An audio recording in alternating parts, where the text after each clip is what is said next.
acabar com as miniaturas, tá?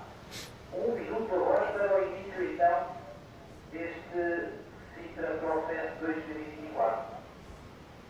Well, good morning everyone and welcome to the very first day of the 2024 Sintra Pro. We are in the beautiful beach of Praia Grande, right here in Sintra, and it's a pleasure to be back for the 28th edition of this event, the oldest event of the World Tour. Good morning, Arne. Good morning, Bego. Thank you for having me once again. It's a pleasure. So, you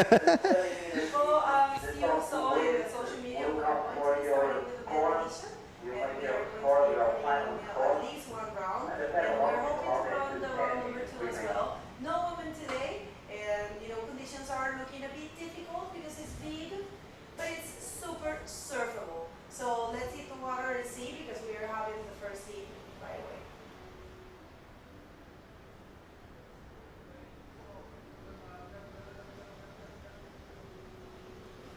It's not. All right. All right, so Let's get to the action right away.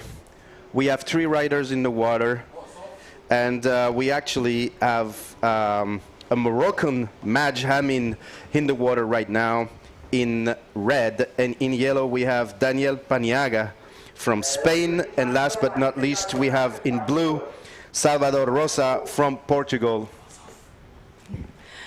Yeah, if you're just getting here, this is the very first day of competition of the 2024 Sintra Pro. This is the oldest event of the World Tour, and we are more than happy to be back here. It's a pleasure to be back to the beautiful beach, big beach of Praia Grande. That's actually the translation for this amazing place. So yes, in the water, we're going to show you the scores box right away. First day, very first day, Armin, so exciting. Super excited. It's pumping condition right now, a little bit difficult because, Praia Grande is known for having quite a lot of current, but the conditions are there. The conditions are here, and we're going to have like some crazy action today, mostly men division. And then let's get to the action right away. So we have, like I said, in red, Maj Hamin from Morocco. We also have in yellow, Daniel Paniaga from Spain. And last but not least, in blue, Salvador Rosa, who's kind of a local here. Salvador Rosa then, all right, so nice mixed heat for sure. This is one of the things that you always find in the World Tour. It's part of it. And, but there's a tendency, of course, in every country you get a lot of participants from that country that you are not too familiar with. And it's always a discovery. It's always good, because new people, and then you actually get to see different level of bodyboarding, and then, they have a chance to show the world that they are equally as good as the pros, but they probably just don't compete, Exactly, and then it's a chance for them to actually make the world known about their riding, their surfing, and their name, and put the name on the map, because you never know. You may have like some incredible surprise, which may happen today, who knows. And then this is what's going on right now. Salvador Rosa, I'm a little bit more familiar with him because I know his coach. I've seen him surfing. He's a local from Lisbon. And we get to know Daniel Paniga, but now the guys are in the water at the outside, in line, getting to get their first wave. No waves have been ridden so far right now. So let's see what's going to happen. And like you said, Bego, very eclectic start of the day. 3 different nations, all neighbors. Morocco, Spain, and Portugal, like we can call them neighbors. Recently we had an earthquake here. I don't know if you heard about it. That hit Morocco, Spain, and Portugal. That was felt a 5.6 amplitude. For me, it's so funny because I live in Chile, and a 5.6 is a joke. We get like 7.5 and stuff like that, and it's not even considered as an earthquake. I know. Everybody was scared of having a tsunami, but then a 5.6 is no chance for that. Well, yeah. But did you guys, I heard it felt very, very strong. So I understand it's normal. If you're not used to it, it's normal that you get, I had a few friends from here, from Portugal, that told me that they actually felt it really, really strong. So, it makes sense. All right, so if you're just getting here, first day of competition, very first day of the Sintra Pro. This is the 28th edition, and it's once again a pleasure to be back to this amazing place. And the first wave is Daniel Paniagua going for a roll on a critical section. And let's see if he can land that. I think he is landing it. That's very good. Daniel opening his campaign with a good maneuver. And a much needed roll. It's very good to start a campaign like that. The waves are not necessarily that easy to read, but there's definitely some nice ball, nice ramp if you really position it yourself. If you position it yourself correctly, then you're definitely gonna hit that section and get something out of it. Well, that's right. This is a replay. Take us through it. Yeah. So Daniel is. That was actually a very nice section, perfect section. So Daniel got that big roll, ejected roll, very nice execution. We'll see what the score's like, but I think opening your journey with such a maneuver, it's perfect. All right, so we just like to thank everyone that made this event possible. Remember, once again, La Cámara Municipal de Sintra is supporting this event. It's a tradition. An event that it's been happening since 1996. That's very impressive. It's 29 years, but this is the 28th edition. Only the pandemic, 1 year of the pandemic, stopped this event, prevent this event from happening. But yes, thank you so much also to the Servicios Municipalizados de Sintra, Associação de Bodyboard de Surf da Costa de Sintra, Prime School, Junta de Freguesia de Colares, Federação Portuguesa de Surf, Mel Beach Camp, and Vert Magazine, Radio Mega Hits, Reef Portugal, Hurley, Spoticar, Atelier do Sal, MYNKA, and ADP Publicidade, Boogie Chicks, and B-Board TV. Thank you so much, everyone, for making this event possible. This is more than a pleasure, more than an honor to be back here. Maybe you people don't know, but Sintra, it's so famous. It's a very respected event, and we are very grateful to have the chance to have an event with 28th edition. Not all of the sports can say that. No, definitely not. Yeah, it's like it's a classic traditional competition here in Portugal. Praia Grande is it's the perfect season right now. It's where the season peak is usually summer, but end of August, beginning of September is like the highest. And meanwhile, we have a wave. I think it was the Moroccan in the water, Hamin, who took his first wave, but unfortunately didn't concede anything. But yeah, no. Like I said, like Praia Grande is a beautiful beach in the middle of the rocks. It's a very beautiful scenery if you walk by Praia Grande, especially at sunrise and sunset. It's just the most amazing light you can see, and then of course the waves are like delivering the thing in Praia Grande that we need to know, and that's why we saw Daniel running back actually to the outside and on the beach, sorry, to get to the outside, is that there's usually a lot of current here. So you have to know and handle the current in Praia Grande, otherwise the waves are just beautiful. We have like 4 to 5 foot today in condition in the water. We see Daniel paddling back right now. Yeah, I mean, it's crazy, but it's a very bad decision if you try to go back from the middle of the beach. So we had a meeting with the technical team in the morning, and of course Amaury Laverne, the riders rep of the men division, and Aymara Carvalho were there. And when they decided that it was going to be men, Amaury actually said that they should have 10 minutes of a paddle out, and they should paddle right by the pool. You know, because that's the safe place, and there's a current that pushes you out. So he actually asked the speaker to advise everyone to, if you take a wave in the middle of a beach, get out. Just walk the beach and paddle back out through the pool. So that's what Daniel Paniagua is doing. So very good job there for Spanish. He's getting a 5 and he's holding, of course, the first position. No one else has taken any wave. And if you allow me, I'm just going to say a few words in Spanish for everyone that is tuning in. Saludo a todas las personas que están sintonizando de habla española, de habla hispana. Tenemos a Daniel Paniagua en el agua con la única ola corrida, 5 puntos.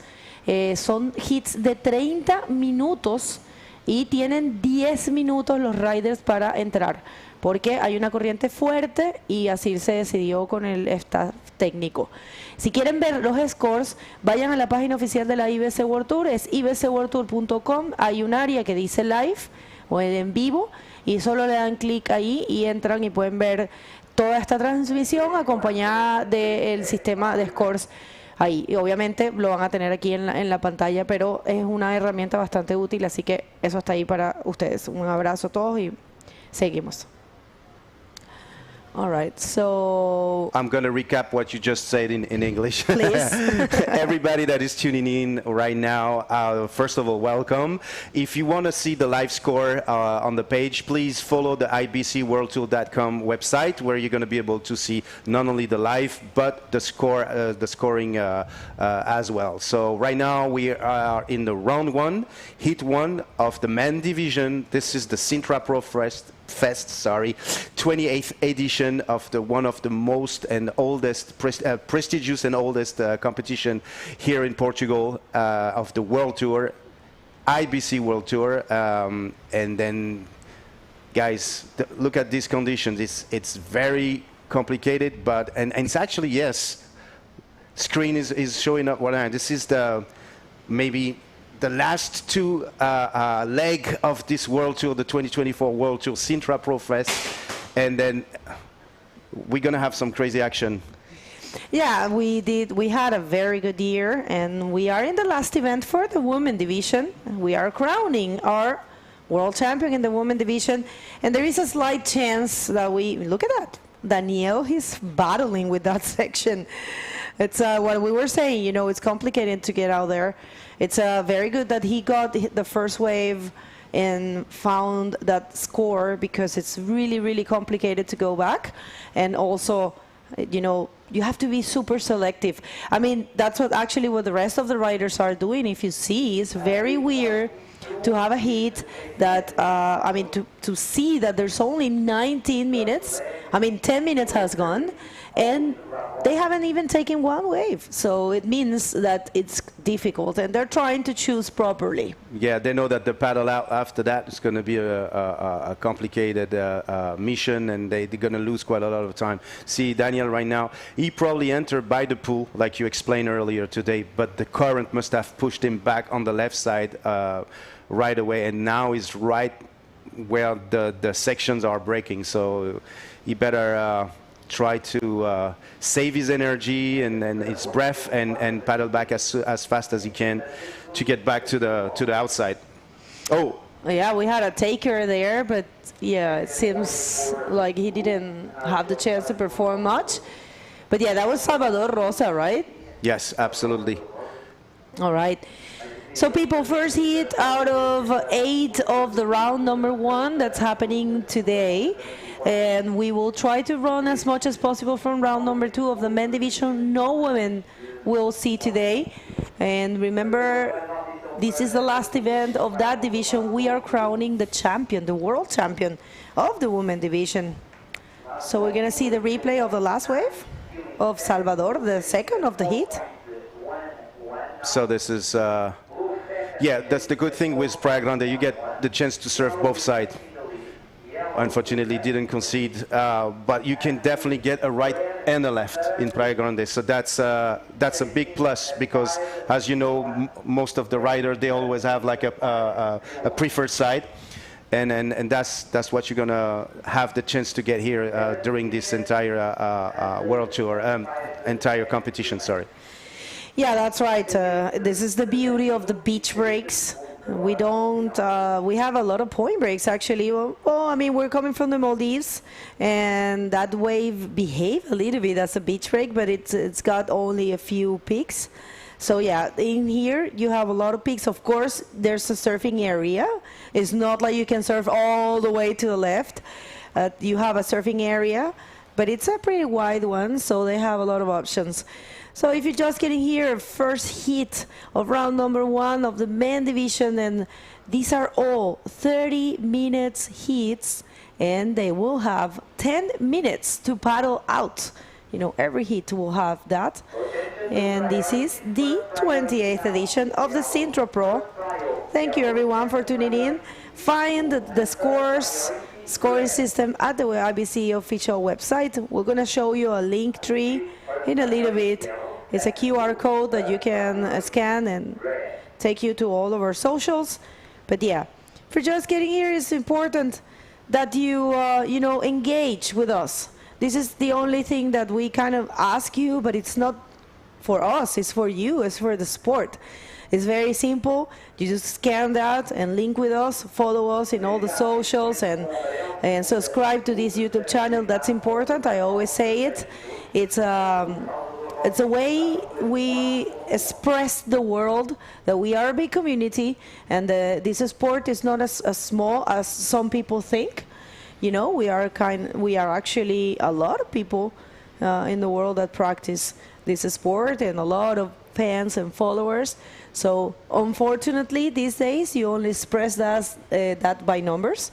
So go ahead and give some love to the IBC World Tour. Yeah, a lot of people like to describe the bodyboarding as a core sport, but I would say that there is not a spot on earth where you don't have a wave where you're not going to see a bodyboarder. You're right. And that's definitely not core, because that's the world is pretty vast. It's pretty big. I agree with you, Armin. Very well said. All right. So, and also, you know, it's important that you share the live feed. Tell the world that, you know, your favorites are surfing. That's a very small thing to do and makes a big effect. So last wave of Salvador, it's only a 1.40, but, you know, it's enough for him to keep the second position. How would you say it? Maj admin. He hasn't taken any wave. So, yeah, we'll see how this unfolds for these riders.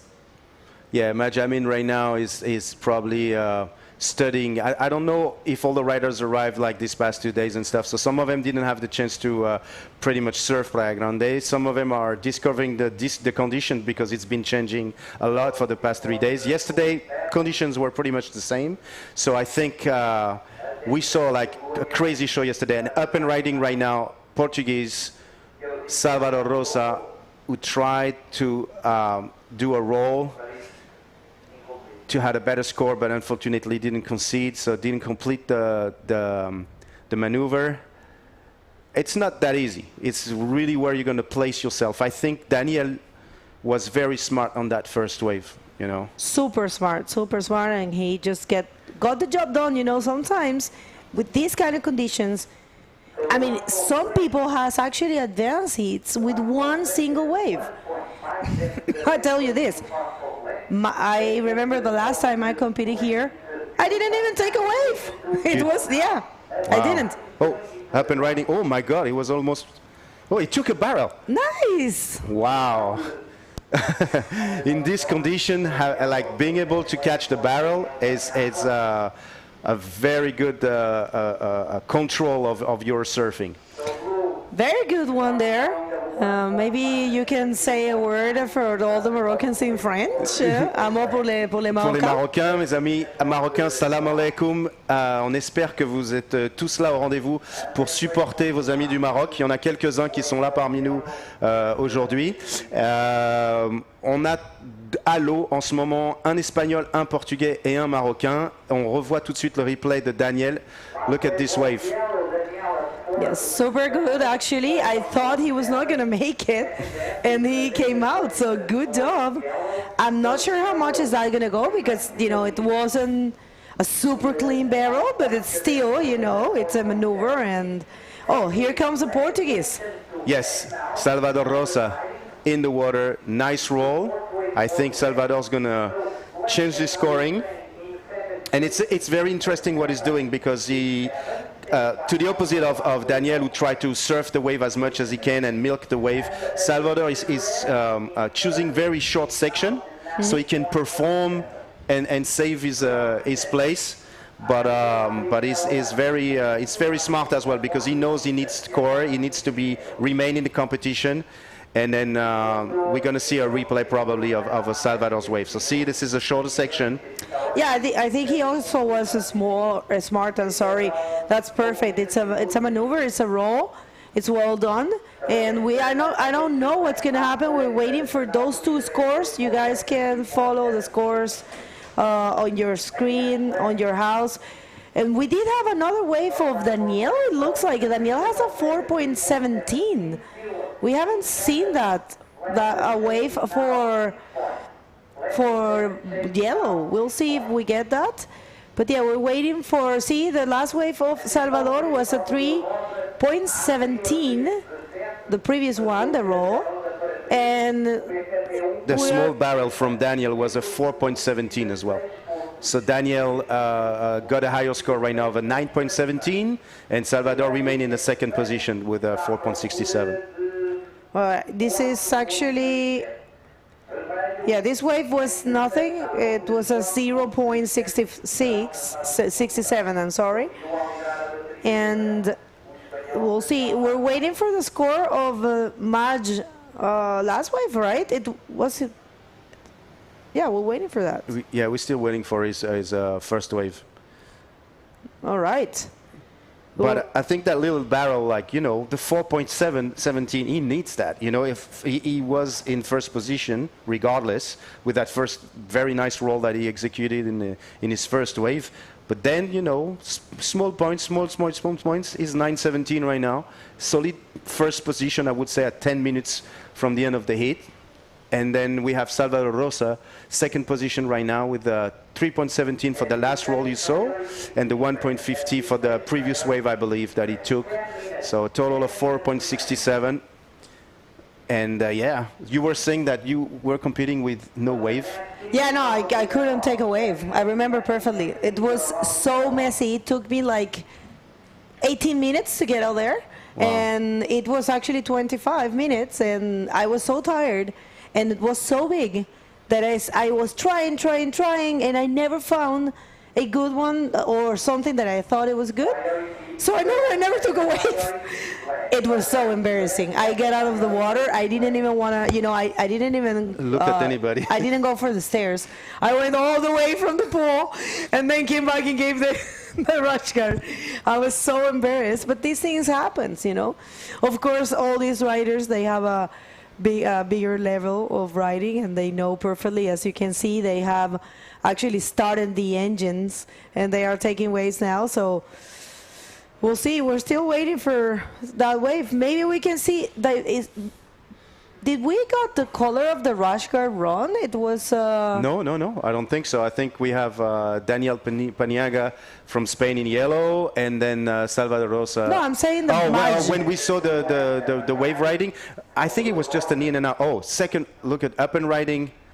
Salvador Rosa, is he going to complete that roll? And in the back we have Majd Hamid, who's actually taking his first or second wave probably. Yeah. All right, so look at that. There's actually nice waves out there. Well, Maj, we'll see. I think he might be trying to paddle out from there. Let's see if that works for him, but probably better to get out and try to enter through the pool area. We'll see. Check this out.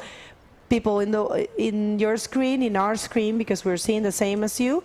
These waves might look not too big, but I tell you, out there, they are actually big. And the current is super tiring.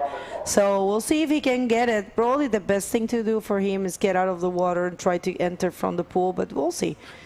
Yeah, this is what I was trying to explain when Salvador was taking shorter section.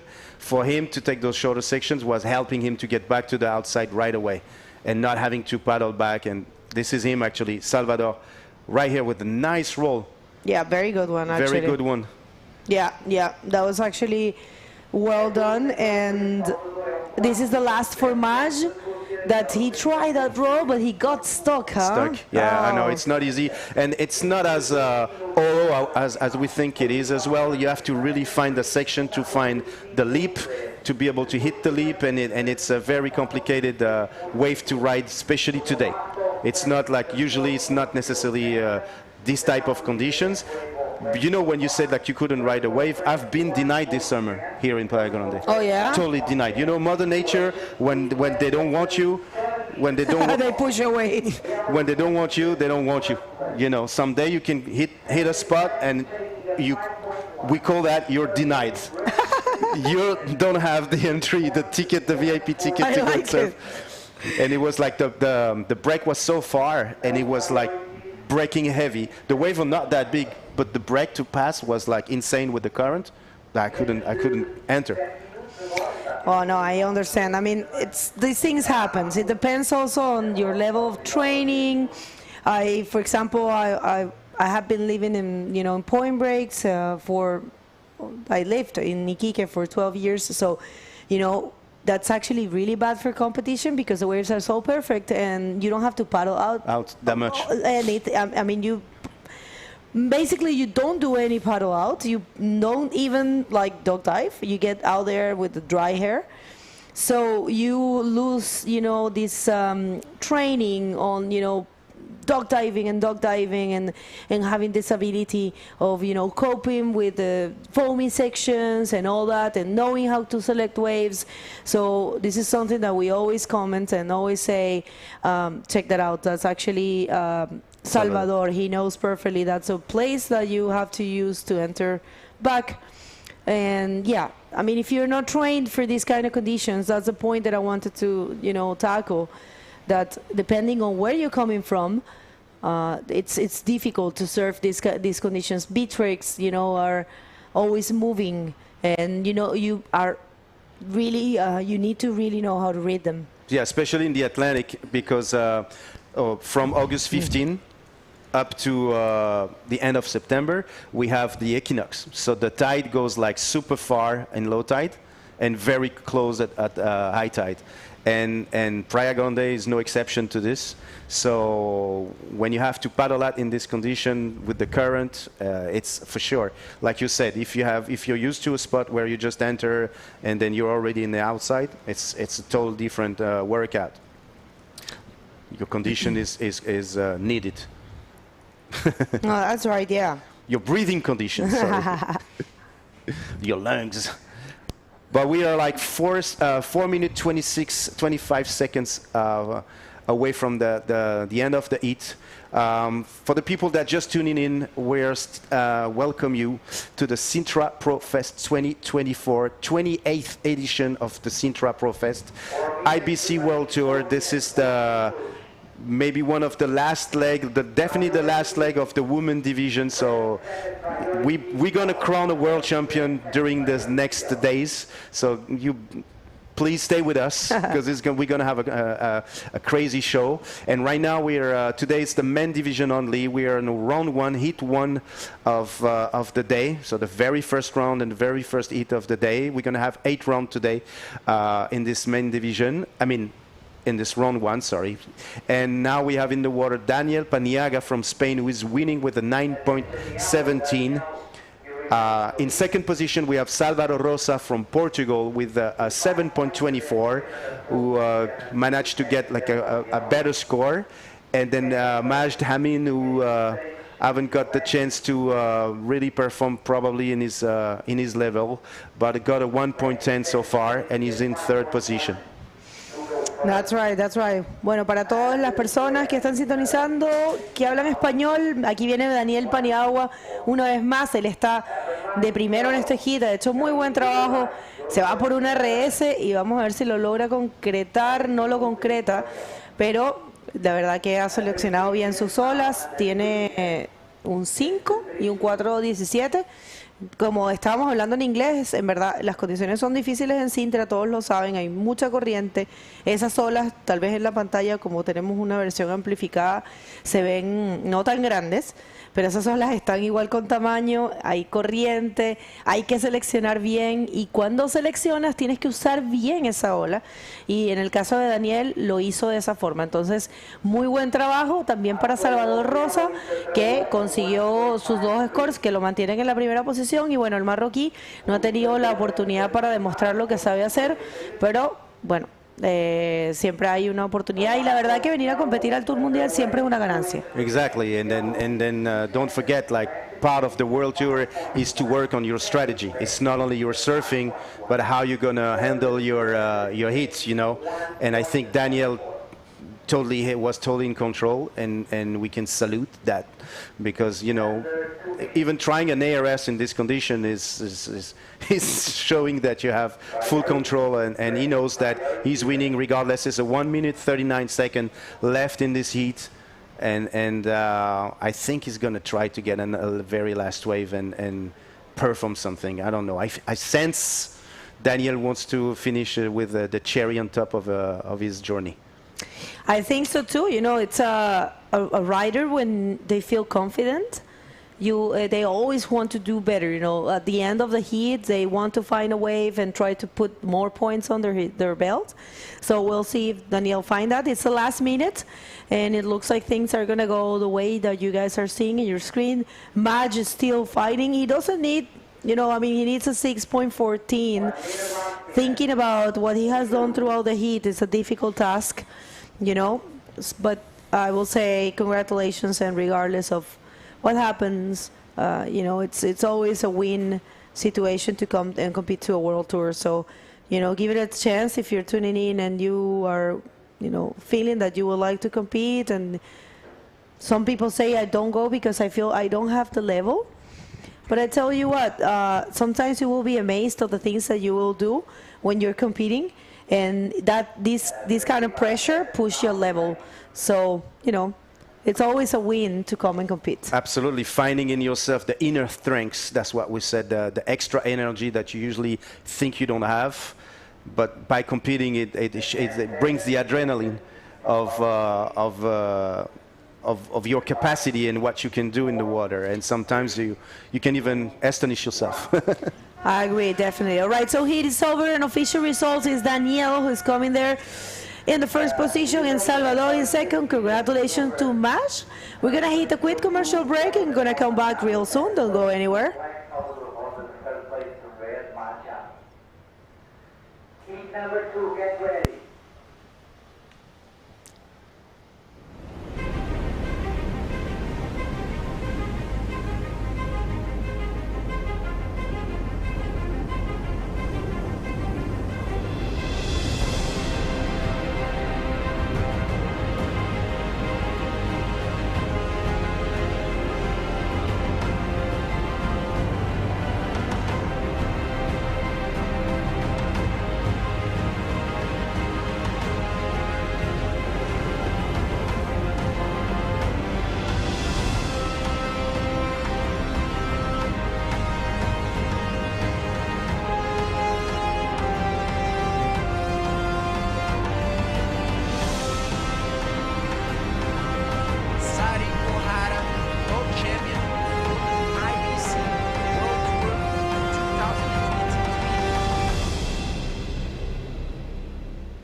All right, so we are back, and this is the first day of competition of the 2024 Sintra Pro, and I'm more than happy to be joined by my friend and a great rider and a local from here, Madi.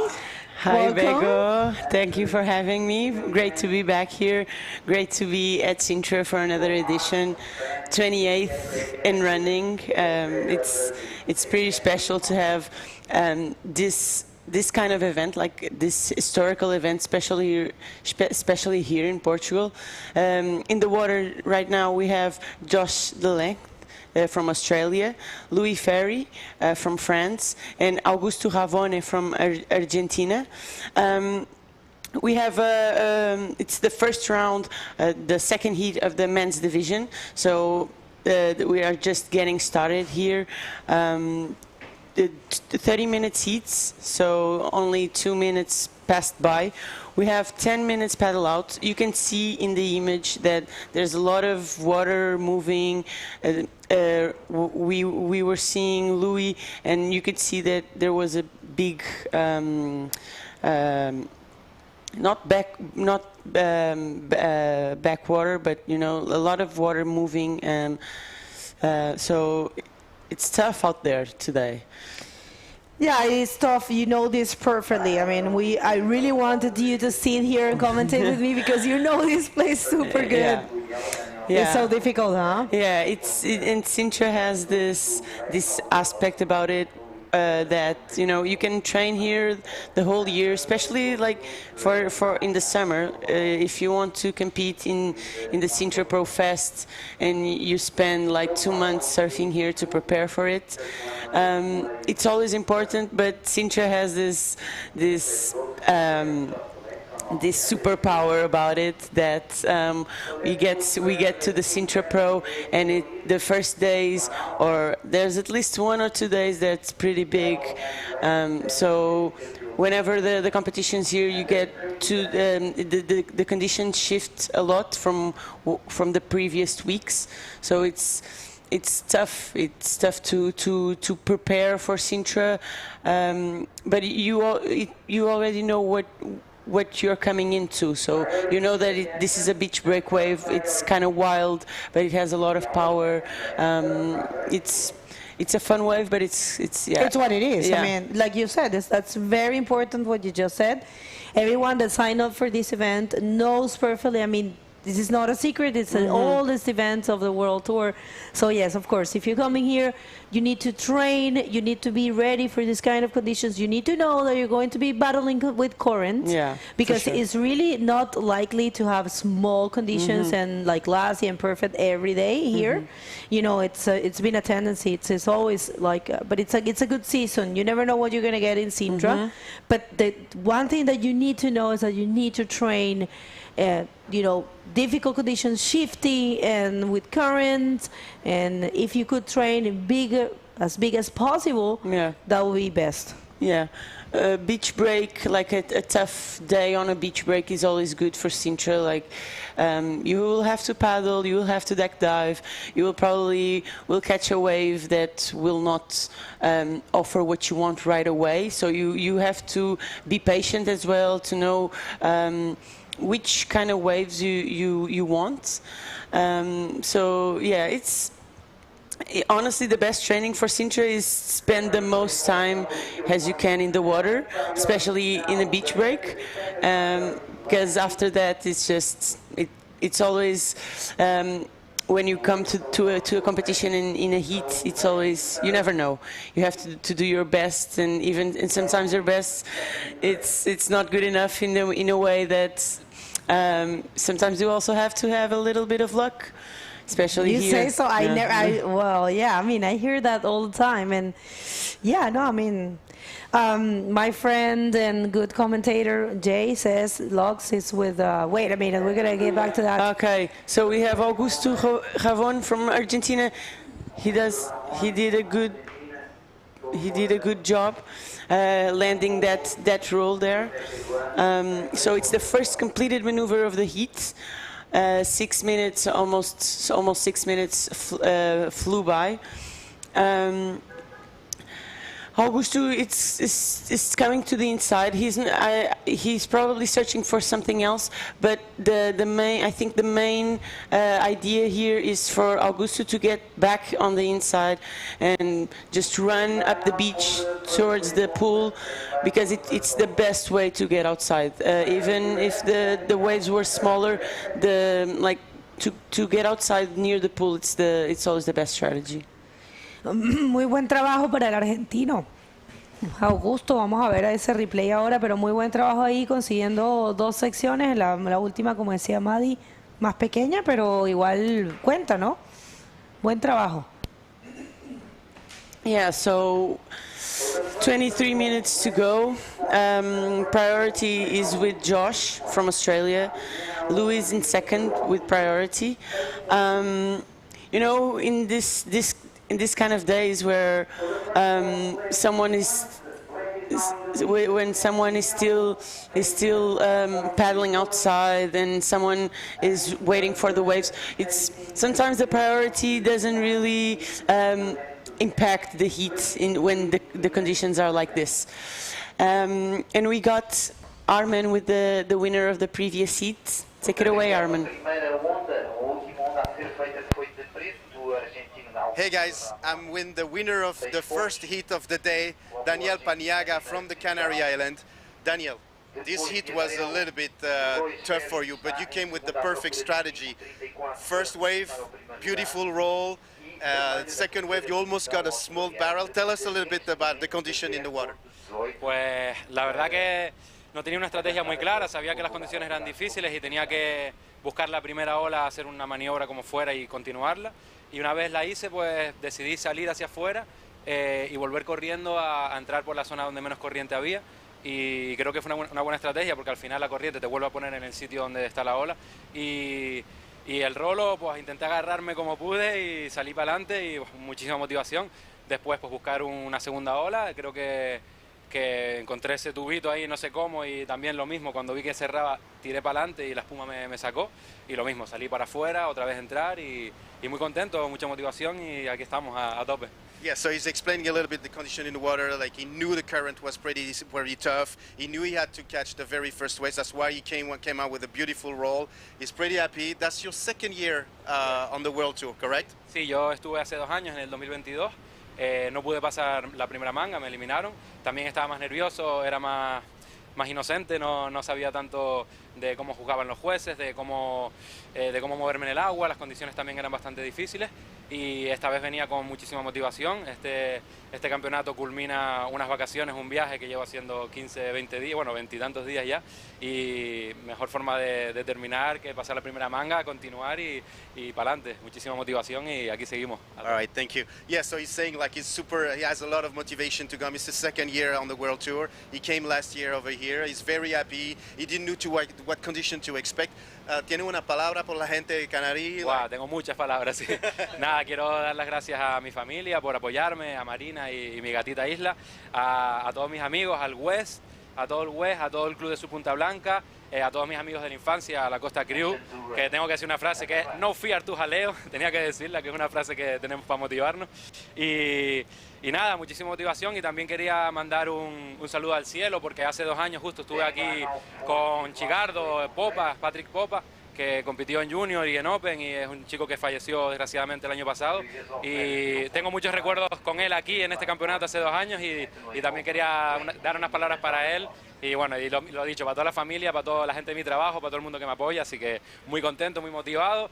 Había muchas emociones antes de entrar a esta manga, pero intenté que la motivación fuera la primera y que barriera a todas las demás y aquí estoy pues motivado para la siguiente manga, así que muy contento. Encima me toca con David Pérez de Tenerife también, que vamos a darlo todo.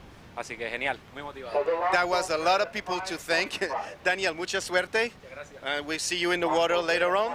Guys, back at you. Thank you so much. Buena entrevista y un gran saludo a toda la gente de Tenerife, por supuesto a la familia de Patrick. Yo también lo recuerdo con mucho cariño y mucho amor y él seguramente nos está viendo desde allá, así que un abrazo para todos. All right, so Augusto, he is in first with the 6 points, and Josh with a 5.5. We haven't seen that wave from Josh, so we'll see that replay for sure. Last wave of Josh. Yeah. Augusto, the 6 points was that wave we saw, the right one with a clean projected roll. So the judges are happy with the. It doesn't have to be the biggest wave out there. It just has to be a clean, powerful maneuver, just like Augusto did. So Augusto starting the heat in a perfect way, honestly, and just especially when you have this type of conditions, to start your heat with a 6 points on your first wave, it has to be really really good and really motivational for Augusto to start his campaign in Sintra like this. Josh as well, we haven't seen it. We will show it to you in a bit. So he also started. You see Josh pulling into another wave on the right, heavy wave. He pulls into the barrel, but he doesn't really make it out. Nice effort from Josh. It was a good-looking wave, but it just and he lost his board. Tough. The leash probably broke, so Josh has to come back inside and pick up his board. Honestly, with 7 minutes to go, it could be worse. Josh will just catch his board and go around the beach, just enter next to the pool. It's the best strategy for Josh right now. And Louis is still looking for a good score. It's difficult. Yeah, I think so too, but yeah, good job for Josh. It's amazing to have them here. We saw them in Iquique for the first time, the twins. They're twins. This is the second pair of twins that we have in the World Tour. Yes, it's true, yeah, both That's on the men. cool, yeah. We don't have any women twins, Yeah, that's really nice. Not yet, no. Yeah. But yeah, it's funny actually. Like I've heard of Josh. I didn't know he had a twin brother.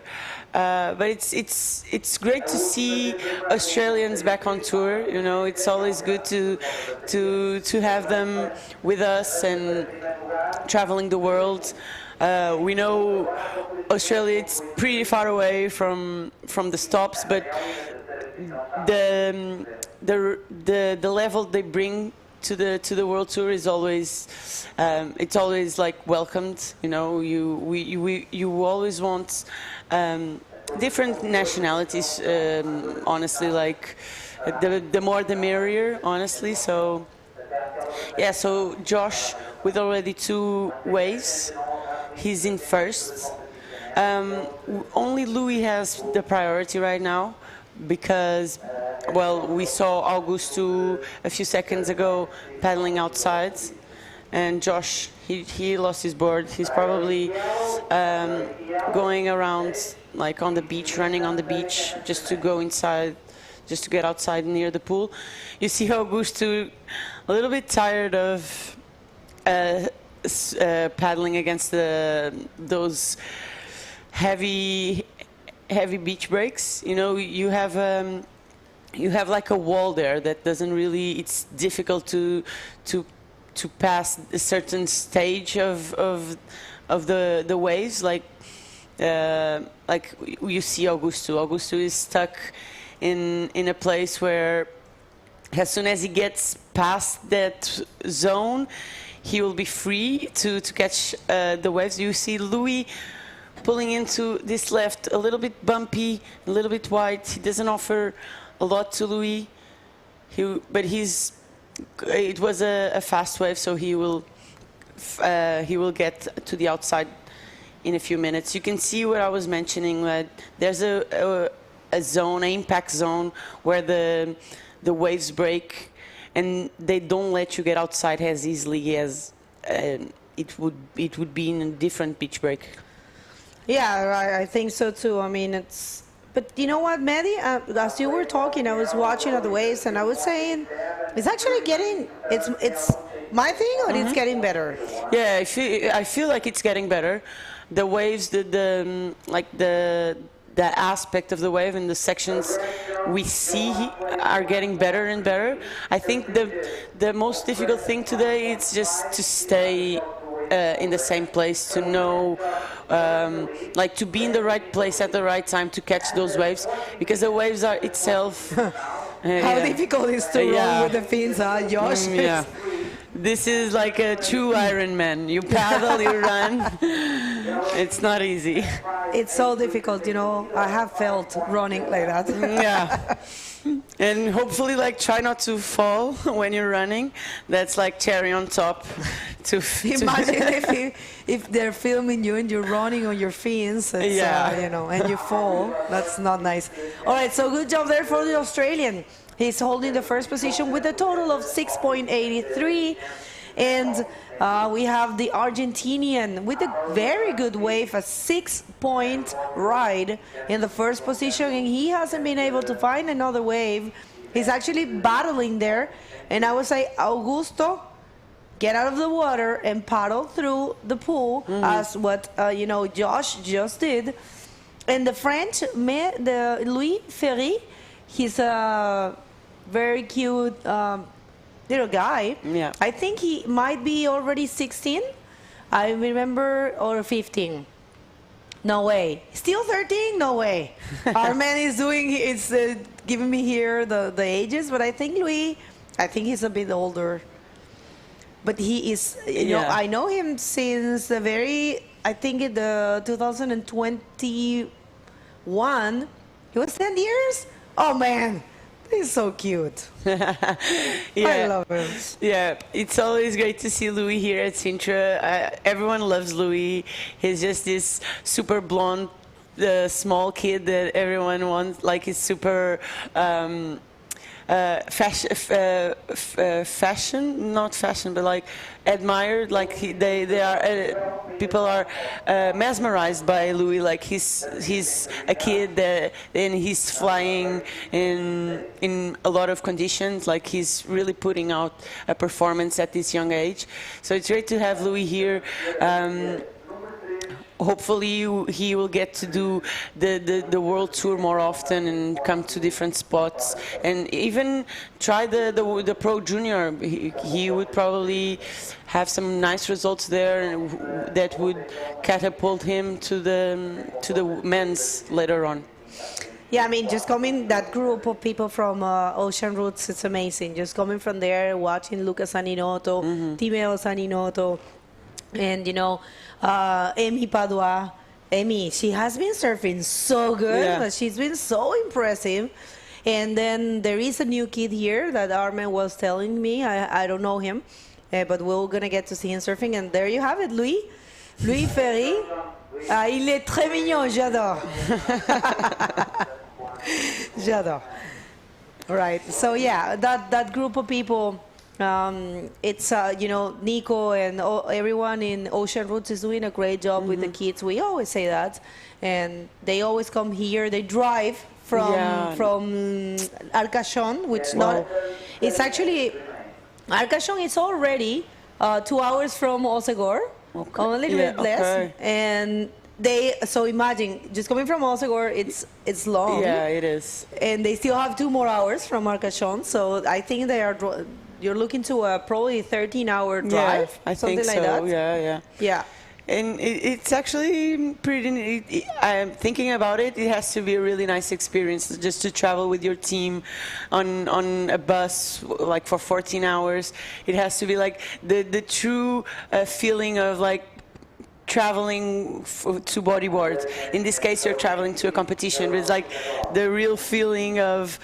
The road trip, right? With the friends is an unforgettable experience. Yeah, for sure. And also, you know, there's so many good waves throughout the way, and the road is so beautiful. You know, you get all the northern beaches from, you know, Spain, and then, you know, Portugal.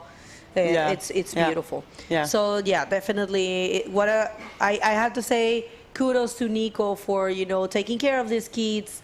It's not always easy. You have to have a lot of patience. You know, you're dealing with, you know, young kids, but he's always taking good care of them, teaching them inside and outside of the water. Yeah.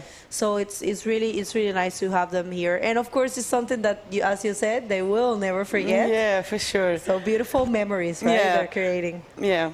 Because like I speak for myself, when you travel to surf, of course you never forget the waves you catch, but the memories like you built with the people you're traveling with, you're doing this surf trip with, you never forget about it. Like the road trips, the plane trips, like everything, like the time in between surfing is also pretty fun. Surfers and bodyboarders alike are people that know how to enjoy and spend a good time, even if it's 13 hours in a van. So 8 minutes to go, and it's no waves ridden since the last time we checked. So 5 waves ridden so far. Augusto has his 6-point ride, and he hasn't caught another wave yet. We haven't seen Augusto, but the last time we did, he was still trying to get back outside. Okay, so he's on the beach, nice. He already understood that maybe it's best to enter next to the pool. You can see that it doesn't seem to be that hard to get outside, but Praia Grande has this magnet that sometimes doesn't really let you go to the outside. That must be tiring for Augusto, like paddling for 10 minutes, then deciding to go outside and just try a different approach. Yeah, but check that out. There's some triangles, right? I mean, there's if you pick the right waves, yeah, I think you'll have you can have the chance of finding a gem. There you go. There comes the heat leader, Josh, but not able to find something else in that one. But check that out. Yeah. You see some nice waves. It's a matter of finding them. Yeah. That's what's difficult. Yeah, staying in this perfect spot to catch them, because it feels like there's a little bit of current to the left side of your to the left side of your screen. Yeah. You can see a lot of water moving, and I feel like that's the most difficult part of today, is just to stay in the same spot, know where the wave will break if it's possible. So yeah, it's not the waves, it's not the wave itself, it's just all the conditions related to the wave. As we see Louis trying to get back outside, we can sense that Louis and all the competitors honestly are starting to get a little bit tired of paddling, which is perfectly normal in these conditions. We see Josh pulling into this ride again. He will hit this roll, projected roll, beautiful roll. Let's see how the judges score it, but it's definitely one of the best waves of the heat. He will definitely solidify his lead in this heat. He already has a 5.5. All right, so if you're just getting here, Augusto from Argentina, he's second, and Louis, he needs a 5.01, and who's have been doing a great job, it's Josh holding that first position. I mean, with a 5.5 and a very small backup score at 1.33, but you have to think that it's a difficult task to find the good waves here. So I have to say that just finding 2 waves and getting the score is it's a great achievement. So yeah, yeah, for sure. I think whoever gets to do 2 scoring waves and even exchange one wave, like a wave with a maneuver, it's already a pretty good heat. I feel like if it was me out there, I'll already be proud to catch 2 scoring waves. But yeah, it's 4 minutes to go. Louis and Augusto are still looking. Well, Louis is still looking for that bigger score that we know he can pull out, and Augusto is also looking for his second wave. So far, so good. He has managed to maintain the second position, only having that wave. It's still the best wave of the heat.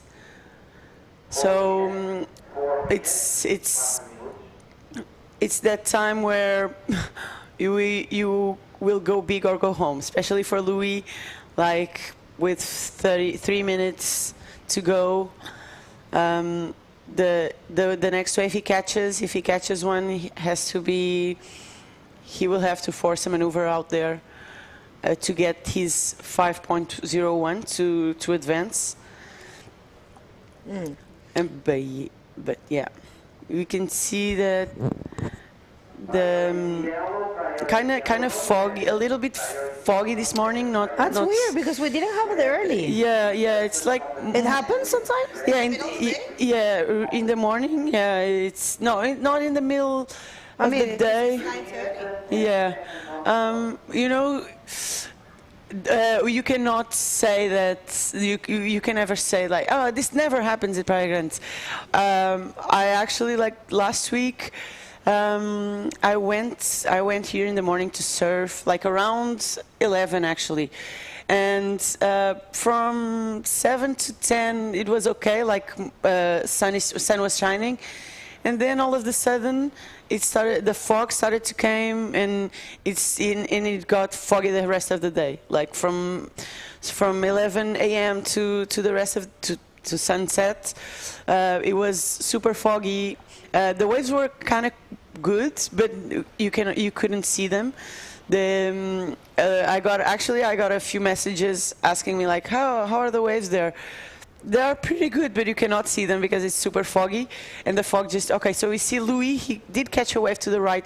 He kicked out. He didn't really enjoy the section on that wave. So Louis is still looking for a 5.1. Getting back outside, at least I think he didn't ride that wave long enough to lose too much time paddling back outside. But you can see that the wave, even the smaller waves, push you back to the inside again. Yeah, I mean, Check that out. I mean, he's trying to definitely just leave the area. I think that's a smart from Louis because it's just so hard to just paddle back from there, and there's a minute and 25 and he's looking for a 5.01. I'll tell you this, if he got the chance, if he got a good wave and perform a good maneuver, he will get the score because a 5.01, it's not difficult. I mean, if you find, a good ARS, for example, and you don't even need the biggest wave of the heat. If you do just a combo, like a good roll with a couple spins, you're gonna get that for sure. Yeah. But yeah, it's been hard. So I can tell you what I can sense that's gonna happen throughout the day is that the person that gets the first good score will probably win all the heat. Probably, because you probably get one chance and maybe another small chance to do like a tiny score or something, and then I think that's what's gonna happen. Yeah, for sure. In these conditions, like to get a good wave or to open up the heat with a good score or be the first person to have a good score, it's super. It's another boost to the athlete. It's difficult to catch two waves, even with a 30-minute heat.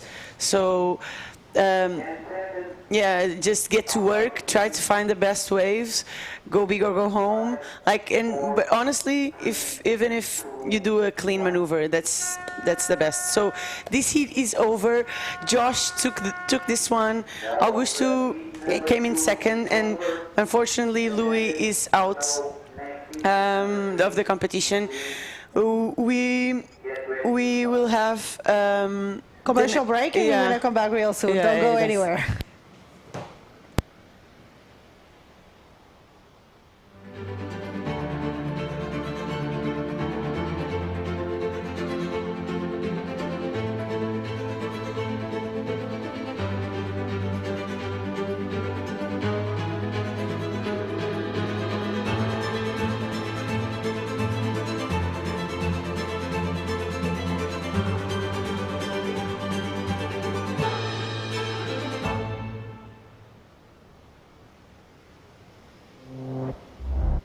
Para arrancar o ano letivo em grande, convidei uma família ainda maior. Pequeno almoço em tamanho familiar. 8 filhos e os pais. Corajosos. Panqueca, Excel, croissants, Outlook, sumo de laranja, Teams e Word quentinho. Não querem adotar? Esta reentrée é em tamanho familiar. Recebe um ano do Microsoft 365 familiar na adesão à fibra do Mel. Mel, humaniza-te. Hi guys, welcome back to the first day of the 2024 Sintra Pro Fest. In the water we have the men's division with heat number 3 of the round number 1. The conditions are heavy but super surfable. Just the key here is to catch the best wave. I'm here with Armin. Happy to have you, Armin. Maddie, nice to be next to you for once not in the water. Yeah, for sure. Yeah, definitely. All right, let's get back to the action right away for the third heat of this round 1. Yeah. Welcome, guys, to the Sintra Pro Fest 2024, 28th edition, the oldest competition on the world tour right now. And we have, who do we have in the water, Maddie? So I feel like this heat is packed. We have Miguel Ferreira from Portugal, Alex Sebastian from Spain, and João Marcos from Brazil. I know Miguel and João Marcos. I don't really haven't seen Alex yet, but I think he's with the Canaries. So. It's going to be definitely a great heat. Conditions are a bit tough, but these competitors are fierce. Absolutely. Miguel Ferreira, which is the national champ, would say the star in Portugal. Him and Joel Rodriguez, I would say both of them are like very. I mean, there's another one, sorry, but there's the man, the local legend here, Miguel Ferreira, and we also have João Marcos from Brazil, but he's located here in Portugal. He's actually training a lot with Azayas, sorry. He usually starts with Isaías, but he. Isaías, nice. Yeah, but his school or where he trains and he does the videos to watch and learn is nonetheless done. Bernardo Barroso, Bodyboard Academy. We train together, so I know that João Marcos really has put a lot of work into this event.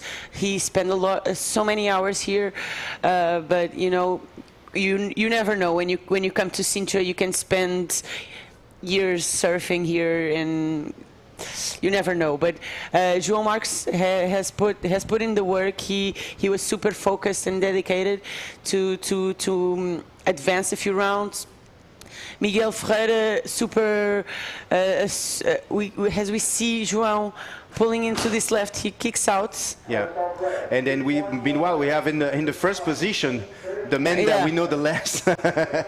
It's Alex Sebastian from Spain, who got a 3.17. Maybe we can see a replay of his first wave, but yeah, I mean this is another very strong hit because I know.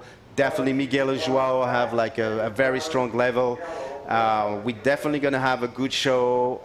Guys, if you just stay tuned, if you just, linked in with us, we are at the IBC World Tour. This is the Sintra Pro Fest 2024, the 28th edition of the Sintra Pro Fest, like one of the oldest and most classical competition here in Portugal, Sintra. Praia Grande, and we have the round 1, the heat 3 of the men division in the water right now. Very tough condition today, totally surfable, like there's definitely good waves there. It's gonna be pretty much similar tomorrow, but with better condition. So stay tuned, stay with us. We are going to crown a woman world champion during this competition. João, up and riding right now. Wow. You see, this is tough. Yeah. When you ricochet like that on the wave, you know, it's a complicated story. And then, of course, today it's very challenging. Yeah. That's the word. With a lot of current, a north wind, north swell. So nothing is necessarily easy. Yeah. But this is men division. So all these guys are totally able to serve these conditions. They can deliver and give us like the show we're expecting. There's good wave, like there's big wave. I would say a meter to a meter 50, depending on the peak. Sometimes maybe a little bit bigger than that. The toughest part here is to pass the break. Even if we saw last heat, the best strategy is to get outside, come to the inside, run on the beach, and enter next to the pool, because it's the paddle here, like the length, the time you take to paddle, it's super. It drains your energy, and especially these guys are competing 2 times today, if all goes to plan. So try to save your energies as much as you can, and you see, I have to say that João Marcos, I'm liking the waves he's catching. Miguel tried to see this one, and we saw that this was a closeout, sadly. Let's see if he doesn't catch this one on the head. He made it through, but it's tough. Like it's the classic condition of you try to paddle for a wave. You probably, if you don't get in, you have to be careful not to catch one on the head when you're paddling back out. So a lot of things to manage here. Your heat, probably also your priority. Which waves to catch, where to paddle in. So a lot of variants here, and we can see that it impacts the waves you catch. Like there's not many waves that are being catched so far throughout these 3 heats we have accompanied. So yeah, Miguel. Like Bigo said in the previous heat, the strategy here is knowing the condition. The fastest you're going to catch the first wave, your first wave is going to be very decisive. Yeah. I think throughout this entire day, it's your first wave that's going to pretty much be decisive, or your position and your way to win. Of course, you need to choose the right wave, but that's going to be very decisive. Meanwhile, I'm going to thank our different sponsors and partners, since we don't have that much action in the water right now. So I'd like to thank Câmara Municipal de Sintra, SMAS Sintra, Serviços Municipalidades de Sintra, Associação de Bodyboard Surf da Costa de Sintra, Prime International School, Junta de Freguesia de Colares, Federação Portuguesa de Surf, MEO Beach Cam, Vert Magazine, Radio Mega Hits, Reef Portugal, Hurley, Spoticar, Atelier do Sal, MYNKA, ADP Publicidade, Boogie Chicks, of course Boogie Chicks, and Bodyboard TV, who's next to us right now and allow us to have this live, actually. Yeah. So big shout out to Nuno Lopes. Yeah, great work from Bodyboard TV. I'm from Portugal, so I already knew his work and the amazing work he has done with the Portuguese Federation of Surfing. And we have the winner of the last heat ready with Begoña. Take it away, Bego. All of them? Yes, all of them. Hopefully. Yeah. Thank you so much, guys. We're here with Josh, the league from Australia. We want to hear from you. How hard was that? Oh, it's gnarly. The currents are hectic, but it's some slabby waves, some pretty good sections to hit, so it's good. Just really gnarly getting out. Yeah, we saw some very good waves there, but it's just so hard to find them. But what's your impression about Sintra so far? Sintra is amazing. It's really pretty. We went up to the Palace a couple of days ago, and it was amazing. The beach is really pretty. It's a good spot. I'll come back for sure, 100%. Also, I heard this is your first time winning a heat in the World Tour, so how's that feeling? Yeah, good. I didn't know how I went that heat. I had no idea what the other people were doing. I was so far down the beach, but that's good. It's nice to win a heat. All right, any shout out for anyone back home? Yeah, shout out the NBC crew, Jakey, Kai, Jolie, Ebony, my girlfriend, Anne-Marie for coming over, and Clara, and Mum as well. So, yeah. All right, so congratulations and best of luck for the rest of... And Hottie Shape, sorry. Oh. Hottie's going to be mad. All right, so congratulations and best of luck for the rest of the competition. Back to you guys. Thank you so much, Bigo. Very, very great interview. It's always nice to have Australian on the tour, and it was amazing. I like the the energy over there. Yeah. Meanwhile, we're back, first round, heat number 3 of the men division. Today in Praia Grande, we have Miguel Ferreira trying to catch a wave right now. It's been difficult for everybody. Doesn't necessarily portray the level of each and every rider. Yeah. We saw it earlier with Little Louis. Was very tough for him. Like he was in priority, couldn't really catch a wave.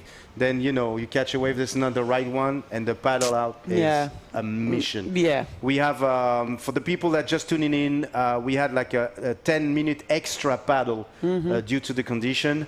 So instead of having like the regular 20 minutes or 25 minutes heats, we have a 30 minutes heats for this time due to the conditions. But regardless, it doesn't mean that it's an easy paddle. Yeah, for sure. I think the best advice would be to be selective. I mean, it's tough. You should be selective, but at the same time, you should try to see what the wave will offer. It's a tough strategy to define for these heats. Should I wait for a good one and maybe take out 10 minutes of my heat, but the one I find, okay, you see Miguel with a good roll for the right, on the right side, that will definitely put a good score there and take him out of the last position. But yeah, as I was saying, you don't really know. It depends, but if you should wait 10 minutes for a good one that you know that you can do a good maneuver. Or we see Alex. Up and riding out, Alex Sebastian from Spain. Ooh, he got the barrel. Wow. Yeah. That's fantastic. So Alex got a little bit of a cover up in this wave, and probably gonna remain in the first position because that was a pretty tough section to hit, and then that was a very good one. Having a barrel today, guys, trust me.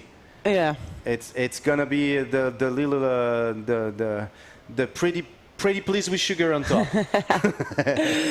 It's definitely like to be in the right spot. As you see Miguel pulling into this right one, it closes out too fast for him. But to be in the right spot to make a barrel, and we see again Alex on the right trying to find a section to hit and doesn't find anything. But as you were saying, Armin, yeah, for sure he will put a decent score there for that barrel. Definitely not a maneuver that it's easy today to pull out or even to find a barrel. No, yeah, I mean, and this exchange right here in the water was very good. Like you see, Miguel, he was a little bit late on that takeoff, trying his best to remain in the competition. He got the answer right back from Alex. Alex is not giving the task easy to any of these riders, because that little barrel, I can wait to see the score. And Miguel up and riding right now, yellow from Portugal. Miguel Ferreira, that's a good one.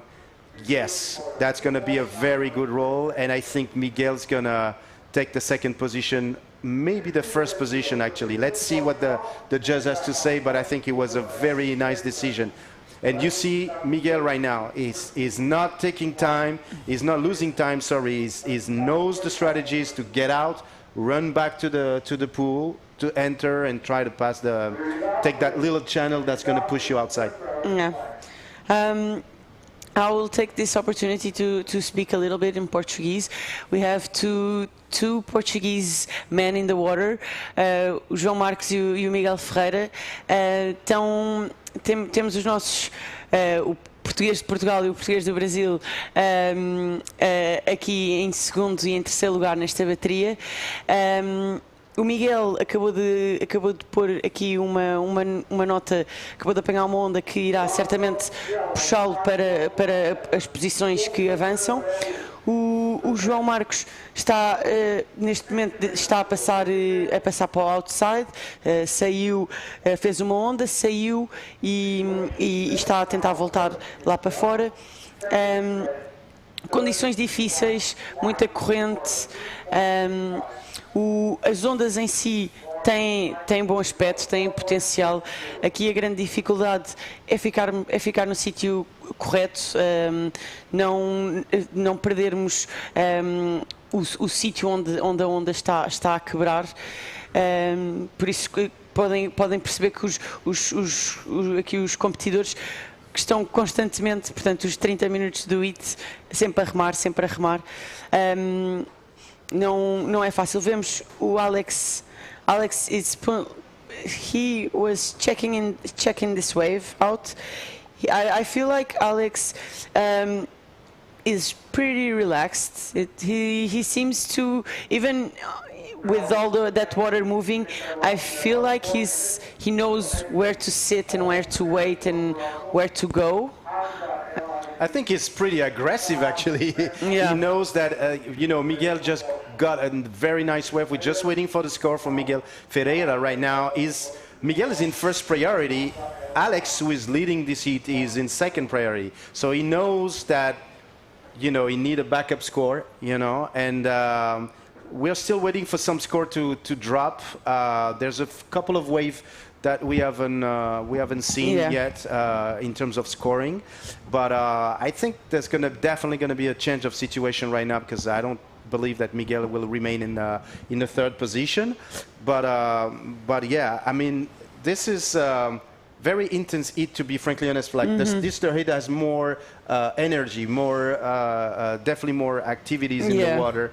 João Marcos pulling into this. Yes, and he goes out. I need to check the tide right now, but I think we are going to low tide. So the wave's going to be a little bit more easier to surf, for sure. Yeah. The break's going to be a little bit more easy to pass. But this heat's been pretty active, I would say. Yeah, for sure. And we were seeing João Marcos paddling into that wave. I feel like his strategy, it's a good strategy, because the waves he's trying to catch are really good-looking and powerful waves. If he really needs a good score to pass the heat at the end, he can. If he managed to enter one of those waves he wants, and he pulls a roll or an IRS, which he can do easily. Yeah. It's only over when the heat, when the buzzer sounds, because until the end of the heat you can catch one powerful wave, do a big maneuver, and it's all he wrote, like the end of the story. I would love to see a replay of the Miguel Ferreira's last wave, the one with that roll, because it was very well ridden. That right-hander was like very good and well ridden. If directors, you could help us with that would be fantastic. And then in the water we have a white rashi. So I wonder if we have a fourth rider in the water that we haven't seen yet. Or it's probably from the next heat. Or if it's that looks like Louis, but I don't know. No, it's not Louis. It's actually Ilan. Ilan is the new sacred weapon, I would say that, from Ocean Roots. He's actually a French-Mexican rider. Oh, wow. He's French, but he lives in Mexico, next to Puerto Escondido. He's Zicatela, amazing, 13 years old. I will recommend you guys to watch him. He's not appearing on the... up and riding right now, Alex Sebastian. Very nice wave. Oh my God. Good looking wave. Yeah, that was a good looking wave. I'm not sure, it was a little bit far. I'm not sure what he's done, but it was very good. Unfortunately for Alex, I think he projected the maneuver way too up and not forwards, and Praia Grande is deadly with those landings. If you don't land right in front of the foam ball of the foam, it's tough to land it.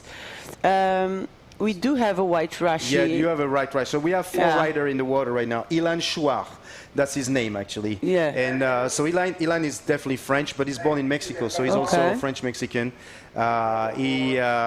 he's been training with Nico Padua from Ocean Roots very lately, like for the past 2-3 months. Okay. Nico has a lot of hopes in him, but up and riding right now. João Marcos from Brazil, who did like a very smart decision to just go with the roll. Yeah, right. To put a score. Yeah. To put a score and make sure that he's not going to lose his second position. We don't have scoring yet. I know we're missing a few score right now. So we're the same as you guys. What you see on your screen is actually what we're seeing, the same way. So it's hard for us to tell you who's leading the heat right now. But we have 4 riders in the water, not 3. We have Alex Sebastian from Spain, João Marcos from Brazil, who is Portuguese relocated now. Yeah. And then Ilan taking his first wave right now. Let's see what he's going to be doing. Roll. Is he complete? No, it's not complete roll, unfortunately. Ilan is 13 years old. Wow. So Ocean Roots is coming with like, I would say, junior rider that has like a pretty high level to compete in the men division. But and then also we have Miguel Ferreira, of course, the local legend. Yeah, Miguel. Actually, Miguel just won a national event. Last week we had a national stop at Aveiro, which is up north. And actually Miguel took out that event with names like Joel Rodrigues, Ricardo Rosmaninho, Daniel Fonseca. So Ricardo is the third guy that I was... Riscas, yeah, so Miguel is coming from a pretty motivational win, and he's fired up for Sintra. João Marcos as well. Like I train with him. He came from Brazil like 2 years and a half, 3 years ago. He hasn't come back home since. So we try to foster him and for him to feel at home as much as possible. He has family here. His aunt is here. He just got married. He will do the ceremony later on this month, so he's in a great stage of his life. He's surfing so good, but you know, like we don't have the scores updated, but it feels like probably he's in 3rd or 4th, probably 3rd. So it's tough to know that someone surfs, does great maneuvers, surfs a lot, a great style, but Praia Grande sometimes is unforgiving, and you just have to be on the right waves, and it's that luck factor. And you know, sometimes people say that champions create their own luck, but honestly, Sintra sometimes they're even the world champions. Mother Nature is the one that decides what you do, what you're not. But I'm going to do a quick recap in French since we have a French rider in the water. Ilan Chouard, qui est un nouveau rider représenté par Ocean Roots. C'est la nouvelle petite coqueluche du club, coaché par... Que dire, par Nico Padua. Et en fait, Ilan, c'est quelqu'un qu'on connaît très peu en France. Il est d'origine française, mais il vit au Mexique, à Puerto Escondido. Et il s'entraîne depuis très peu avec Ocean Roots, avec Nico. Et Nico a beaucoup d'espoir en lui. Donc, c'est difficile de voir dans ces conditions de quoi il est capable, mais si vous voulez aller voir son Instagram, je pense que vous allez être très étonné par son niveau. 13 ans seulement, Ilan Chouard, français et mexicain. Et voilà, on attend toujours les scores des juges. Il nous manque beaucoup de vagues qu'on n'a pas eu, notamment ce barrel d'Alex Sébastien. On a également eu ce rollo de Miguel Ferreira. Donc on ne sait pas vraiment qui est en première position, qui est en deuxième. Tout ce qu'on sait, c'est qu'il y a eu un hit très actif. Like I said a few seconds ago in French, we had like a very active hit. We don't have an update on the scores yet, but so we cannot really update you with who is in the lead right now. We believe it's in between Alex Sebastian and Miguel Ferreira, if I'm not mistaken. We have 4 riders in the water. We still have 4 riders in the water, and then and yeah. Yeah, we have 5 minutes to go. Unfortunately, this technical error doesn't allow us to see the white jersey and even the scores right now, and we apologize for that. We are fixing it right now. So, but yeah, we have the white on the wave. His waves are being scored. He does a good roll there. I think he got in. But yeah, this athlete on the white jersey, he's being evaluated. You see Miguel on a good-looking wave. Good-looking wave for Miguel. Oh wow! Ooh, let's see if he can make it out. He Yes! does. Oh, my Amazing goodness. wave from Miguel. Wow! Wow. Yes, that was like a crazy Yeah. one. Like honestly, I think it's probably one of the best wave of this Yeah, year for sure. so far. I didn't really expect him to get out of this barrel. That's fantastic. Yeah, we never know. Let's see what the judges think, but probably this, for me, this has to be one of, like, honestly, on the excellent range. Like, you don't see a barrel with a roll, like, and it was a deep barrel. Deep, exactly. Yeah. That was a very deep one. I would love to see a replay of that if we can, but this is very amazing to see Miguel Ferreira being able to perform. He's a local from Lisbon, not necessarily a local from Praia Grande. He's more like a Carcavelos guy. He works for the association as well, Aquacarca. Yeah, for sure, yeah. So he's very involved into the bodyboard community. So I'm very happy to see him riding right now. This wave was excellent. And I would love to see, we apologize once again for the scoring situation, but we are like you guys, we don't even know what's going on. All we see is beautiful wave ridden by none less than Miguel Ferreira right now. Yeah. You know, Miguel comes here a lot, especially in the summer for the Sintra Pro. But for us in Portugal, Carcavelos, it's 45 minutes away from Sintra.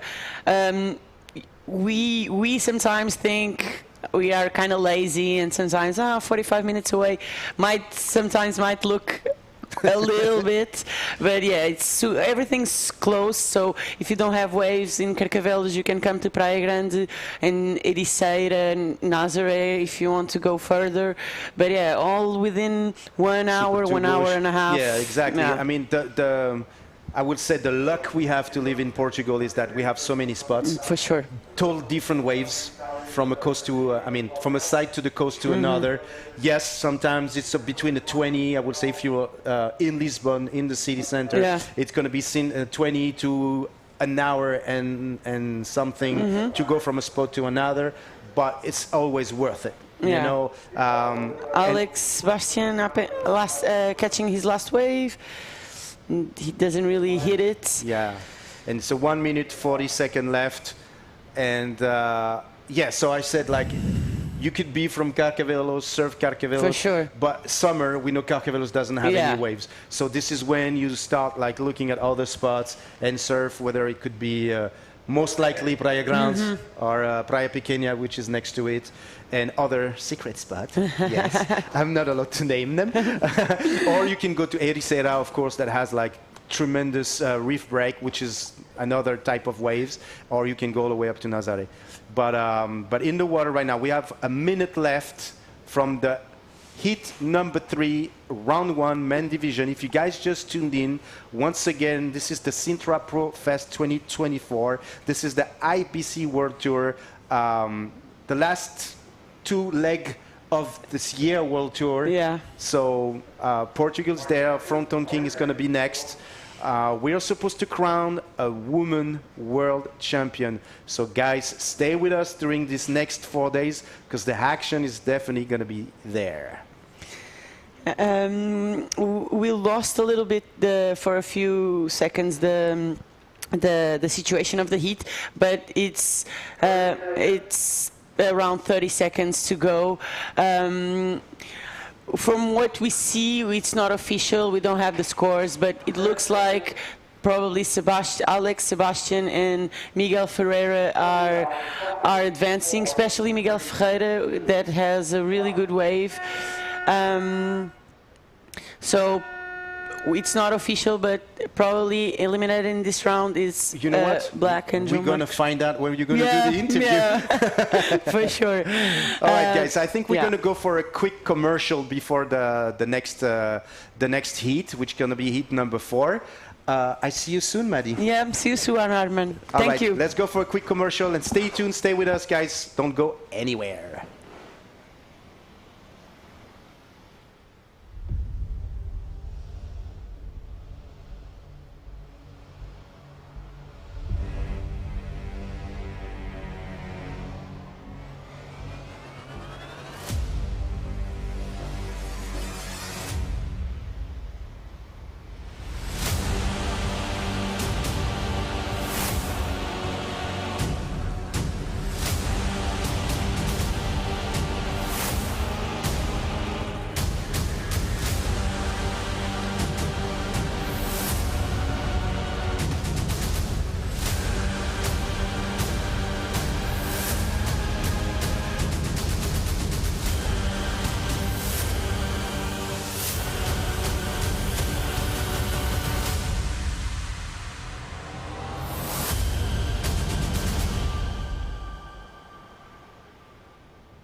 Welcome back to the 2024 Sintra Pro Fest IBC World Tour.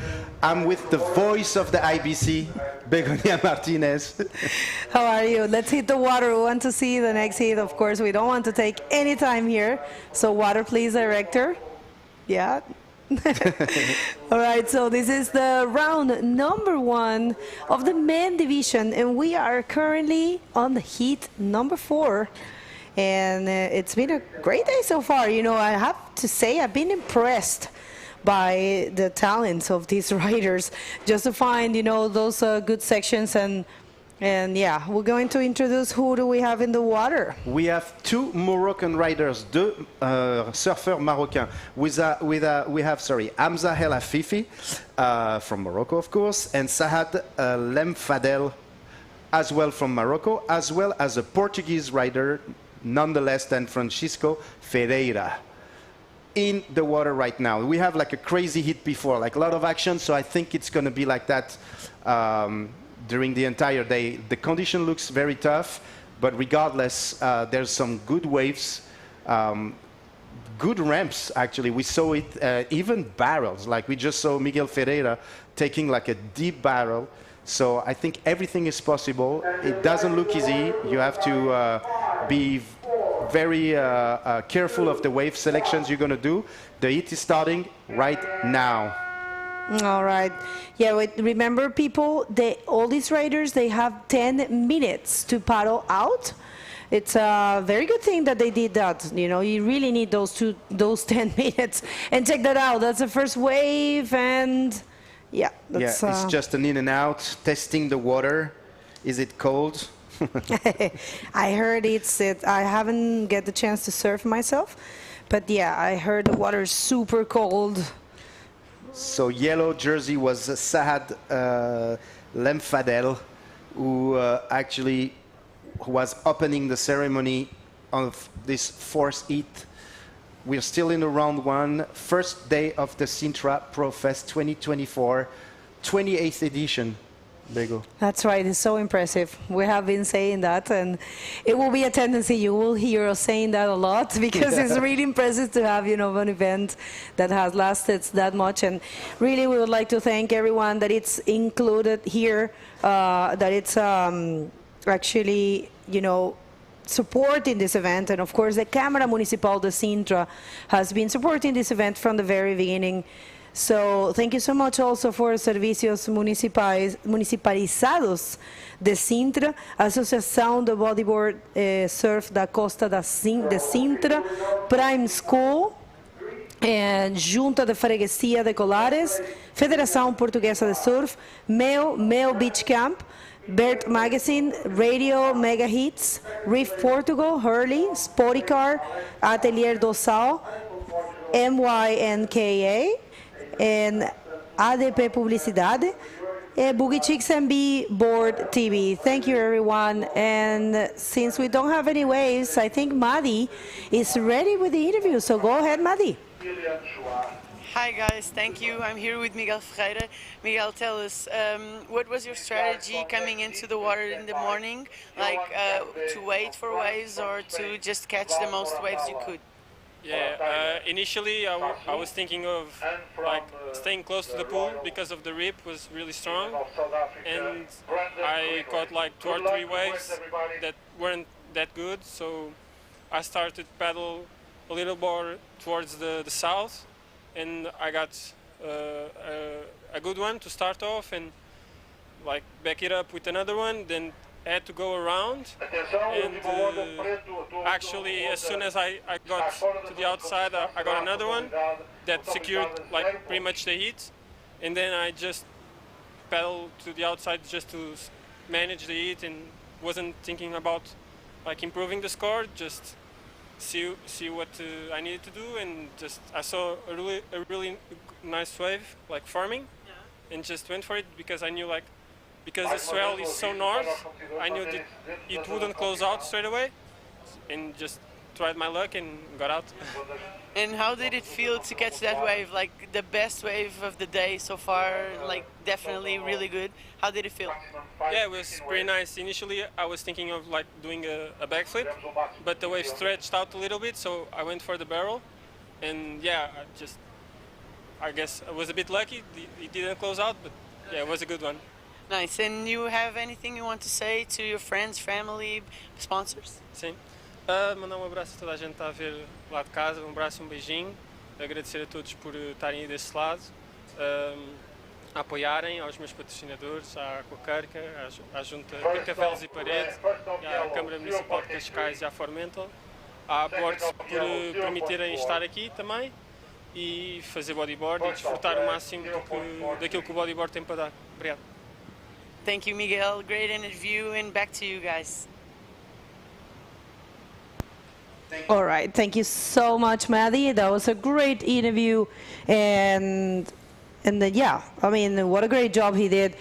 All right, so we're waiting for those scores. Remember, people, just thank you for being patient. We're having a few, challenges with the technical things here, but it's gonna be fixed. And here comes a wave. That's Amza El Hafifi.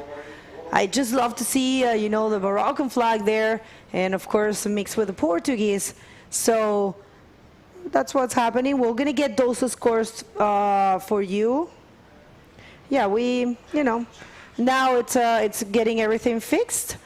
You know how it is. These things happens everywhere in the world, Armin. I'm telling you, because I'm going to all the events of the World Tour, and people, it's always a challenge. It's a normal thing. There's a lot of things involved. Internet, power, so many things involved, and it's hard to sometimes to have perfect, and constant. I will say signal for the internet and many other stuff. There's so many cables involved. So yeah, it's all fixed now. There you have your scores. And thank you everyone for being here. Remember, you can share this live feed. There's a very good way that you can say the world, you can show the world that this sport is a big sport. You just have to click on the like button. It's an easy task. Cost $0 or €0.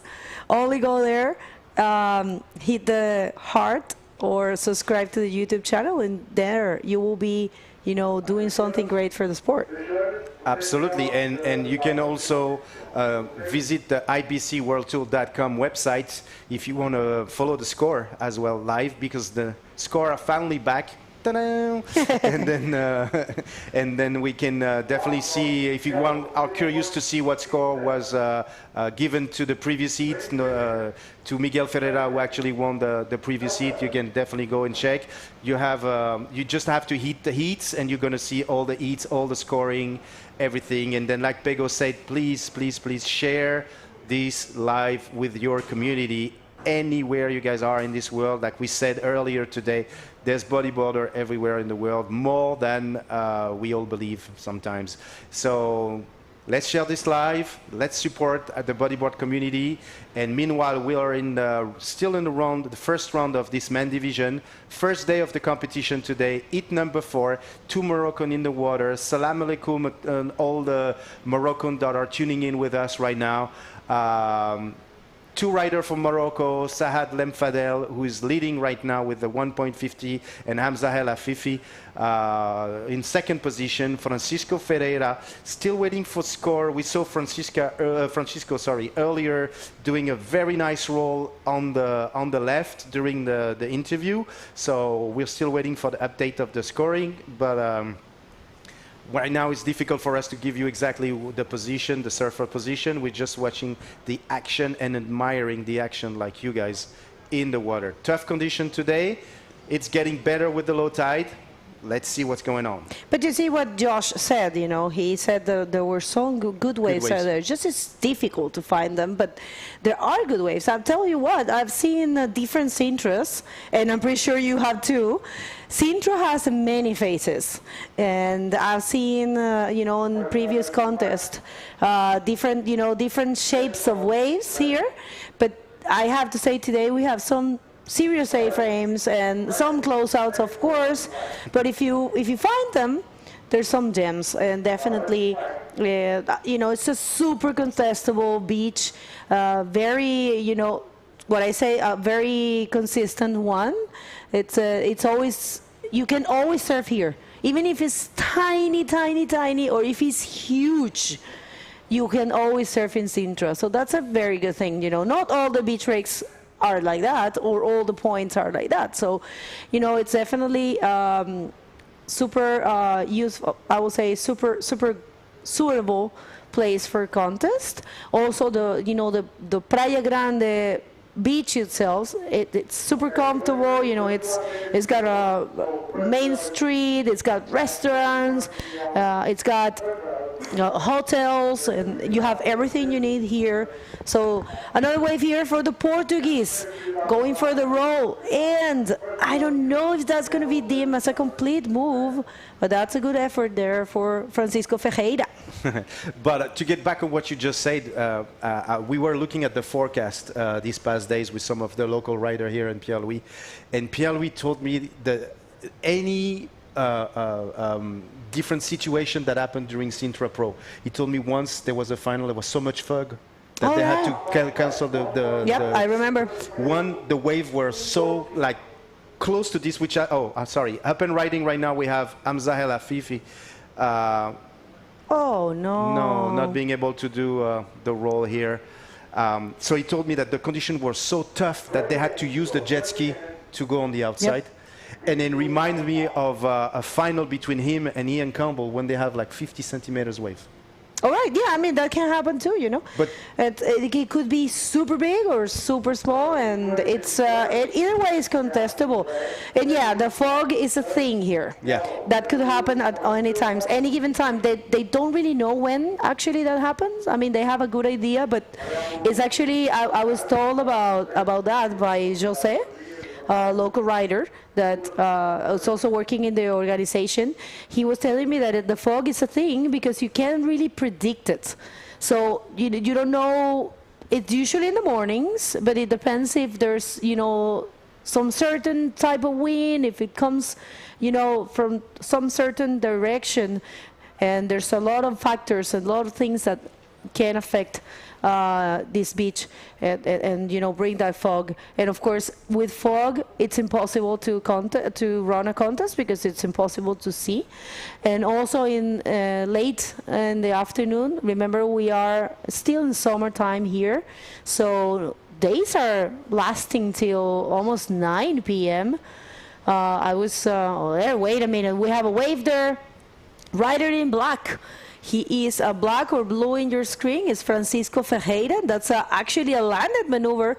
And Francisco is looking for a very small score. I think we are probably missing a couple scores there. You guys know that everything is... I have to tell you, even though you don't see them in your screen or in the system, Judges out there, I'm sorry, they are working and they have all the weights. I can guarantee you that. I guarantee that they have all the scores. And yeah, they're getting that done. But yeah, we'll see how that works for Francisco. But yeah, there's a change of situation. Of course, it's a 3.83. And Francisco Ferreira, he gets the first position, so the local.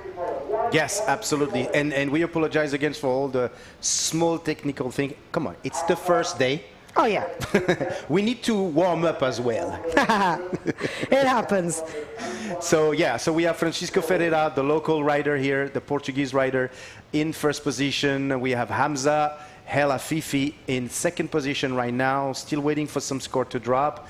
And then we have some action. And then here, the strategy, like we told you earlier, the best is to leave the beach when you catch a wave, go back, run back to the pool where you're going to have that channel that it's going to help you to push out, paddle out on the outside, and then be able to catch the wave and not lose all your energy. And that's actually not necessarily a competition strategy. You have that in many beaches around the world, where the best sometimes during condition is to get out and go back to paddle that back to the spot where you're supposed to place instead of battling against current, which is probably have a lot right now in the water. Yeah, no, definitely. But you know what? I have to say, it's been such a pleasure this year to have so many Moroccans in the World Tour. I was just thinking about that while you were talking. And check that out, that's Francisco also doing, you know how, check that out, he's so hot. Even though it's not hot out there, the water, it's around 14 degrees, I've been told. I haven't touched it myself, I've been very busy. And the waves have been kind of, difficult, so I've been, focusing on working. But yeah, it's cold water, but when you're surfing, you are always on the move, so what we recommend usually, and what everyone's and all the coaches say, is that if you normally in a free surf use a 4-3, for example, absolutely, to compete, it's better to use a 3-2. Or if you are one of these persons that get hot easily, maybe you just go out there with the spring suit. Even though the water is cold, surfing with the spring suit might be suitable for you because you get too warm out there. So that's what's happening actually with Francisco. And he was actually, walking and opening his neck. And I think he needed to breathe as well. It's probably very challenging. Past this break is not really easy. And talking about surfing with a spring suit, we're going to see Nemara and I was going to say that. The only two women on this planet able to surf with a spring suit on this type of condition. And I really don't know how they do it. I actually was going to talk about that. So good that you remember. Yeah, they surf like that in Chile too because they feel more comfortable, Yeah, they told me that too. It's weird because, you have to stay in constant activity in the water. Otherwise, it's going to be tough. But probably up and riding right now, we have Saad Lemfadel from Morocco, the Moroccan rider. The second one, ooh, nice roll. Is it complete? He hit the backwash. That was a nice maneuver. Very good maneuver. It's a shame. And the backwash is very tough. It's another thing that we need to take in consideration here in Sintra, especially in low tide. Yeah, no, I agree with you, definitely. All right, so 28th edition, and we are crowning once again here in Sintra the Women World Champ, and there's only two women that can get that. It's Sari O'Hara or Maíra Viana for the first time in her career. Maíra, it's battling for that spot, for that, so wanted title. And in the case of Sari, she already has 2 world titles, so it would be amazing to see a Japanese getting a 3rd title. So we have no idea what's going to happen. There's a few scenarios that we're going to be showing you throughout the, when the women start competing, we're going to be showing you that. And if you miss them, they're all in the social media and the IBC World Tour official Instagram. It's the, if you type IBC, you'll find it right away. And make sure to follow us there. Check that out. Check that washing machine. Yeah, it's crazy out there. He's not even battling that much. He's just trying to stay in a spot. I don't know, sometimes in beach rigs what I see it's that you are always struggling to go to you're located somewhere, and you see a wave on the other side. Then you go there, and then the wave breaks where you were. And then you're in a constant battle of knowing where to take the wave. But what usually the coaches say, it's stay in one place because those waves are going to go to you. I don't know what you think about that. Do you think they should be searching? We're going to get back. Look at this. Oh, it's almost another barrel today. The thing with Praia Grande, the thing is that the condition in Praia Grande, there's two types of condition. You can have like a straight perfect wave, or you can have, and you can see them right now, different little wedges. Mm-hmm. And that's what you were talking about when you say remain in one spot, is that you never know where those wedges are going to come from. That's right. And of course in between those wedges you have channels, and that's where you need to stand, because you can take a wedge from the left and a wedge from the right, depending on the condition, of course.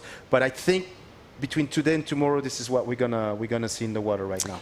This is how it's been looking. It's super wedgy. Of course, remember when the tide fills in, it's going to be changing.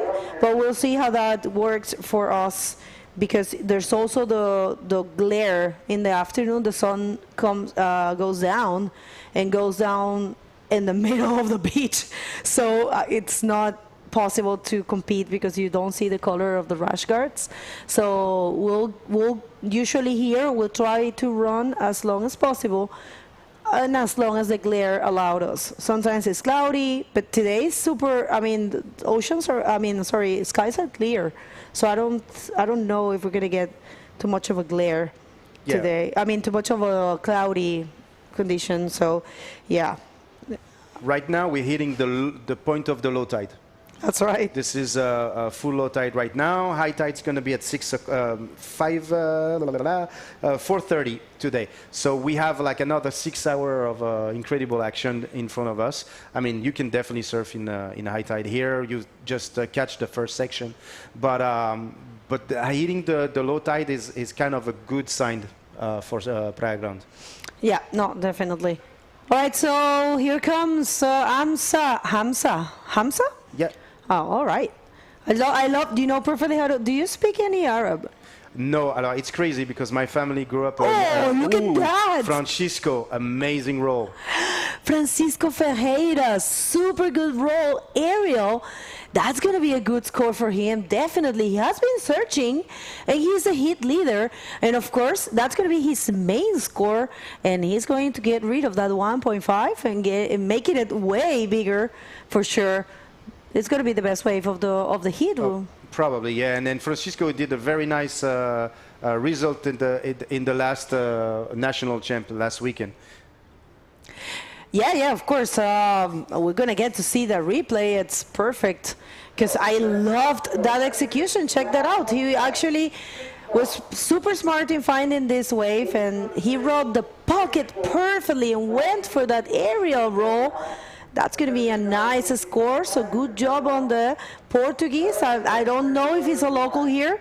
Unfortunately, we usually get, a survey to all the athletes, but, the registrations went all the way till last minute yesterday, so we didn't get that registration list early, and we didn't have the chance to get the information. So Francisco Ferreira, he gets the 6-point ride, and of course, he's holding the first position with a total of 9.83, and I tell you this, even though there's still 9 minutes and 15 seconds on the clock, it's a difficult task for Saad and Hamza to find the scores to take that first position. So I'm going to call it now and say battle here is for the second spot. I dare to say that. Let's see. They can always impress us, right? Scoring a 6 in this condition, it's a very big challenge, and it's totally deserved by Francisco. To get back to what you were asking me earlier, I'm born and raised in Paris, France, right? But my family grew up in Lebanon, so we had Arabic in our family, along Armenian as well. So I've been hearing Arabic, but I never speak Arabic. I just heard it around me. And up and riding, sorry, Hamza is taking a nice one. Oh, it was a nice one. He had like the perfect speed. Maybe the wave didn't deliver what he was expecting, But yeah, and in France, of course, we have a huge Arabic community. Of course. North African, African, Of course. and so I have a lot of friends that speaks Arabic. So somehow you get used to the pronunciation. Yeah, it's part of the culture, and huh? some of the words, and you know, when I used to have hair, I used to go to a barber, Moroccan barber. So When I used to have hair. Yeah, you look very good with that, shirt. thank you. That's nice. Crâne rasé. Crâne rasé. J'adore. Alors, salut pour tout le monde au Maroc. C'est un plaisir d'avoir beaucoup de Marocains dans le World Tour, dans la tournée mondiale. Oui? Oui, absolument. Et puis surtout, faut pas oublier qu'on a notre leader du Maroc avec nous, Brahim Idouche, qui sera là, qu'on verra un peu plus tard dans la compétition. Mais effectivement, salam alaikum à tous nos amis marocains, et puis d'ailleurs tous de Nord-Afrique, Algérie et Tunisie as well. Et on a deux de vos représentants à l'eau avec Sahad Lemfadel et Hamza El Hafifi, et qui ont franchement donné beaucoup d'actions dans des conditions très difficiles, peut-être sans doute très différentes de celles du Maroc. Et voilà, so congratulations to all the Moroccan riders, and thank you for participating to this World Tour. We need more nations. And a big hello to the Royal Surf and Bodyboard Moroccan Federation. Absolutely. That's always tuning in. Thank you everyone for the good efforts of pushing this sport. So it's a pleasure to have more Moroccan riders, and of course to have the event there, and of course we are looking to see you again next year in the beautiful coastline of Agadir. That's going to be amazing to come back. So right now it's 6 minutes and 20 seconds, and the Portuguese Francisco Ferreira doing a great job with the 6 and a 3.83. And the battle, as I said earlier, it's about the second position between two friends, probably from the same country, and we'll see who of them is going to keep that. So far is Saad, but Hamza, he only needs a 1.24, so basically a single spin will get him that. But it's a little difficult to find those spinning sections, it's more of a roll right now, because as you said, we are in the lower tide right now, in the lower point. So yeah, spinning in hollow sessions, it's not that easy sometimes. So we'll see if he can find that. There's still some time, so maybe these two Moroccans, they present a good battle for that second position. Yes, absolutely. But we still have the Portuguese in the first lead right now with that 6-point incredible roll that he pulled. Very smart, very strategic. It's not necessarily something that was easy for him because he's not necessarily a local. He knows the wave, but I think in that type of condition, you don't really know the wave. Whether you're being from the spots or not, because you never know. Once again, it's Mother Nature. You never know what you're gonna be doing. And that was a very good, very nice one. I think Sahad is keeping his second, but like you said, there's a very small distance between the two Moroccans. So it's going to be up to this last 4 minutes and 30 seconds to who is going to be catching the wave between these two. That's right. And that may eventually change the situation as well. May change the situation for sure. Well, if you're just getting here and you wonder, these heats are 30 minutes heats usually, and as the rule book says, minimum all the World Tour heats have to be, of the professional divisions, which is Dromney, men and women, they have to be at least of 25 minutes. I believe with juniors there's a chance of having 20-minute heats, and wait a minute, Hamza, he only needs a 3.07. Is he going to find a section? He goes for the roll, and that's actually a nice roll. Is he coming out of there? Not really. That's a shame. He could have get that score. Yeah, unfortunately incomplete, but once again, he hit a very crucial spot. Same thing, same situation that he did earlier.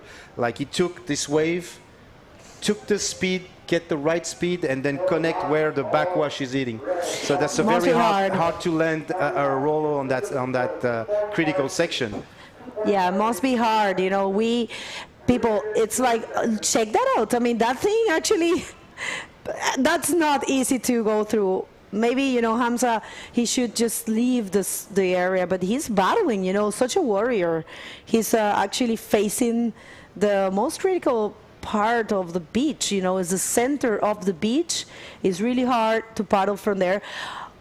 Unless you know the rip currents, you know, there's some rip tides that push you out, but you have to have some knowledge. I know in Itacoachara, for example, it's super easy to know where they are because it's a smaller beach, but here, this is such a wide and long beach that knowing where the rip tides are is difficult, and depending on how the sandbars change, you know how it is. Big swells changes the sandbars, so these rip currents, sometimes they change as well. So it's a thing. I have to say, if you are coming to compete here, I could give you a recommendation. If you have the budget if you have the means and you can pay for that, I will strongly recommend you to try to get here at least a week before the event. So you train and you give yourself some time to sit in the shore, sit at the beach, and analyze the movement of, and the behavior of this beach. So you know how to choose and what to do in certain different conditions, because it's really a good beach and offers a lot of good sections and a lot of good waves, but you really need to know how to read it. Yeah, there's three situations here in Praia Grande for the current. Usually the one that is the most common, it's a current that goes from right to left. So that will actually go from your right to your left and then push you out. Or the second one is the one that pushes you back to the beach. But sometimes if it's a south swell or a southwest swell, the current's going to push you to the right side. So it's something that you learn while surfing Praia Grande usually. But you rarely have the one that push you out, which is actually the best one. Rip currents are there, man. I'm telling you, it's a mystery for some people, for sure. Some people that comes from point breaks or reef breaks, they're not really used to this kind of behavior. It's kind of a mystery. But if you get the knowledge, which is a very important thing to do, if you want to be a competitor, even if you just want to free surf, it's always good and handy to know how the ocean behaves. All right, people, so this heat is about to end, and it's all looking towards Francisco, of course, advancing on the first place. No one's going to take that away from Francisco. No. And Saad, he is holding the second position. 2.51 is only what Hamza needs. We'll see if he can get it. Priority hasn't been a thing so far, they're super separated and they haven't. Oh, check that out. Oh, but that's Francisco. Ooh, last 2 seconds, Francisco. Let's see what he's going to deliver. Is he going to milk this? Oh, my God. Wow. ARS attempt from Francisco Ferreira. Who's the winner of this heat? I see you guys in a few during the interview. All right, let's hit the commercial break, and I'm going to come back super soon. Don't go anywhere.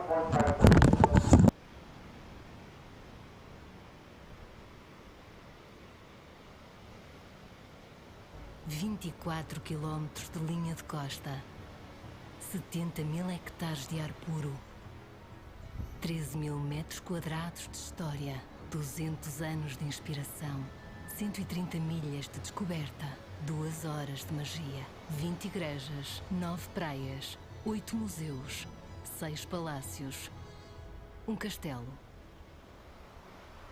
Sintra, Reserva Nacional.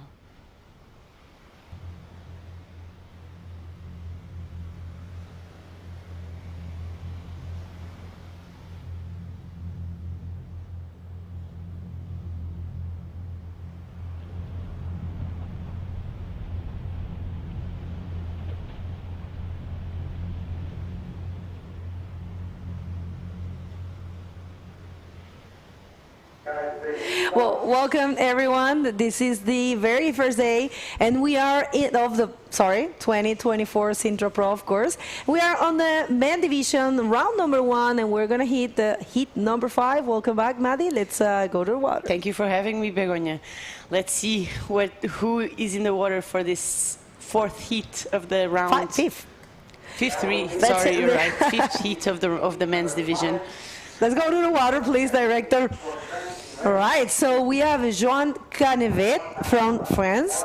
We have Vlad Morataya from Spain, and we have Brandon Greenaway from South Africa. I don't know, Brandon.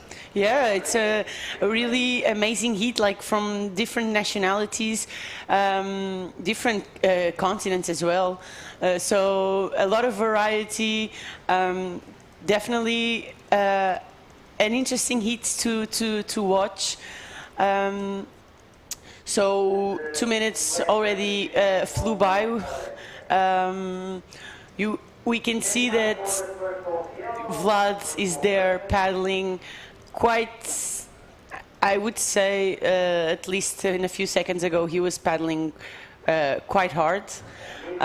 You can see just from the images that it feels like there's a strong current pulling you to the south, like to the rocks, like on the opposite side of the pool. But it's probably interesting to see what's the best strategy here, to paddle to stay in the same position, or just maybe let go of a little bit of the paddle. We see blue, like black, Brandon Greenaway from South Africa. Nice. A nice roll. He tries to go for the second one. If he did go for the second one, it would be really nice, because if it's difficult to do one maneuver, especially two, it's even harder. But a great start from Brandon. Starting his campaign, he's already putting up a score there. Well, you know, South Africans, they know very well. They have all kinds of different waves, of course. Sure. It's an amazing coastline. You've been there. We're going to get back to that idea, but this is Vlad from Spain, not able to find anything. But yeah, in South Africa, there's actually super heavy. I don't know where Brendan is from, but I'm watching at his socials, and he looks like he knows how to deal with hollow waves and hollow beach breaks, and I think he's going to feel comfortable here. Maybe he's from Cape Town. We'll get to see that. But yeah, it's an honor to have another South African. I think he's from Durban. All right. Well, Ian Cabell is from Durban. Yeah. It's nice to have more South Africans on tour. We see on the women's side, we have Pam. On the men's side, we have Tristan. Robbie Berman also did a few stops. A couple of years, actually. He was Ian Campbell, of course. But yeah. Yeah, I mean, Jared Houston, so many names. Yeah. Like, starting from Andre Bota, you know. Of course. The youngest man world champion in the history of bodyboarding.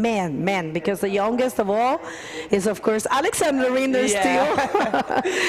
It's going to be tough to beat Alexandra on that record. Yes, I think so. I mean, 16 years old. You know who I think can do that? Who? Who do you think? Are you saying a Portuguese? Yes. Vicente? No. No, I'm talking about a girl. Luana. All right. It's or Vicente or Luana, I see. Yeah, for sure. Because Luca, he's already, past I think he's already 15. And he's not ranked, so next year he's going to be 16.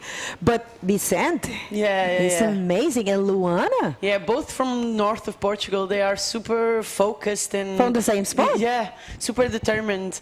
It feels like they are connected to the electricity, always in the water, always catching waves. But I feel like in Portugal, that's the mentality you have to have in order to catch a lot of waves, like always pursuing and trying to make hits. You cannot be, too soft, calm, too quiet. Yeah. No, makes a lot of. I mean, that's everywhere, but here in Portugal, you have so many good waves, and also you have a big crowd too. So for sure, everywhere you go. And for example, I didn't know, but I've been told that locals in Ericeira are actually a thing. Some spots. I didn't know. Some spots are more private. Let's put it that way. Yeah, for sure. But I feel like Portugal has had. Portugal has always been a country where it has a lot of tourism and a lot of people come to visit, and now it's starting to be, and like more and more so, a surfing destination. Yeah. So we had Red on the wave, but he didn't really manage to put in to land that role. But as I was saying, in Portugal we have a lot of surfing tourism. There's more and more crowds in our beaches. I can say for Carcavelos, we have yellow Vlad on the wave going right. The wave didn't offer much, but it had a good size and formation. Just didn't really provide anything. We see Red trying to catch another wave, probably just to come in to get outside next to the pool. I think Yellow is thinking about the same thing. But yeah, even if it feels close to the outside, but it's just better to go. And that's a chicken, Joan Canevet. He's coming from South France, and he has a school too. So very good to see him surfing here. He actually went to Itacoachara this year too. So nice. it's good to French crew is growing and growing for sure. So nice to have. All right, so we have the interview ready. I think we don't have any waves. If we have, we're gonna get the picture-in-picture screen for you. But it looks like. Wait a minute. Let's see. Yeah, we do have the interview ready with Armand. So go ahead, Armand. Guys, thank you so much. I'm with the winner of the previous heat, nonetheless, that the local legend, Francisco Ferreira, who just had an incredible heat. Francisco, how you doing? How you feeling? I'm feeling very happy. The heat was very difficult, but I made it and I'm happy. Yeah. All right, you said it was probably one of the hardest heat of your life. You just told me, like, I think it's the hardest heat of my life. Tell us why. O heat foi o mais difícil da minha vida porque as condições estão mesmo muito difíceis. Está uma corrente gigante, as ondas também não estão a ajudar muito. E cada vez que eu entrava na água, entrava na outra ponta da praia e saía na outra ponta. E isso tornou muito difícil, gerou muito cansaço. Mas lá consegui fazer a onda de 6 pontos, pelo que eu percebi. Também não conseguia ver bem as prioridades, não estava com as condições excelentes, mas lá me consegui safar, fiz 2 ondas boas e agora é continuar com tudo. With an incredible roll, the 6 points. Yeah. All right, so people, sorry, he just said that it was the worst condition he ever had the hardest heat he has in his life. Conditions are very hard right now with the current, the tide changing and everything. It's very complicated, but he's super happy with his heat. You're known for being like a local, like what we could call a local here in Lisboa, but Praia Grande is not necessarily a spot that you surf all the time, correct? Sim, eu costumo surfar em Carcavelos, ou agora no inverno é mais Praia Grande, aqui nas praias de Sintra, mas tenho sempre surfado em Carcavelos a minha vida inteira, não sou local da Praia Grande, mas é sempre bom passar estes hits assim mais difíceis porque só nos puxa para cima e acho que só me motiva cada vez mais para dar o melhor de mim e para tentar fazer um melhor hit a seguir. E agora é ir com tudo para os outros hits. Exactly. Yeah, so he says like he's more local from Carcavelos and he doesn't really surf Praia Grande much, only when it's competition and when conditions are good. So it's never easy to surf such a spot. Do you have anything that you want to say to your family, friends? Eu quero agradecer à minha família que me está a ver lá de casa, ao meu pai, à minha mãe, aos meus irmãos. Queria mandar um beijinho para a minha namorada. Queria agradecer aos meus patrocinadores, à Junta de Freguesia de Carcavelos e Parede, a Cascais, à Borapé e à Aquacanca.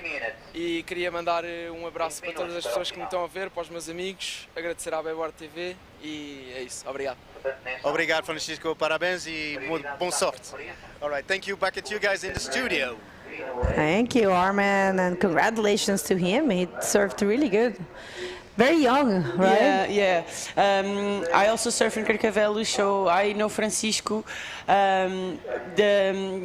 Miguel Ferreira, which has already surfed today, is also from Carcavelos.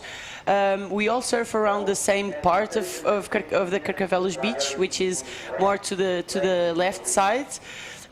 He's a local there, but like most bodyboarders from Carcavelos, around this time we all come here. Like so, Teresa Pedrella, Miguel Ferreira, Francisco Ferreira, a lot of Lisbon riders. Let's put it like this. We come to Praia Grande, especially to train for the Sintra Pro, but it's the best place.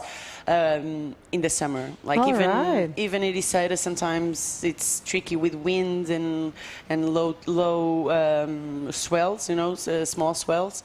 So yeah, Praia Grande, it's the most consistent throughout the summer.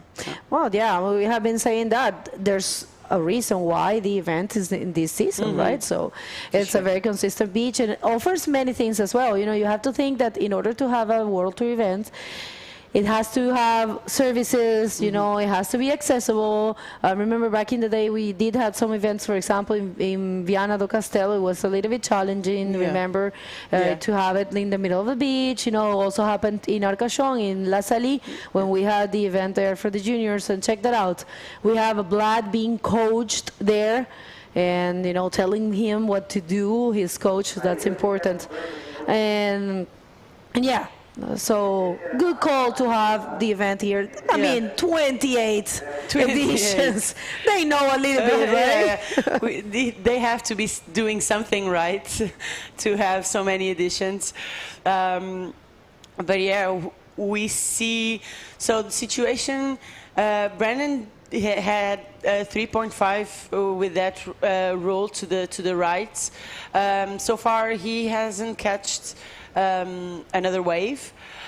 We also have Juan Canivet, which is still looking for a better wave, like a proper score, a completed maneuver, probably.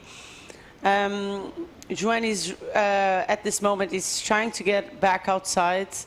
You can see that even if you do a deep duck dive, the wave still pushes you back a little bit.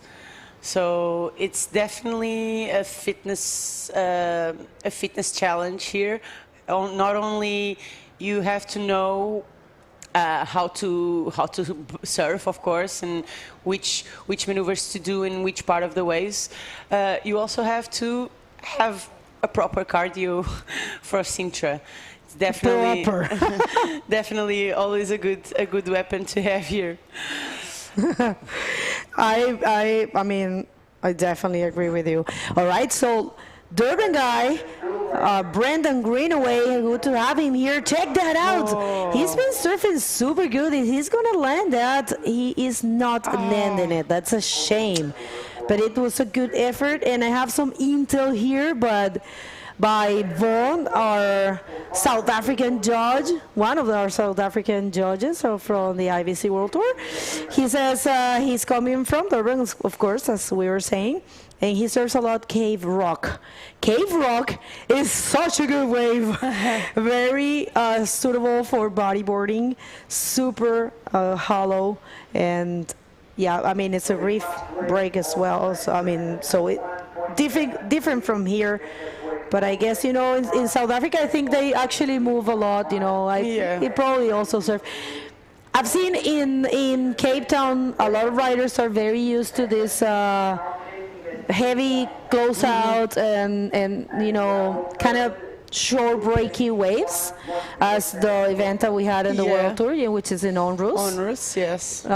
What a beautiful place, Manus, huh? Yeah. I just love South Africa with all my heart. For sure. It's definitely one of the best places I've traveled to. Same. Like landscape-wise, the food, the waves, like everything, the people as well. All right, one more. Again. Or Safa, keeping busy. But not able to do much in there. But South Africa, full of legends, lots of passion for bodyboarding, lots of big names. I've been following some events, local events that have been done there, and we'll actually trying to get back an event in the World Tour there. We'll see if we get probably a Cape Town Pro. Not the Walker Bay Pro, which is the name of exactly. The place where Onrus is in Hermanos, but in Cape Town this time. We'll see if that happens. We remember calendar comes out at the end of this year or early in January, and we still don't know what's gonna look like. It's the IBC is working closely with all the organizers and to try to offer you a very complete calendar. But there's a chance that Cape Town is or South Africa is back there. We'll see. That depends on many things, but it's a pleasure to see more South African names. We're super used to have that flag in bodyboarding. Yeah, and actually, like we mentioned before, there's so many world champions coming out from South Africa, especially in the men's division. And to see, I don't know, I'm not really sure, but I think like running the tour, Azaf running the full tour on the men's division, I think Tristan this year was the only one. But if he wasn't the only one, I know there would be only a few more South Africans there. So it's great to see Brandon, and you can see that the waves that Brandon is catching are heavy, like are proper waves. He's not catching the waves that will easily allow him to do a roll. He's searching for a big critical sections. Critical section. For sure. Yeah, you could see that the roll he pulled, he didn't land it, but the roll was heavy. Reminded me of his fellow countrywoman, Pam Bowron, holding on to those big rolls. The Dream Slayer. Yeah, Pam. When we were commentating with Jay in Maldives, he said he was talking to a few South Africans. I believe he was talking to Ian. Oh, actually, that was not Jay. That was Rob Barber. Okay. He said Ian told him that Pam is one of these riders that almost never fails a roll. That's right. Yeah, for sure. She almost always, she's super cool because I've been following her career, and she's always landing those critical rolls. And I think, she is really trained in all conditions because she trains in different, beach tricks there. But South Africa, there's a lot of history in bodyboarding and huge culture for this sport, lots of passion. And I was just getting that intel that Brandon himself, he's 40 years of age. And he's a super competitive rider. He do triathlons as well. Oh, wow. And, he's ready for these conditions. And he loves to compete in bodyboarding. If he wins, I'm going to ask him what made him come to Portugal to this World Tour event. It's really nice to have him. It's just, what motivates him to come here. Yeah, it's especially because, he's traveling there's places more far than South Africa, but he's coming a long way, and it's definitely interesting to know why. Probably I don't know. Let's see what Brandon has to say if he passes this heat in first. But I would probably say that this heavy beach break, it's probably similar to what he might have in South Africa when he goes to beach breaks, but I never know. I mean, if he serves a lot cave rock, that's not like Sintra, but I mean, it's definitely, yeah, no, he probably served all kinds of waves there. But yeah, I think what I've been told here is that he is focusing on trying to come back full time to bodyboarding. So that's cool. good. We're gonna pick his brain. We see Yuan on the right, kind of a little bit wide, but he projects a good roll. Let's see if he can. Yeah, he does land it. Great situation for Yuan to catch a good wave with a maneuver in it. That will definitely solidify his second place in the heat. All right, that was a chicken. We'll see, Johan Kennevet, super happy and cheerful person. I love him to be around him because it's always, doing jokes and making fun of things. And it's super, and he does this trumpet, of course. I always say that. Everybody that knows him knows about the trumpet. And yeah, so good job there for him because he got the score he needed and he changed the situation. And look, they are tied. Yeah, bien fait, bien joué, como les Français disent. Bien joué pour Chicken. So the reason why Yuan is in front with the totals being matched 5.323 is that it's because Yuan has the best wave of the heat, so he has a 3.83 that puts him in first. Brandon is in second. He only needs a 1.74 to go back in first. But as you can see, Vlad also only needs a 4.16. So this is a very open heat with 8 minutes to go. I feel like here your main rival is the time. You can spend a lot of time paddling or searching for a wave, and you run out of time. So it's best for Brandon. I think Brandon is in a good spot, so he will probably catch another wave until the end of the heat. And who hasn't been too active is Vlad. I don't know. Yeah. It's a shame, but I mean 4.17. 16. I'm sorry. If he finds a good wave with a good maneuver, he can get that score. So it's not all lost. 7 minutes and 30. There's chance. We'll see. Yeah, these heats might feel that there's not a lot of action, but at the same time they are super, it gets you intrigued to see who's gonna win this heat, because either of them, if you catch a good wave, you can always pass these heats in these conditions. If you catch the wave, it's never over until the horn sounds.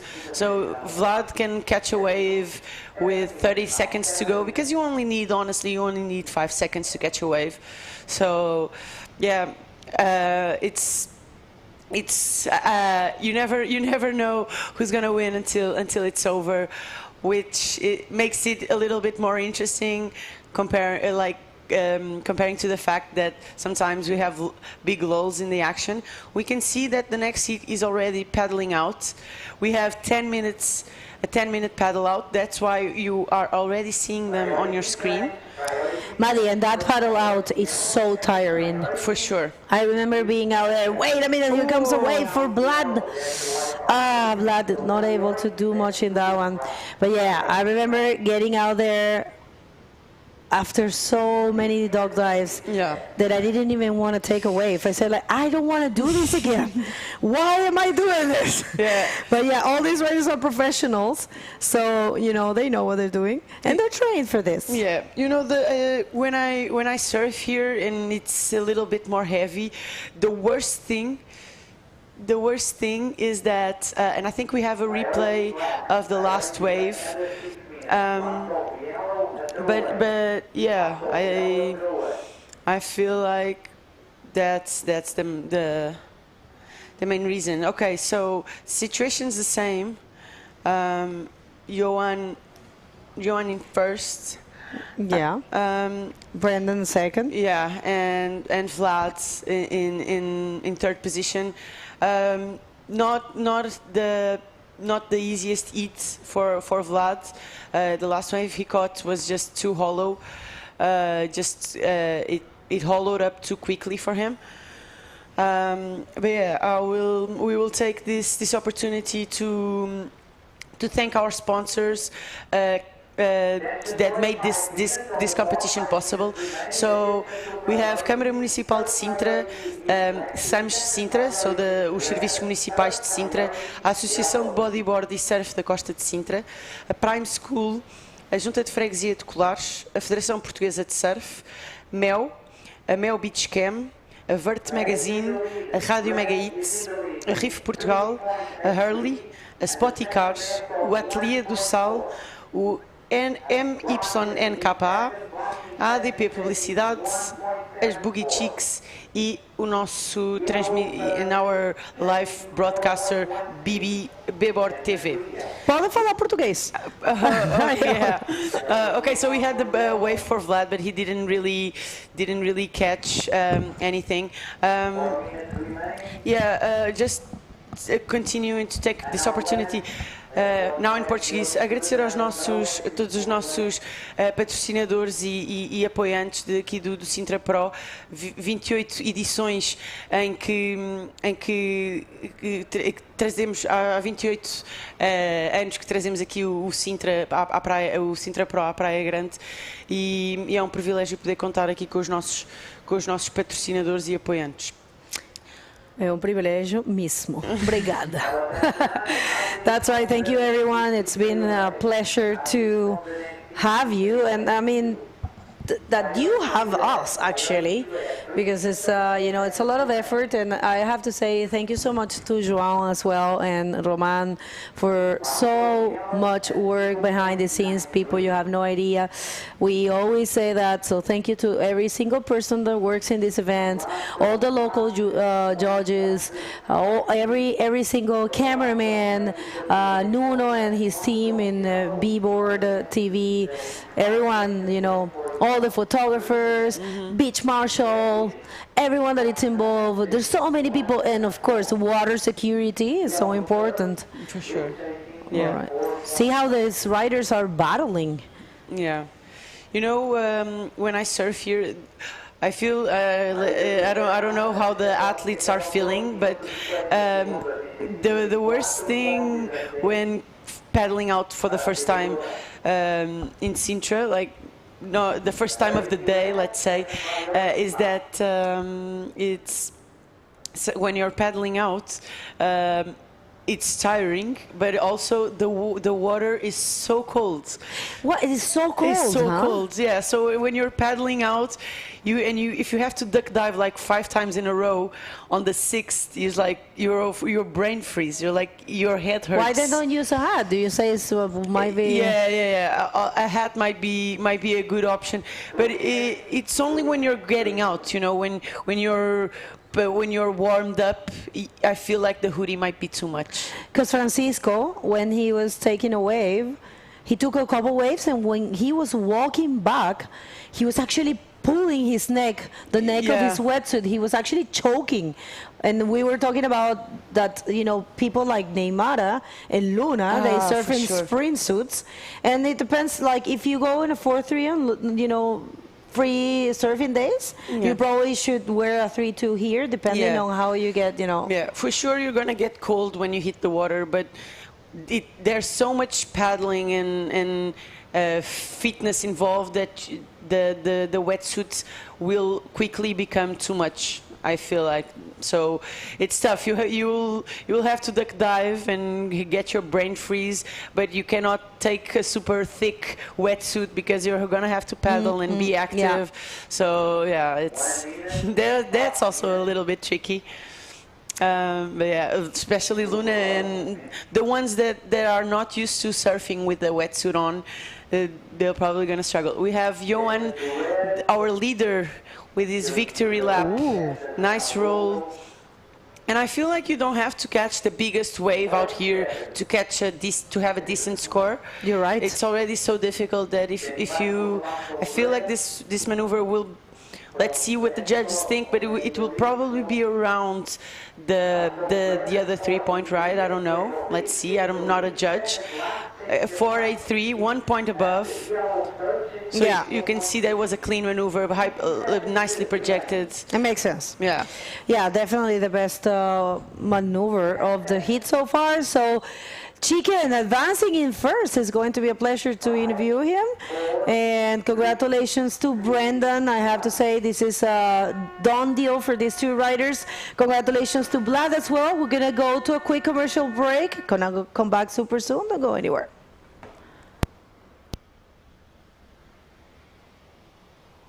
24 quilómetros de linha de costa, 70.000 hectares de ar puro, 13.000 metros quadrados de história, 200 anos de inspiração, 130 milhas de descoberta, 2 horas de magia, 20 igrejas, 9 praias, 8 museus, 6 palácios, um castelo. Sintra, Reserva Nacional.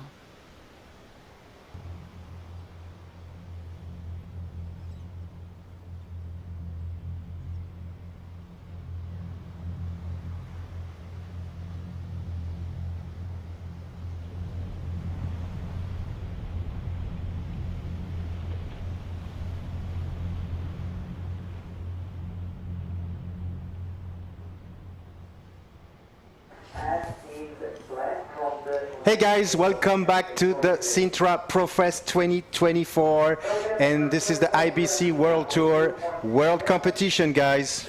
Hi Armin, welcome back to the booth. We are here with Ricardo Rosmaninho in red, Noah Capdeville in yellow, and Joey Gregory in blue. Oh, and we have like a super international heat in the water right now. It's the heat number 6, round 1. So for the people that just tuning in, this is, like I said, the Sintra Pro Fest, and we are on the World Tour. This is the round 1, heat number 6, with Ricardo Rosmaninho, the third musketeer, Portuguese legend over here from Porto. And then we have Noah Capdeville, brother of Ethan Capdeville, son of Nicolas Capdeville, French legend. I wish a happy belated birthday to Nicolas Capdeville. It was his birthday yesterday. And Nicolas is like legendary. Noah just came back from Indonesia. If you guys gonna go on his Instagram, you're gonna see some of the most incredible maneuver down in Sumatra, really crazy. And we have from the United States of America, Joey Gregory. Yeah, it's definitely a very international heat. We see that Ricardo in red already caught a wave, probably an in and out, not much there. But honestly, what I'm really happy to see is that Ricardo caught a wave and is already neck outside. So probably took him 30 seconds to get back out. Probably just an in and out, like I said, just such a small score. But let's see. I feel like they are positioning themselves to catch a wave. I don't know if the set is coming. It feels like there's some movement outside. In the water, yeah. Yeah. Let's see. So we have, like I said, up and riding right now, Joey Gregory. In and out. Yeah, that was difficult. That's a difficult choice what he made right now. But yeah, we have like we said earlier, like usually the athletes are allowed to enter the water 3 minutes before their heat. Now we allow them 10 minutes because of the condition today. So they have a 10 minutes paddle out before the heat started. So Joey just got rewarded with 1 point. So he's in the lead right now. Yeah.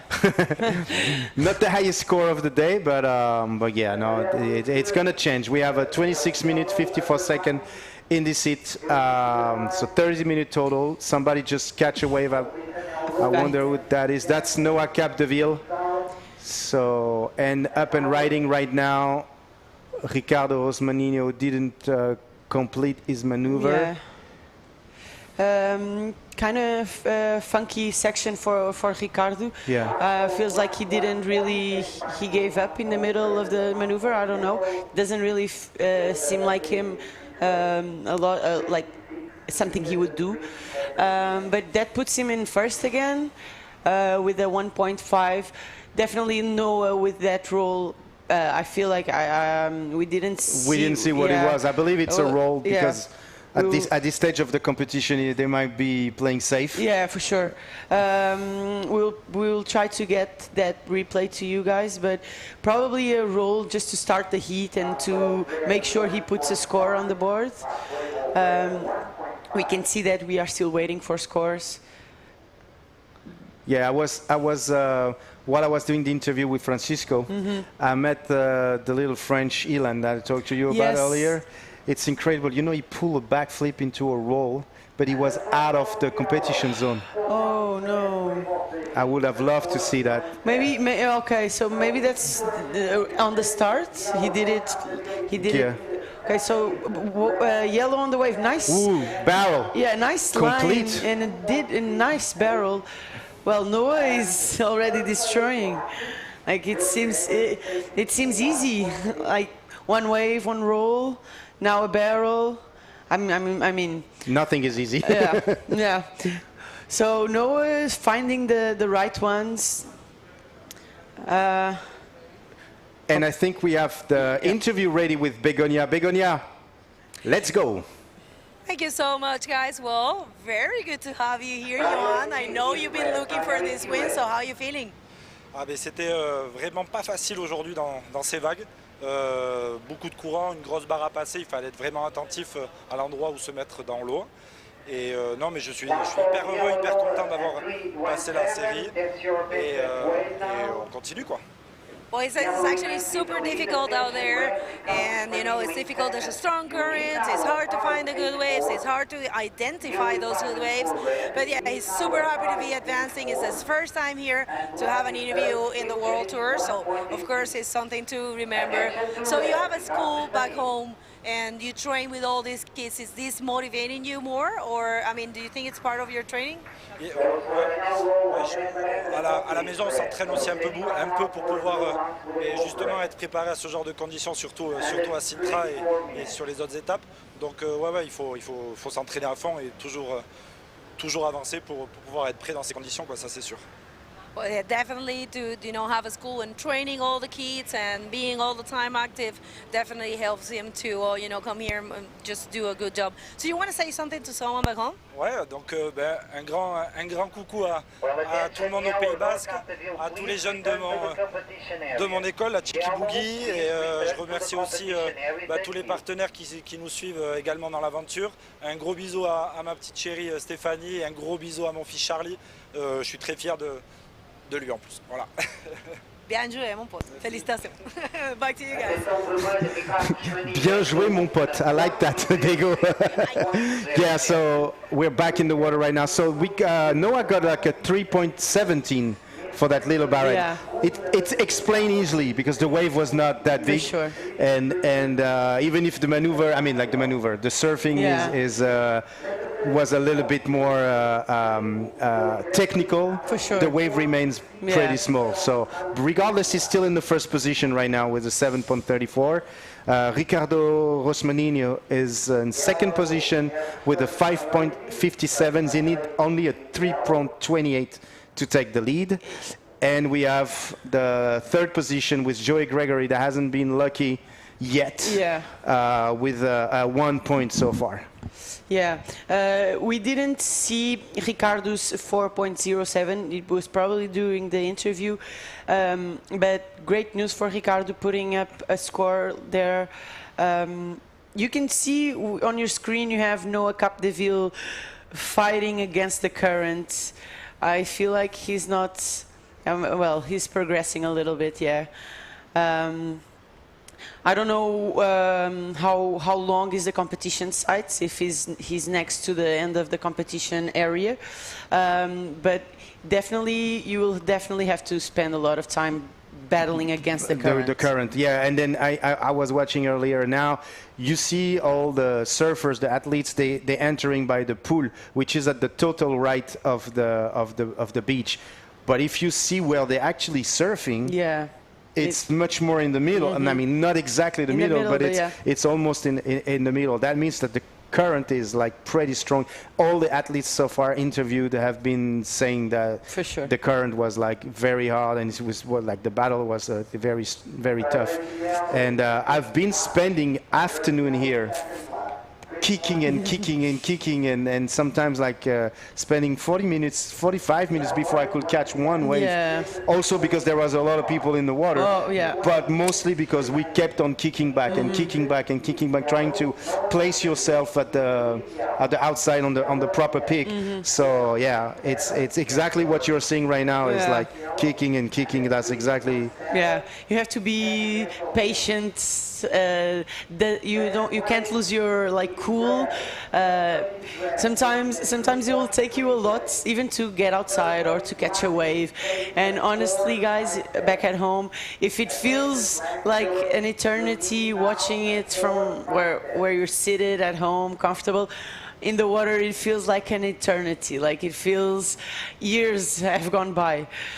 So if you're paddling out for 5 minutes, it feels like paddling and duck diving and paddling. It feels like 20 minutes, and you're super drained. So sometimes Praia Grande, it humbles you. Exactly. I like that. That's exactly what it is. And you lose a lot of calories. Yeah, for sure. So for the people that are looking for a diet, I will recommend to come to Praia Grande and paddle all the time. Je vais faire un petit récapitulatif en français puisqu'on a notre ami Noah Capdeville dans l'eau. Noah, pour tous nos amis français, vous le savez, c'est le fils de la légende Nicolas Capdeville qui fêtait son anniversaire encore hier. Frère d'Ethan Capdeville qui est bien placé dans le top ranking des athlètes de ce World Tour, qu'on a très hâte de voir surfer à l'eau. Et puis Noah, que dire de plus, excellent rider, il nous l'a prouvé récemment, il était en voyage en Indonésie, à Bali plus précisément, et il a posté 3 vagues, 3 vagues incroyables, 3 manœuvres différentes, et réalisées comme à la hauteur des meilleurs riders du monde. Donc je vous conseille vraiment d'aller faire un tour sur son Instagram juste pour voir ces 3 vagues. Le reste, si vous voulez, vous pouvez scroller, mais ces 3 vagues valent le coup. Et voilà. Et à l'eau, on a également un Portugais, une légende ici de Porto, Povado Vazim, qui est Ricardo Rosmaninho, collègue de Joël Rodriguez, collègue de Luana Dourado. Donc on va voir tous ces gens-là évoluer un peu plus tard dans l'eau. Et un Américain, Joey Gregory, qui pour l'instant n'a pas encore pris de bonnes vagues. Une seule vague seulement à son actif avec un seul point. Donc voilà. Let's get back to the main language of this World Tour, which is English. With actually Joey Gregory, I was just saying like he hasn't got the chance to surf a wave yet. Very small roll. Yeah, but a good-looking wave. He did surf it a little bit before he pushed a roll. Definitely a proper score, probably. Definitely around the scores that we have seen so far. Maybe a little bit below, just because it wasn't as explosive as the other ones. And probably in the shoulder as well, the very end of the wave. Yeah, but Joey is going. It's a good sign, like to get his heat going. We have 70 minutes to go still, so 30 minutes heat, there's a lot of time. But you can see that even the best bodyboarders in the world are struggling in the 30-minute heats to catch 2 scoring waves.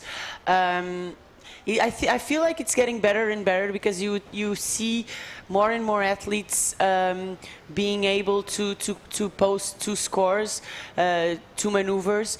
Noah did it in like 5 minutes. He managed to catch 2 waves. You and see he's Noah actually again? up and riding right now. Ooh, that's going to be a nice one. Very nice roll for Noah, who just, you know, keep his domination in this heat and staying very active, like you said. I think it's the key here. If you wait too long to get the wave because you're a little bit lost and you don't know where the peak is coming from and everything, then you're gonna lose way too much time. Knowing that you have to paddle back, I would recommend to honestly surf more than usual. For sure. And Noah just proved it right there. I think he's gonna get a 5 right now with this roll. Yeah, it might feel a little bit tricky, like the strategy, if we should wait or if you should catch more waves, or stay active. And the best, I feel like you're gonna be tired, of course, at the end of the heat. You're gonna have to paddle, that's for certain. So you might as well keep busy. Try, there's a saying where you have to open a watermelon to see if it's good. Yeah. With the waves, the best strategy for these kinds of conditions is just catch the wave and see if what it has to offer you. Because if you stay still for too long, you might not catch the wave. The wave you catch might not give you what you want, and you still have to paddle back outside. And that's I think that's what happened with the youngest rider in the water earlier today. I think they didn't manage to catch, like each time they were catching a wave, that was not necessarily the proper one. Doing competition is not an easy task, especially on the world tour. It's an amazing experience, but it's not an easy task. It's I would say it's very different from a national competition. Yeah. A lot of people will say, "Oh, but competition is competition." I think it's the pressure, if that's the world. It's very different. You know. I think a world tour, you're facing new riders, faces that you don't know, surfers that you've never seen in the water, unless you reach a certain level and a certain point where we're going to go in the top ranking. But when it's like a very young riders, like you do national competition, you pretty know every riders of your country. Now this is a world tour. That's a pressure that is hard to handle when you're in the water in these conditions. Yeah. So. And I could see that, like those kids, for some of these kids, it's like the first time they're on a world tour, not necessarily for Louis or the other people, but it's a different pressure. It's a total different tactic. It's a total different strategy, and I think when the older you see the rider, you can tell the experience that they have. For sure, yeah. We can see that even I feel like on the first heats or the heats where you don't have a lot of scores. It's because of that. The more wise, let's say, the more experienced. Yeah, the more experienced riders, they know that they should keep busy. And picking up on that thing you said about the nationals versus the world tour, for sure.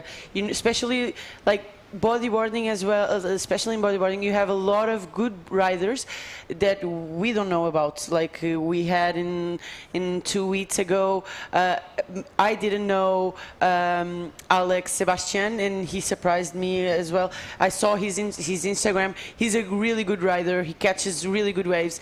But in the world tour, you never know who you're gonna come up against, and he's probably pretty good. So you don't know what you're gonna get. You have to be like really go big or go home.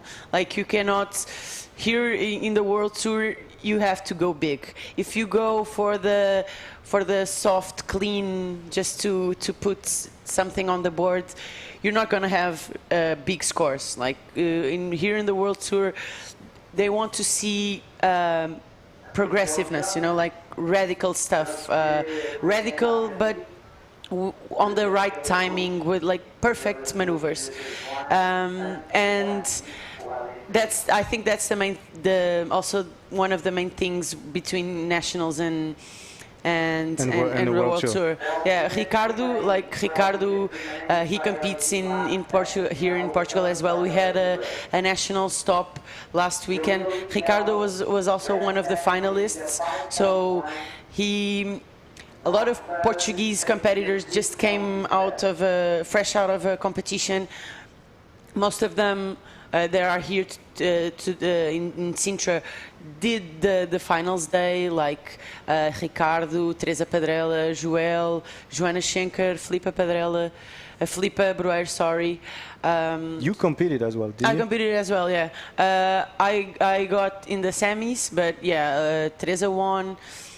Joel, Miguel Ferreira won, so it was a great competition, and I felt like a lot of these athletes were taking that as an opportunity and a motivation for all the stops, because we have Sintra, then we have ATB and the European Tour. Yeah. So there's a lot of competition for the European riders, like Portugal, Spain, France, even Morocco participates in the European Tour. Absolutely. So yeah, they are fresh, like competitive wise. But yeah, I see that Rusmaninho put another 4 there, so solidifying his second place. Yeah, I'm not sure where that wave was written, but we kind of missed it on the screen. So what you have to, again, what we need to explain is that the position of the rider is a little bit, they're very spaced out, regardless of the priority. Like now, for example, Joey Gregory has first priority. Noah up and riding right now. Ooh, that's a beautiful wave. If he comes out of that barrel, that's going to be crazy. Ah, that was the perfect. But he was almost there. He was there. He was there. Where is he? I don't know, but he maybe he bailed before that. Okay. But it was a really good looking wave. That was a good looking wave. I would have loved to see him coming out of this. But yeah, no, so what was I saying is like they're very spaced out regardless of the priority. And so like I said, Joey has first priority right now. Ricardo Rusmaninho has second priority. Noah just took a wave. It's priority right now. It's crucial, but at the same time, it's like I said earlier, the little kid in the heat with the white rash that we missed a little bit took a wave that nobody could see, not even the judge, because he was out of the competition, unfortunately. So now right now position is key, because you need to remain in the zone, battling current, against current, sorry, and making sure that you're going to catch a proper wave. But for some reason, I think they're cleaner wave now that we had earlier in the day.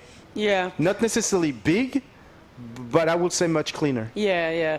There's different spots. We see yellow. Oh, Noah again. Yeah. He was probably trying to put more than one maneuver there. Yeah, I think he wants to change that 4.77 because he knows that Ricardo needs a 5.10 to take the lead. Joey needs Joey got another wave as well, like a 1.43. Yeah. It might be very hard for our camera crew to follow the riders, even though you see the 3 of them in the water right now. Yeah. Their position might switch in a second, just because the current must have pushed them far away from the zone, from the competition zone. Yeah, but I feel like the waves, in fact, are getting a little bit more cleaner. There are different spots even on the competition area. We have one which is closer to the pool, and we have another wave that it's a little bit more to the left. I feel like they are a little bit stuck in between those waves, but I would have to check it like live on the beach to get a perception of where they are. But yeah, it's a matter of positioning, being on the right spots, because the waves are more rideable. It's not just closeouts or wobbling waves, you know, where you catch the wave and you're jumping while doing the bottom, because the wave it's too up and down. I feel like it's more surfable, but at the same time, I feel like the current is super strong. Yeah, you can tell, like when you see riders not even seated and waiting for the the wave, the set to come. Like you know for sure, like these guys gonna come out of the water drenched, with no energy and empty lungs. And it's tough. It's tough for the athletes that will be competing 2 times today. They also have to do a little bit of management of you know, like in Ricardo's position, of course he will want to catch another wave and change that 4.03, but at the same time I feel like probably Ricardo is not too much worried in the way that he also has to save his strength. He's up and riding really right now. Nice wave. See, you called him. Yeah, I feel like. Look at this. The wave. Okay, nice. The wave. Tough one.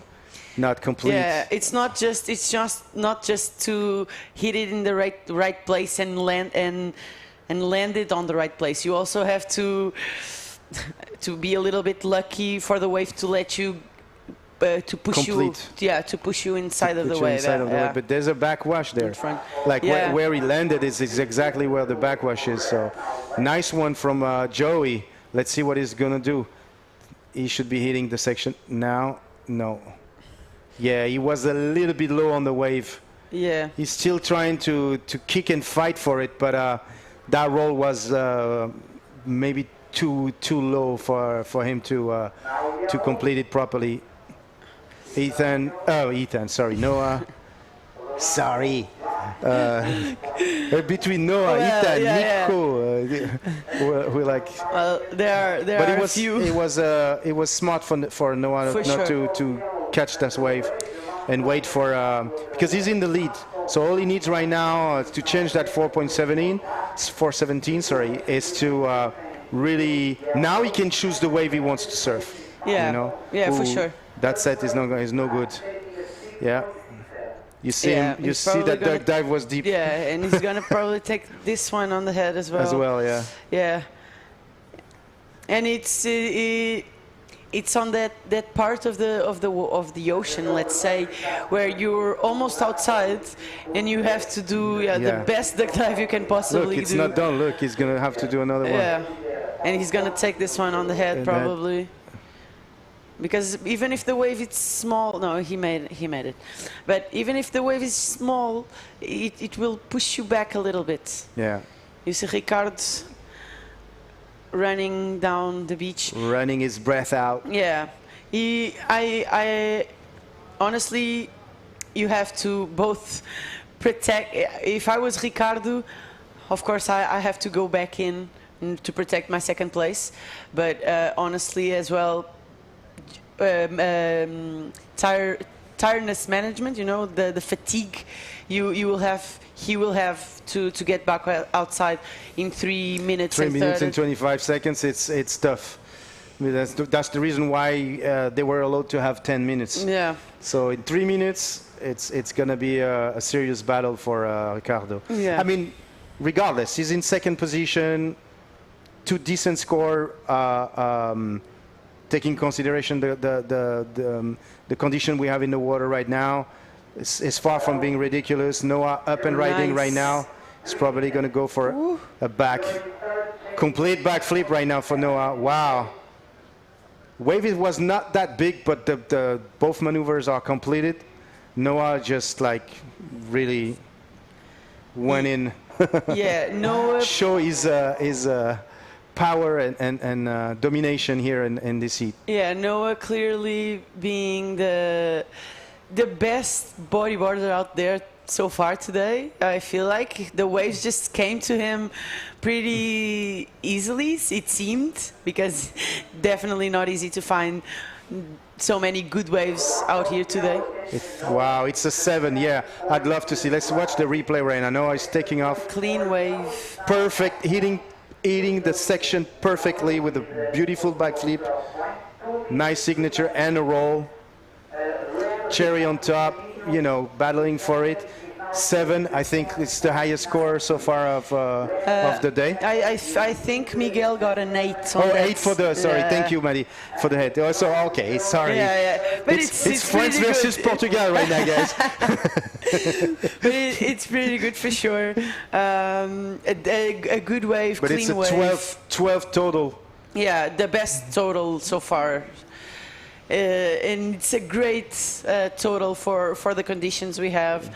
And we can see that you don't need to catch the biggest wave out there to have I was a great about to score. say, honestly, I was a little bit concerned about the size of the wave, how the judge will take in consideration, knowing the size wasn't big, because he wasn't really where we wanted for that barrel that he did at the beginning. Sure. So I was like, maybe, but 7 is... it's a good score. It's a good score. Yeah, for sure. And it's something that the next competitors that are coming in can take into consideration. Like sometimes, or you can just catch the cleanest wave out there and do the cleanest roll you can. Probably won't be a 9. Won't be probably. If it's nothing too critical, it's not going to be a 7, but it's going to be a good score. We have seen in previous waves 5s and high 4s for clean rolls. And we see Ricardo Rosmaninho, We're 25 seconds away from the end of the heat. I think right now there's not much we're going to get from any of these riders. Unfortunately, Joey didn't perform probably at his level. Yeah. Once again, doing a world competition, you have to get a certain level. I'm pretty sure Joey is much better than what you've seen today. Unfortunately, he couldn't show us. But yeah. All right, guys, it's the end of the heat. Yeah. Once again, we're going to go for a quick commercial, but stay with us. Don't go anywhere. We will be back very soon. Bye-bye. See you soon. Thank you, Armin. Thank you, Maddie. Attention to start next speed in 5, 4, 3, 2, 1.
And we are back. Thank you so much. This is the first day of competition for the 2024 Sintra Pro, and we are in round number 1 of the men division. And let's hit the water because we don't want to miss any of the action. Thank you, director. Water. Thank you so much. All right, so who do we have? We have, once again, very eclectic heat right here. We have a Portuguese Ruben Cabral in the water.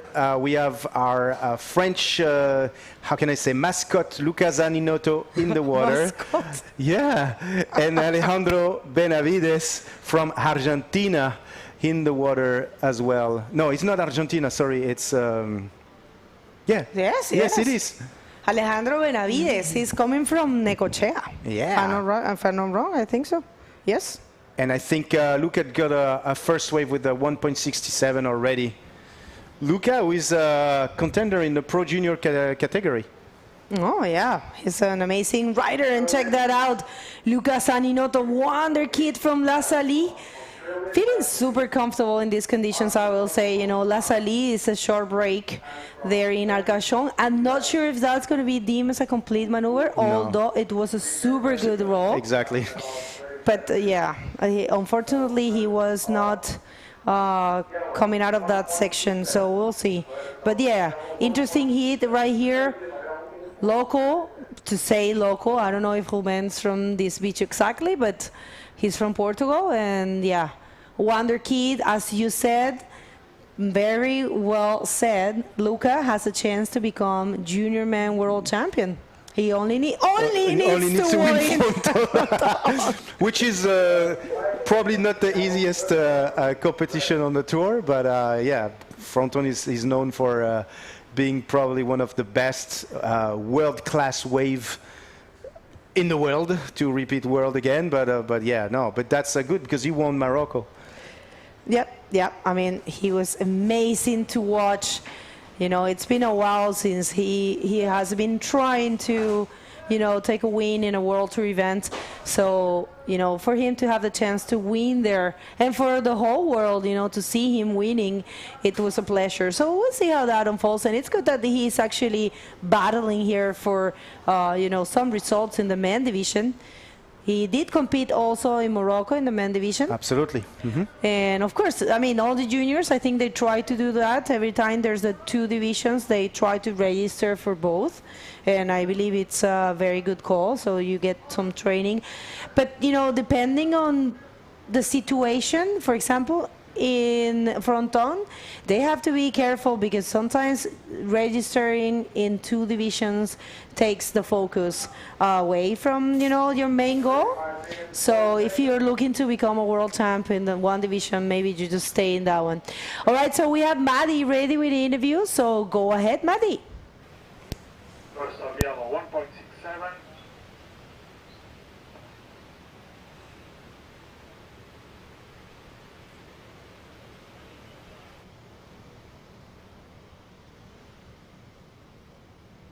All right, yeah, we did have a little audio thing going on there, but Maddie, she's ready. She was waiting for the cue, and then of course we're gonna throw it real soon to her. But all right, so situation in the water, Luca. Yeah, he didn't get the score. It's a 1.67. Unfortunately, not a complete move. And so how fast Luca paddled back out? That's some knowledge. See, it didn't take him anything. Yeah, I'm pretty sure. No, but I think also the conditions right now are much easier. I mean, much easier. A bit easier than it was earlier in the morning, because now if you can see, the peak is not necessarily far away as it was earlier in the morning. So it's not only that you have to pass the break and you have to paddle all the way back to the thing, but it's the peak is right after the break. So I think it's going to be much easier to hit the section, to hit the outside. Somebody was paddling, Alejandro was paddling. But regardless, the current, I believe the current is even stronger than it was earlier today. All right, so if I'm not wrong, I think Maddie right now, wait a minute, let's see if someone's taking this wave. 1 second. All right, so Maddie, take it away. Hi, thank you guys. Okay, I'm here with Noah. Noah, what was your strategy coming into the water? Like catching a lot of waves or just waiting for the best ones? No, I think my strategy was to try to take the good ones, but not to wait too much because the waves are very hard outside. There is a lot of current, so I managed to catch 2 or 3 at the start, and then I finally take my best wave at the end. I'm so happy to make this round. It was very hard, very hard. Yeah, for sure. You got the biggest, highest score of the day so far.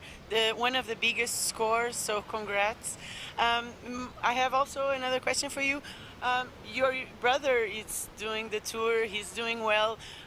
What are your objectives for the future? Are you planning or doing the tour with him? Yeah, maybe. I think not this year because I'm studying in Paris, but it's my last year, so maybe in 2006 I want to be part of the tour, and it will be amazing to be with my brother. Nice. Any message you want to send back home in French? Ouais, carrément. Ben, merci à tous qui nous regardent. Voilà, un gros bisou, pensez à tout le monde et bisous Sissi. Allez, merci. Thank you, Noah. Back to you guys in the booth. Yeah. That's so cool to see Noah advancing as well. Of course, he had to have some motivation watching his brother and his dad story. And he serves really good too. You know, it's part of the family. Yeah, genes. I was mentioning earlier that he just came back from Indonesia. He was in Bali, and he posted some incredible actions there. He's really good. So good to see the Capdeville dynasty right there. All right, so far Luca only got a 1.67, and Ruben, he was trying to get that wave, and Alejandro Benavides from Argentina not able to take any wave as of yet. But there's still a lot of time. These are 30-minute hits, and the good thing is there's only 3 men in the water, so it's comfortable. You know, they give you a lot of chances. But once again, like we saw it, Noah just demonstrated it as well. The strategy here is not to waste too much time as well, because the paddle back is going to make you lose a lot of time. Up and riding right now, I think Luca wants to paddle. No, but that's Ruben. Ooh, who went for the barrel, but got stuck inside. Well, we'll see. This is a nice looking wave. Yeah. Yeah, this is a nice looking wave, but it wasn't actually. You can tell he has some, you know, some will. He's very determined. He's craving to do well in the World Tour. You know, I can see that in his eyes. I think Luca, it's definitely one of the riders that we have to watch closely. You know, he's still very young. I think it's 15, huh? 16, he's turning Already? 16. Yeah. That's probably why you got confused a little bit with Louis. I thought Louis was closer to his age. Yeah. No, I knew he was older, but I thought Louis probably was, I don't know, probably about to be 15 or something. But yeah, you can tell Luca really wants to do well in the World Tour. It's one of the, but he's young, you know, so it's hard to travel that young. You know, you have to travel with someone. You know, expenses are way more, they're higher. Of course, you have to pay for, you know, 2 people expenses. So yeah, but he'll get his chance. Yeah, Luca just entered the, you know, the pole surf. You know, in France you have the opportunity to study.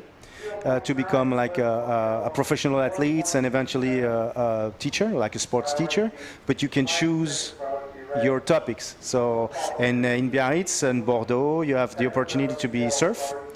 Surf is part of it, and bodyboarding. So I think that's amazing. Yeah. So he's the studies that he's doing is at the pole surf in Biarritz, where he's actually able to train professionally. Whilst keep on doing his studies. Bien fait la France. Allez la France. Bien pensé. Non, mais c'est incroyable. But honestly, it's like 8 people that are allowed on that specific category. Oh, okay. So, but this year there were only 6. So when I asked Luca, they didn't apply. Yeah, so I was like, was it hard for you to be accepted in the poll? And he was like, no, because we were only 6 and there was 8 places. But Ethan Capdeville did the same. Mati Goujon did the same thing. Oh, yeah, that's amazing. And then, well, I have to say congratulations. Maxime aussi. Well, congratulations to the French government for that very good initiative. It's a very important thing to do. This is a very good way to support these athletes to become professional. So good on the French, I would say, initiative. Yeah, I don't know whose initiative is, but it's a very good one. So amazing. So if you're tuning in right now, we are in the first day. This is only heat number 7 of the first round for the men division. This will be an only men day. We are not seeing the women today. We will keep running till it's possible. We will see round number 2, that's for sure, and a wave here. Not happening there for Alejandro. Yeah, choosing the section must be not that easy. It looks easy on the camera, but by being in the water, I would, knowing these riders, I think it's not as easy to take a wave right now. It's a bit complicated, but yeah, I mean, just have faith and be alert, because the triangles are there. There's definitely some some nice looking waves, and it's only a matter of choosing. We'll see. Here comes Alejandro Benavides, el argentino. Vamos a ver una sección. Oh! Beautiful choreography, but I don't know what's gonna happen. That was really unexpected. So Luca has first priority. Second priority was actually Alejandro. So I wonder. We'll see. What's gonna happen? Yeah, that's unfortunate because it was a good wave for both of them. But yeah, we'll see if that's deemed as a priority. Yes. We will have the replay and we'll see how that looked. Alejandro is actually leaving the competition area. Atención Argentina, porque no sabemos qué puede pasar ahí. ¿Por qué venía Lucas Aninoto en esta ola? Yeah, that's Luca. And check that out. None of them stopped. Wow. But Luca had the priority. Had the priority. So, and he's holding his hand. Yeah, it's been called.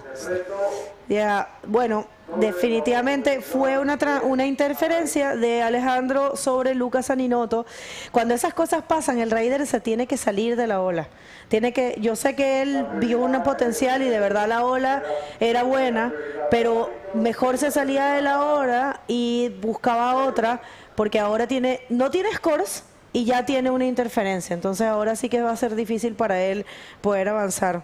Una pena. Je vais le dire en français vite fait. Bye. Luca avait la première priorité, donc il se peut que les juges demandent une interférence sur cette action spécifique, parce que justement Luca avait la priorité et Alejandro, l'Argentin, a pris la vague, il était en seconde priorité et ils se sont retrouvés à taper la section au même moment. Je pense que ça va être un peu compliqué pour l'Argentin. Un peu dommage malheureusement pour Luca parce qu'il était parti pour faire un excellent rôle. Mais bon, rien n'est fini. Là, il est en train de courir. Il a encore 15 minutes. Et je pense qu'il n'a pas dit son dernier mot. Donc voilà, let's get back to the action. I love that they haven't said their last word. I like it. Say how fit he is, man. Like, not all of the riders can run like that through the beach, but he is very used to this. Lucas Aninoto, all right, so yes, it was an interference. Luca right now is in the first position because he's the only one with 2 scores. So we'll see how that unfolds. Ruben is entering back also. He's paddling back, so we'll see. But yeah, unfortunate situation there for the Argentinian. Yeah, it's tough. It was beautiful to watch, though. Yeah, if they both had pulled the roll, it would have been insane. But yeah, maybe we can take some time to thank our sponsors and partners of this Sintra ProFest 2024. I'd like to thank Câmara Municipal de Sintra, SMAS Sintra Servicios Municipalidades de Sintra, Associação de Bodyboard Surf de Costa de Sintra, Prime International School, Junta de Freguesia de Colares. Freguesia de Colares. Federação Portuguesa de Surf, Meo Beach Cam, Vert Magazine, Radio Mega Hits, Reef Portugal, Hurley, Spoticar, Atelier do Sal, MYNKA, ADP Publicidade, Boogie Cheeks, and Bodyboard TV. Thanks again, Nuno Lopes, for offering us this live right now with Bodyboard TV. All right, thank you so much. Obrigado a todo mundo. É muito importante de contar com vocês. Very, very good to have all of you here. It's a pleasure to be back in Sintra, Praia, Grande. One of the most consistent beaches that we have here in Portugal, that they have. Beautiful place, super accessible, full of services. The waves are definitely delivering. They always deliver, and everyone is really kind. I have to say, Portuguese are very nice people. So if you haven't done it, if in all these 28 editions you haven't been here, you definitely want to do it.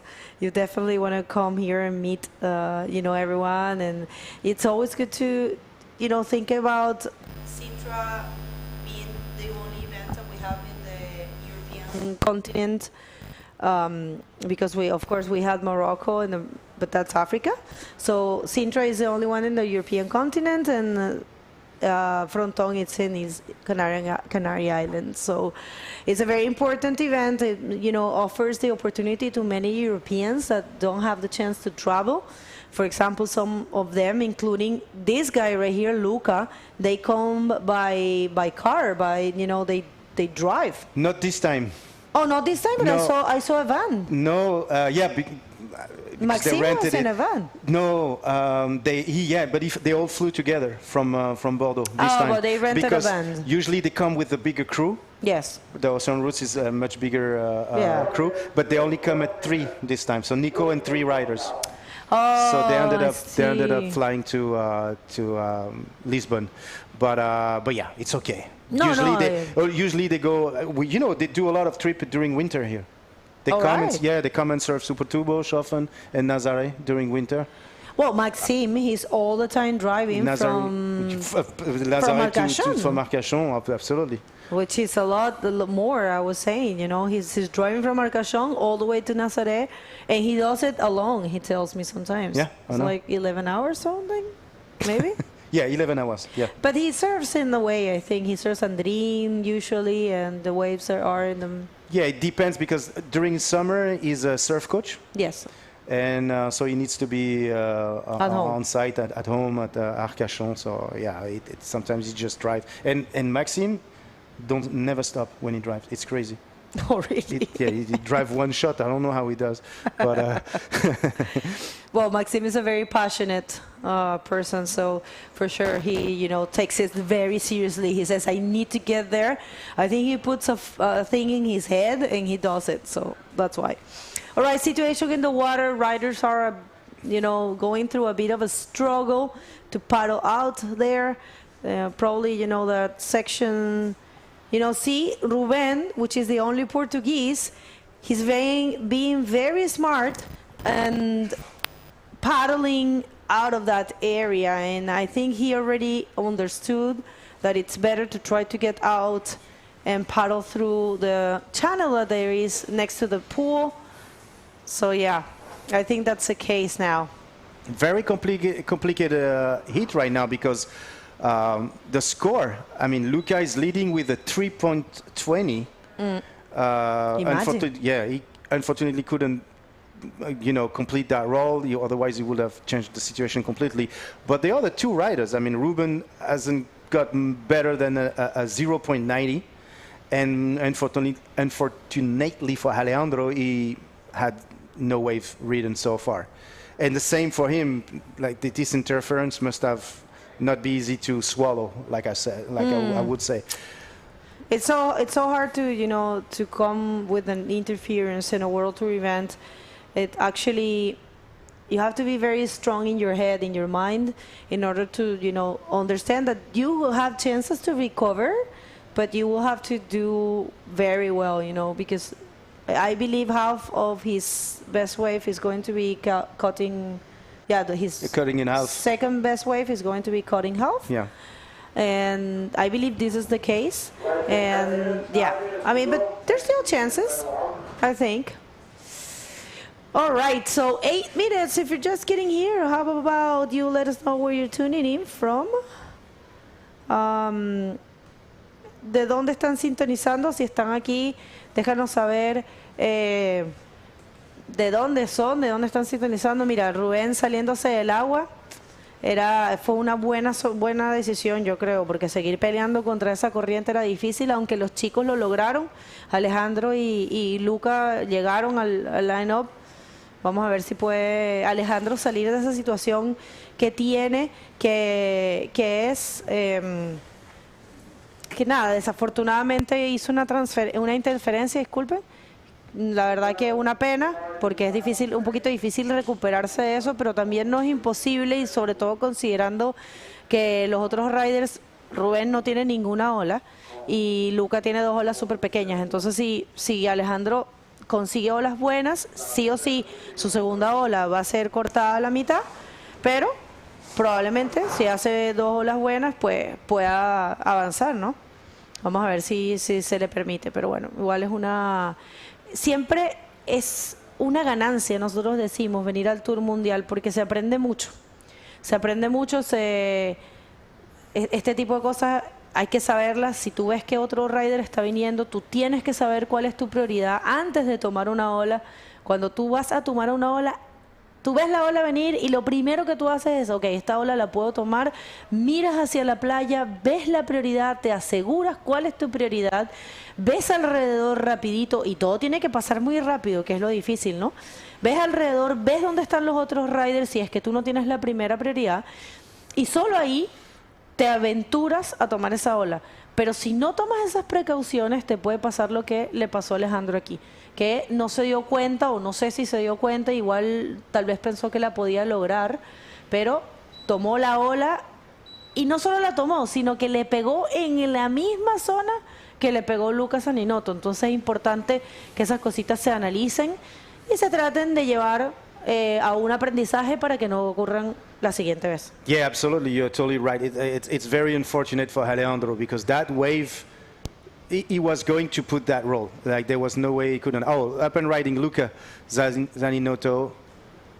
Let's see, a roll, complete roll. Yeah, I know Luca is not going to want to win with such a small score, so he's going to look for something much better, and he's going to come out of with a little cherry on top of the cake, with spin and a roll in the foam, and another roll in the foam. Just to show the judges. Just that he can do rolls, yes. Because actually that's his third roll right now. But he knows the paddle back's going to take like a long time, and then so he's going to do all he can to milk the wave, because there's no other words for that right now. And knowing Luca, winning with the 3.20, it's not what you want. But he got a 350 for that wave. Yeah, I mean, the judges know that there's definitely some potential, so they want to keep some scores there. But yeah, 350, it's enough to keep him on the first position. So, bien fait pour Luca. And yeah, Alejandro, he hasn't been able to take any wave so far. Ruben, with only a 0.90, he's holding the second position. So let's see, a nice wave here coming for Alejandro. Let's see the Argentinian. Ooh. This is a very nice looking one. It's looking to go for a pocket roll. Very good pocket roll. Good job there for Alejandro. But that wave is going to be a good score, but it's going to be cut in half, I think. Yeah, but it still might be able to get the second position. Yes. Yes. That's probably what all he needs is to remain in the competition. So good job. Good job. Yeah, absolutely. It was beautiful. Hold on. It was like very projected roll. The wave was beautiful. The choice of the wave was nice. Totally worth the wait. So let's see what the judge has to say about that. All right, so it's a 6.33, and we actually knew it because it was the best wave of the heat so far. Definitely, the wave was big, the move, the execution of the maneuver was perfect. The area was a critical area. Maybe we can see the judging criteria that we have from the IBC World Tour, and you guys will see with the judging criteria that he met all the judging criteria things.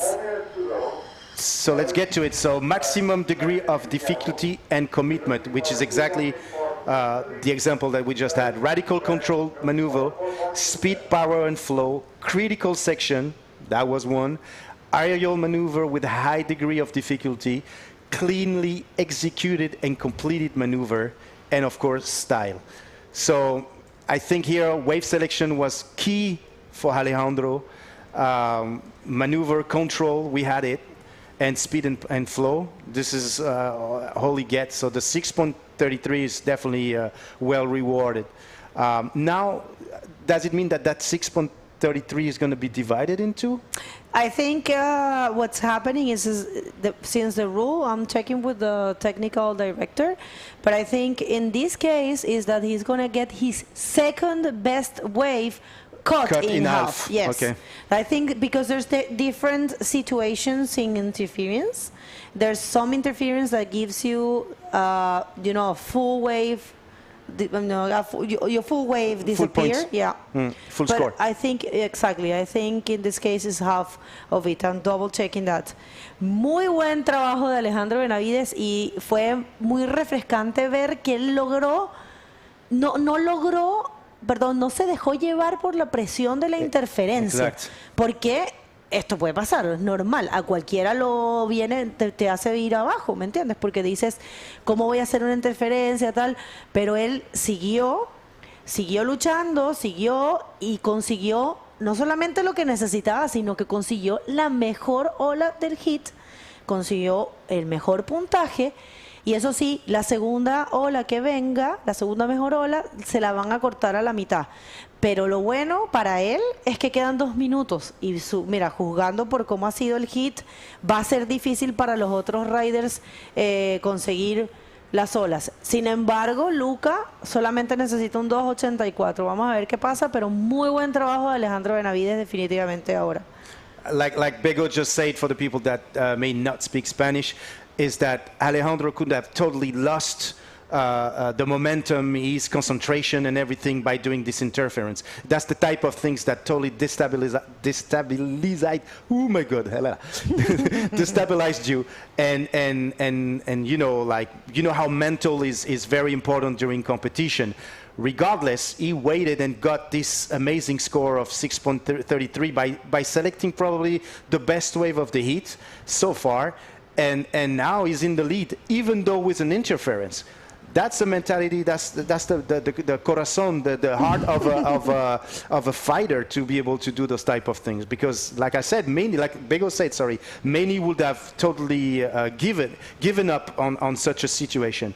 And actually, kudos to Alejandro for taking the lead on that hit with an interference. Like, anything is possible in bodyboarding.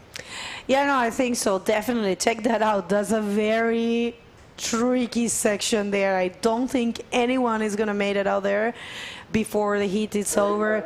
So I dare to say, things are going to go the way that are in your screen. We'll see if Luca can find something. There's only 23 seconds. And it looks like Alejandro Benavides coming from an interference, getting the best score of the heat and the best wave. Definitely, I think he's going to be advancing in first, and you are going to interview him. Yes.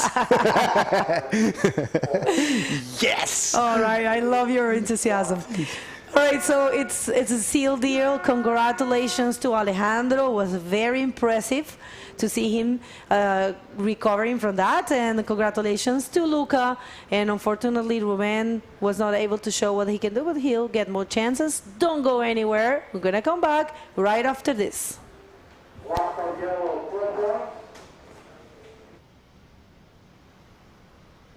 24 quilómetros de linha de costa, 70.000 hectares de ar puro, 13.000 metros quadrados de história, 200 anos de inspiração, 130 milhas de descoberta, 2 horas de magia, 20 igrejas, 9 praias, 8 museus, 6 palácios, um castelo.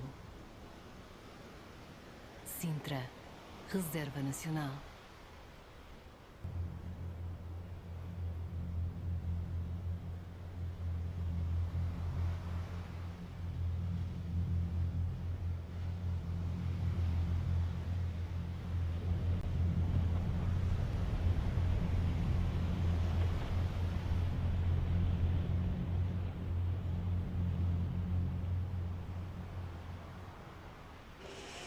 Welcome back, everyone. First day of competition here at the 2024 Sintra Pro, an event that it's been happening for 28 editions in 29 years. So it's a pleasure to be here again. Let's hit the water. Let's see who do we have in this heat number 8, the last of round number 1. Welcome back, Maddie. Hi, Bego. Thank you for having me again. In this heat, we have, again, a variety of nations: Australia, France, Spain.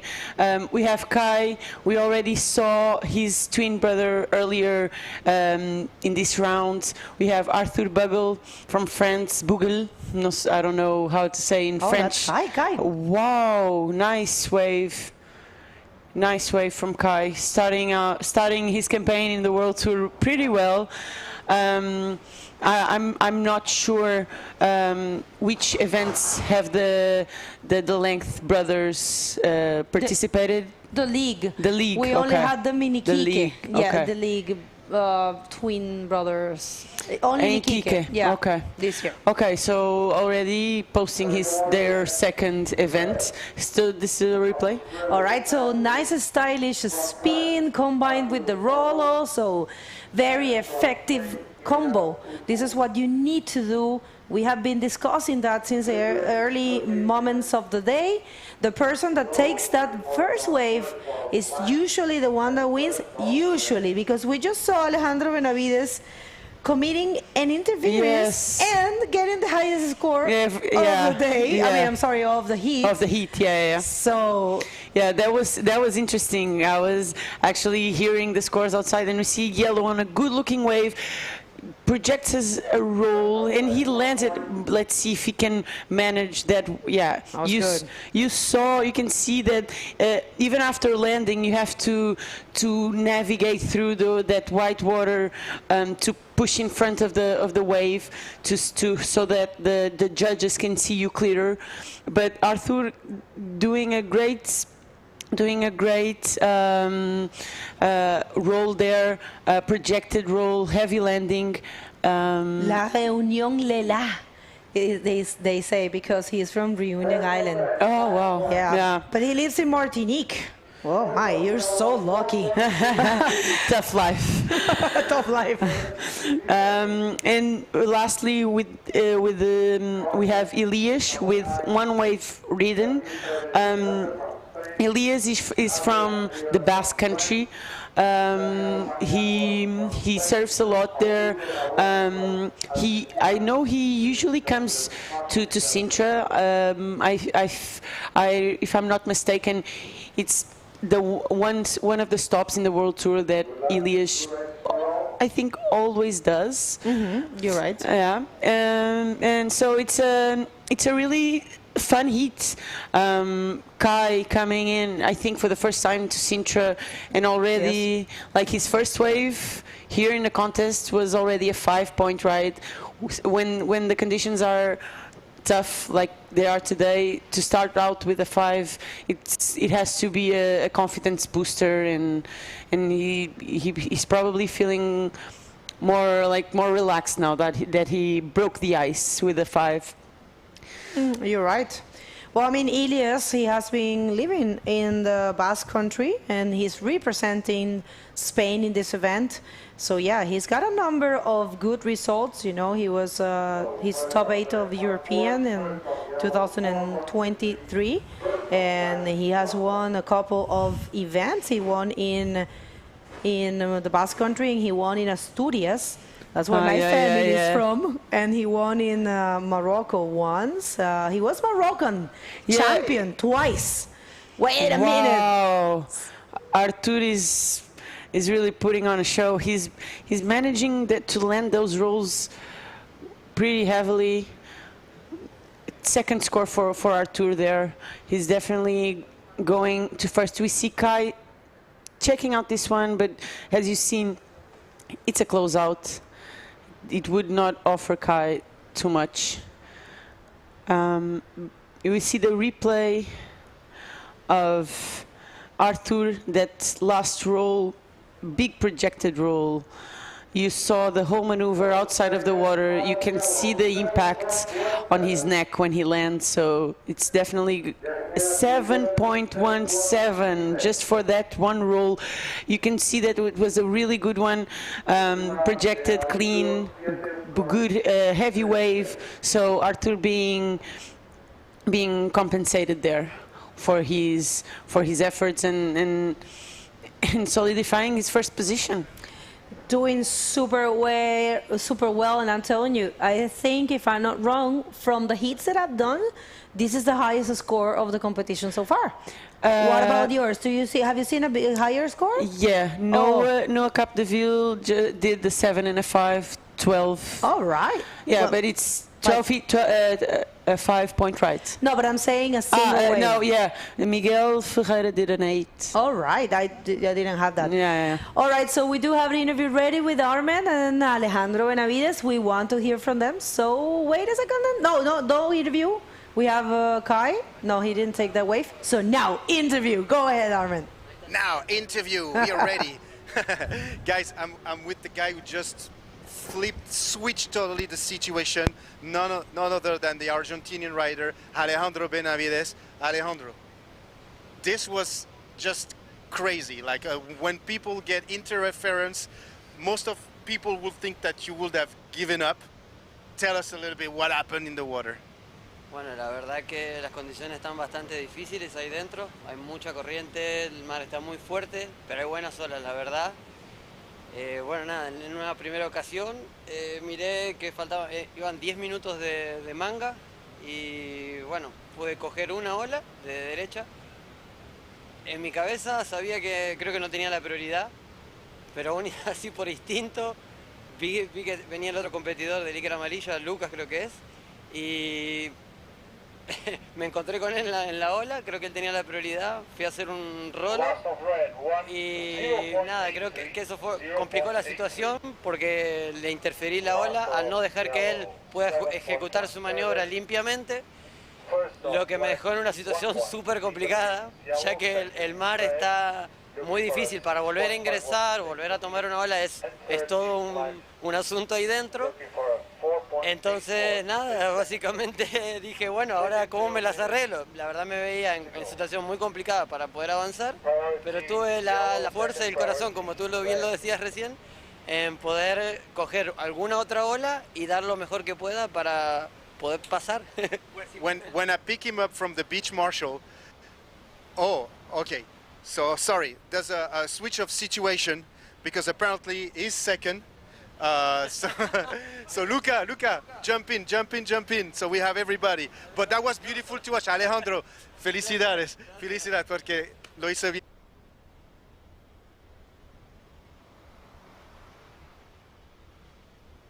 All right.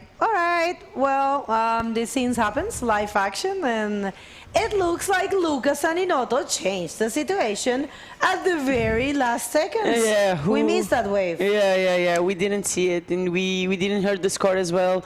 But it happens until the buzzer goes off, and even after the buzzer goes off, you have to check out to see if there's someone else in the wave. But Luca there doing the impossible and turning the heat in the last seconds. All right, people. So yeah, apologies for that. Luca changed the situation. Everyone, even us, we thought Alejandro Benavides took the win, but it looks like Luca did took the win. So they're getting Luca to do the interview now. I'm back. And yeah, so all right, so we're getting ready. Wait 1 second. We're gonna see if there's a taker for this wave. All right, so Kai the league. Not really happening there for Kai. All right, well, let's just wait a little bit to see if someone is taking a wave, and I'm gonna throw it to Armen again, so he can do the interview for Luca Saninotto, who is actually the last heat winner. Yeah, you can go ahead now, Armen, take it away.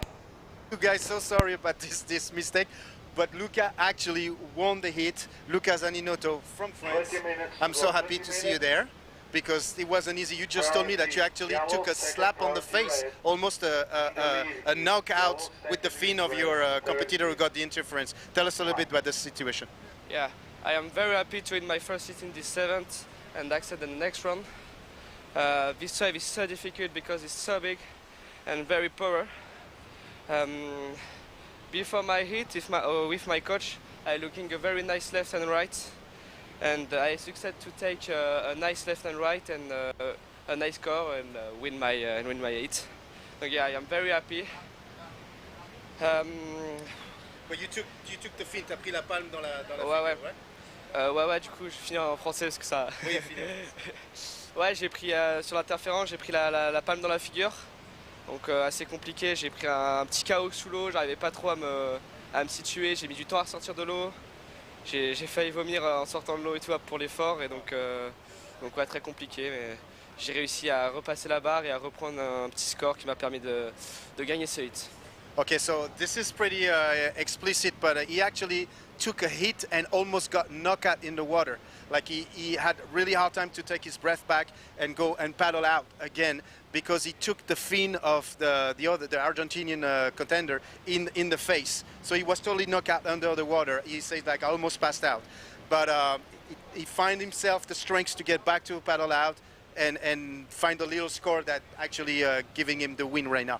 Luca, on est très content. We're very happy to see you in main division. We're not very used to see you. Is it something that you're gonna continue to do? Tu vas continuer à rentrer dans la compétition homme? Carrément. Ouais, donc là on va tout donner pour le deuxième round dans la série 7 ou 8, je sais pas encore. Et voilà, on se voit tout à l'heure, hein, on espère. Ok. T'as un dernier mot? Do you have a last word for the people back in France, the crew, the Ocean Routes? Merci à tous ceux qui me regardent de France, à tous mes potes, à la famille. Merci à BZ Legacy pour le matos incroyable, à Scène de Scène. Merci à Nico pour les précieux conseils. Bravo à Louis et Ilan qui n'ont pas démérité. Et puis voilà, je pense que j'ai tout dit. Hein. All right, we'll see you soon, Luca. And thank you so much. Try to catch your breath back. Guys, back to you in the studio. Thank you so much. All right, congratulations to Luca, and what an impressive story, right? For him to get, hit by the fin. Of course, Alejandro didn't do it on purpose, but those things happen. Yeah, and when you're hit with the fin in the water, even if you hit yourself with the fin while paddling, it hurts so much. Mm-hmm. It's like a growing pain. You get hit with the fin, and it swells and it hurts a lot. Got the replay? Yeah, we had a couple of replays. That's Kai the league taking this wave. Let's see. That wasn't a wave that worked. Thank you, director. But we would like to see. This one was a heavy one. Shame Kai didn't land it. Yeah, he tried very hard. You could see him pop up on the foam. Tough landing. Mm. Yeah, but the one that is holding the first position is Arthur from Reunion Island. He is with a 7.17 and a 4.33, so very good score, one of the highest. You have been in the highest score heats. Yeah, that's cool. Yeah. I commentated the one with the biggest score and the other heat with the biggest heat total. So Miguel Ferreira with the highest wave of the event so far, and Noah Capdeville with the highest total. I mean, not crazy scores or crazy total heat scores, but for today they were pretty cool and pretty good for the conditions that we have on hand. So. And still, like in this heat, we still see Elias trying to catch another wave, or to catch a significant wave, because we know that 1 point ride is not representative of Elias surfing. So he's still trying to find a good one and try to stay, like at least stay in the right position. I think that's the main thing. And from what we heard from other competitors, he should try to stay busy as much as he can. I did an interview with Noah Capdeville, and he told me like it's the best thing is to try to catch a lot of waves and stay busy, because the currents are strong. It's difficult to get back outside, so might as well keep busy. As I said before, you're gonna paddle, it's a given, so might as well create opportunities and take advantage of the waves that come your way while you're paddling. Yeah. All right, so situation is that we have 14 minutes on the clock. Remember, all these heats today are 30 minutes heats. Usually they're 25 minutes, but given the tough conditions, judges and technical team decided that it's going to be 30 minutes and they have 10 minutes to paddle out. And we are continuing with the men division and the round number 2 coming up after this heat right here. And we are having some very good riders already waiting in that round. Remember, non-elimination round where we are going to see our top 16. It's only the round number 3. But in round number 2, we have some big names, such as, David Perez Miranda, Xavier Andrio. We have Gustavo Neira, Leo Jordan, Ethan Perez, Edwin Aldana, Joel Rodriguez, Anas Haddad. Yeah, that last heat is going to be already stacked. Yeah, and if you want to see the heats, people, you can do what I'm doing. It's super easy. Go to the IBC World Tour and click on the live. There's a, green line underneath at the bottom of the website. You just have to click there and it will take you to this place where you can see the live streaming and you can see the live scoring system. And if you see, there's 3 sections in that live scoring system, and you can click on the hits and you can choose the division that you want to check. Right now we are in men, and then it shows you all the rounds, and then you can click in round number 2. So next heat is David Perez Miranda from Spain, who already won here once in the junior men division, I believe, and Xavier Andreu from France, Daniel Paniagua from Canary Islands, and Augusto Rabone from Argentina. That's the heat coming up. And yeah, like I said, we have some seeded riders already there. Yeah, so in the IBC website, it's pretty intuitive to navigate and to watch and see the scores, organized by division and rounds. So take a visit, go and visit the site to see the scores. As we go back in the water, Kai's still looking for that second score. I feel like he's searching for a left. He's gonna go right. Nice wave for Kai. Nice wave, nice barrel. He kicks out. It was a good looking barrel, not too deep, but definitely one of the cleanest barrels we've seen so far today. The barrels are actually surprising today.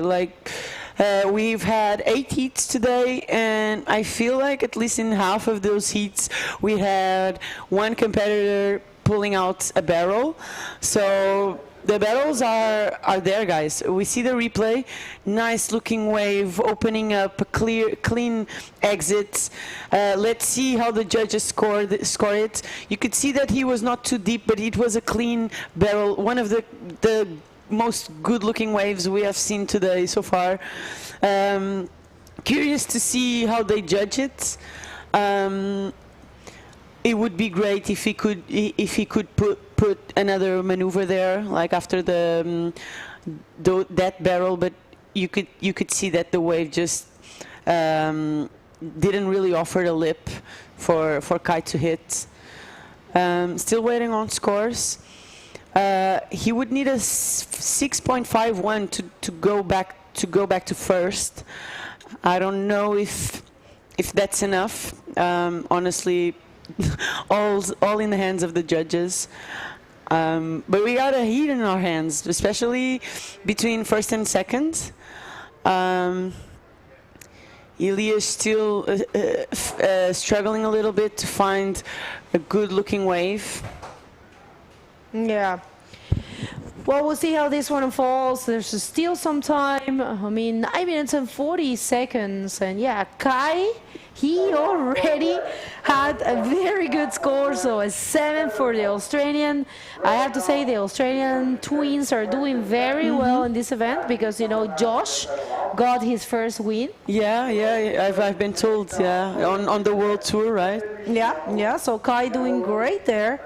And we'll see how this unfolds for him. But Arthur also doing super well. Yeah. Only needs a 4.83. So from the hits that I have seen, this has been a very active heat. Yeah, and good scores, like competitive heats.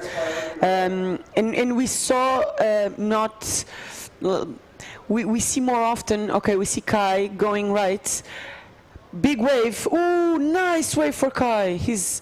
Let's see if he lands that tough landing. As you can see, had everything. Looks like an easy pull out, like a easy landing, and the wave just pushes you around and up and down, and it's easier. Check this jam. We were talking about that. There's some good waves in here. Whoa. Very difficult section, but able to perform that roll. Arthur is looking very sharp. That's nice to see, you know, different nationalities. Of course, Reunion Island has a lot of good riders. Yeah. We have been seeing a lot. We're missing a couple in this event. I thought we were going to have more. Clement, where are you? I thought you were coming here. But yeah, I mean, from Reunion Island, it's far away. But he's living in Martinique, so take us through this replay. The section where Arthur hits that roll is a little bit wide, but you can see that it was well projected with a good amount of speed, and you could see that even landing on that turbulence, he managed to push through that roll. He needs a 4.83 to go back to first. I have to say it's tough to judge in these conditions because. Pulling out a roll here, it's not easy, and they have to be rewarded for that. Arthur got a 5.83, so he jumps back to first. It's been a nice heat to see two athletes battling for first and just pushing one after the other, like for the first spot. Yep, it's been very refreshing, you know. We haven't had that in this event so far. I mean, but today is only the first day, right? So yeah. So you know the conditions for this place, and have you seen the forecast? What do you think about it? You know, Praia Grande has given us nice waves during the summer. So I feel like when the swell starts to drop a little bit, there's going to be some fun waves. I don't think. There's going to be those days where in the previous years where with the high tide you would lose, like in some years when the tide is too high, there's no waves here, and I feel like this year we're going to have waves throughout the whole waiting period. I feel like it's going to be fun, especially as we approach the weekend. I think maybe Friday and Saturday are the best days, but let's see. The conditions are changing a lot. The week previous to Sintra was actually the forecast changed like 3 or 4 times, like big, small, no waves, giant waves. So yeah. Well, yeah, I think so too. I was watching the forecast myself, and I saw that the wind's super strong till no, I'm gonna check again. Wind super strong till Friday, and then Saturday and Sunday is going to be more calm, you know, less wind. Yeah. But there's going to be less waves as well, you know, less energy, a lot less energy. You know, we have been struggling with that. I feel like for the last 2-3 months, we haven't had like amazing waves in Portugal. We have swell, but accompanied with wind, like super windy. Praia Grande actually is one of the beaches that is more sheltered from this wind. But yeah, we have high swell but with wind, or we don't have wind and we don't have swell, so we don't have waves, and it's like 8 or 80, you know. It's really? Yeah, we don't have those nugget days where classic, no wind. At least I don't remember the last time I caught such good waves. So it's been about summer, you say? Yeah. Since around May, it's been difficult to catch really good, consistent waves. Well, that's a lot of time. You must be desperate, but check that out. I mean, they're here. I have to tell you, I see the sandbars are pretty good right now here. Praia Grande this year with the storms and stuff, I feel like there's a really good sandbanks here in Praia Grande. The sandbanks shift a lot in here in Portugal. Basically, a lot of our waves are in our beach breaks, and so the sandbanks change a lot. The sand moves with the swells and different currents. Especially Praia Grande. This year it seems it doesn't really change a lot from 2023 to 2022. Like the editions, the wave itself doesn't change a lot, but the sandbanks where the wave breaks, how the wave breaks, or how the wave the shape of the wave. To this year it's been like the sandbanks are so good that work with different swells. I think last year or a few years back, the sandbank. I think last year the sandbank, when the tide was too high, there was no waves. Like we could only really difficult, we had to chase the low tide. And this year we have waves in every tide, I think. Well, so we're lucky to have this. All right, so 2 minutes and 20. Thank you for that explanation. Very good insights from a local. Well, if you don't know her, she is I don't know if to say is or was. I'm not sure if we're still on that, but Maddie is not competing this year. I mean, you did Morocco, if I'm not wrong, but then you didn't go to anywhere. No. Yeah, I watched the live and watched everything. I'm really good friend. You're part of the tour. Yeah. I'm really good friends with the girls, and I don't know honestly, like if it's ex-athletes or former athlete, or I don't know, but so far I feel like this experience is so nice to be here and commentating and watching the best in the world battling here at Praia Grande. I don't know. Let's see. So far, right now, former. You're not missing. You're not missing the competition. I have to say. I would be more disappointed. I could be more disappointed. Well, Maddie, I remember, I don't know if last year too, but I think last year too, but the previous year you were training super hard. I remember you were doing super well in competition too. But it's hard, people, for many of us, we don't have that world title thing in our heads. We enjoy the world tour, but we don't have that, so it's only a few. All right, so coming back to the action, 42 seconds, and Kai is leaving the competition area. Arthur looks like he is keeping the first position, so we'll see if I don't think anyone can actually change, because Elias, he's in a combo situation, and what a great wave, actually. Elias might get out of the combo land after this. That's Arthur? Oh, that was Arthur. You're right. Oh, I'm so sorry. I was going for a reverse there. AKR reverse. Nice. Yeah, he tried. But Arthur looks like he is keeping that first position. Congratulations to the reunion. And we're going to come back really soon, right after this commercial break.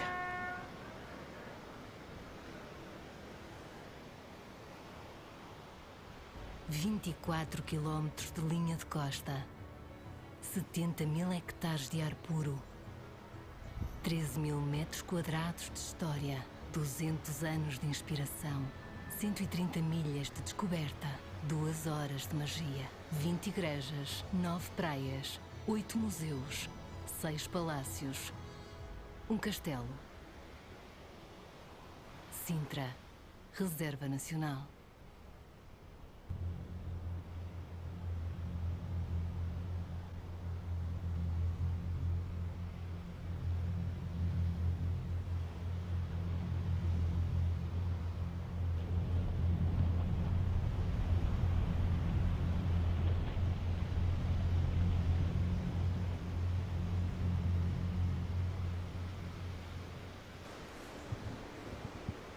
Hi, welcome back to the first day of the 2024 Sintra Pro Fest.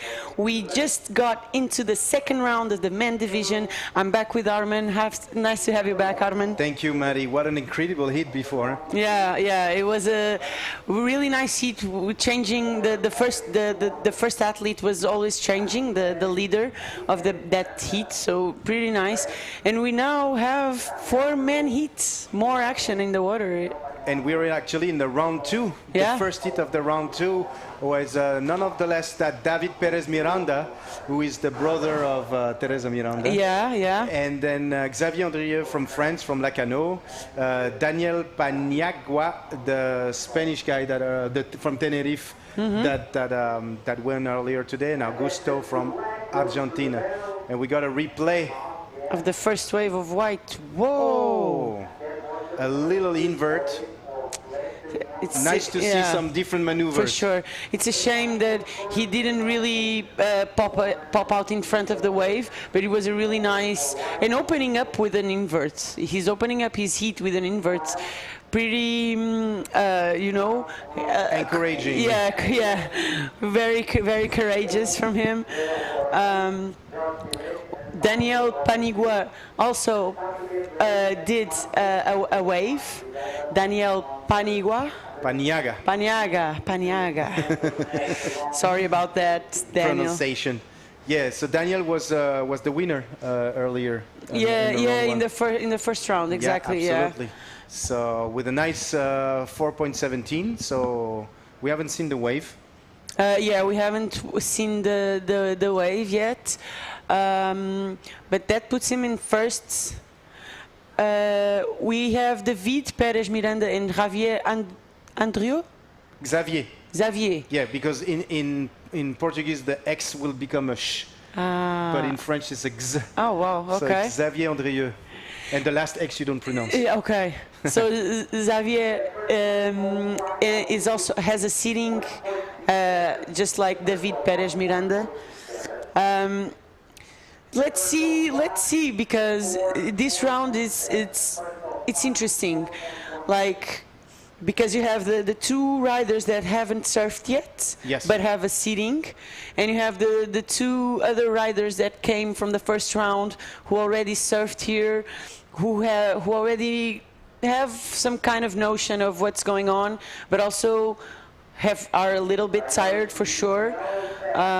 Xavier is actually known for being a drop knee rider. Oh, I didn't know. So I don't know much about his prone riding. I'm pretty sure he's good, otherwise he wouldn't be here.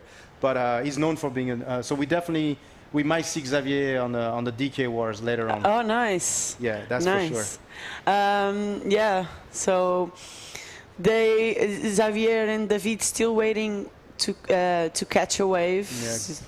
And meanwhile, Augusto Javon, he got 1.67 for that invert. For the invert, yeah. So people will believe that it's not well rewarded, but they need to understand it's the dedication he put into his maneuver, but he landed behind the wave. Yeah. And the invert was not fully tweaked. Twisted. So maybe that's why he has a 1.67. Yeah, and it looks like, well, from this angle, it looks like they are a little bit on the inside, but that's just the wilderness of Praia Grande. Like you see a wave break down far down the ocean, and you can only catch it more on the inside. Yeah, I think we're going to see the replay from Daniel Paniagua, probably, or Paniagua, his wave, hopefully. Yeah, and I think we have the interview ready. Okay, all right. With Begoña. Take it away, Bego.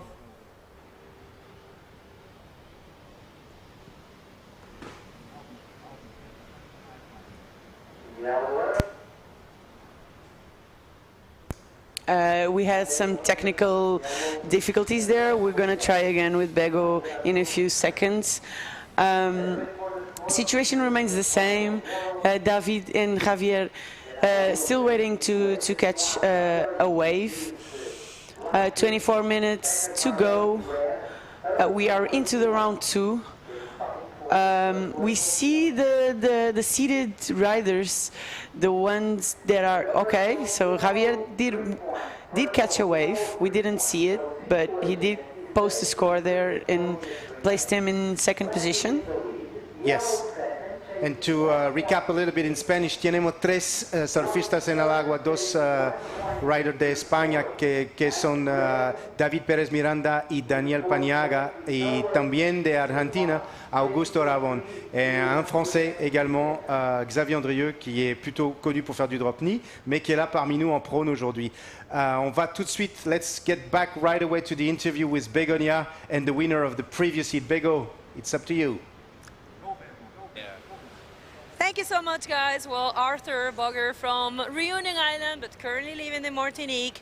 This is your second time doing the World Tour, you said, right? And you are doing great, so how that felt? Yes, so grateful, so happy to win my first hit on the World Tour. And yeah, it was very difficult now, but I think I was second all the hit with the 7 of the Australian guy, but very happy to make it. I do the most I can do, and it passed, so I'm really happy to win this hit. I want to pick your brain on what do you think about what's happening with the French community, the bodyboarding French and Réunionnais community as well. It's very inspiring for you, I guess. So how do you see the future for your community?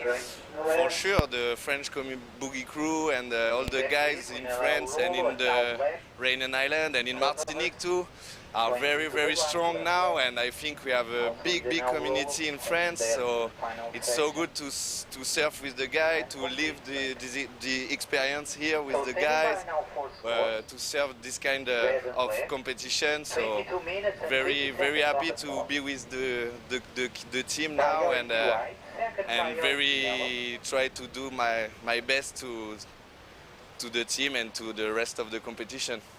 All right, congratulations for that. You want to say something in French for anyone back home? Yeah, sure.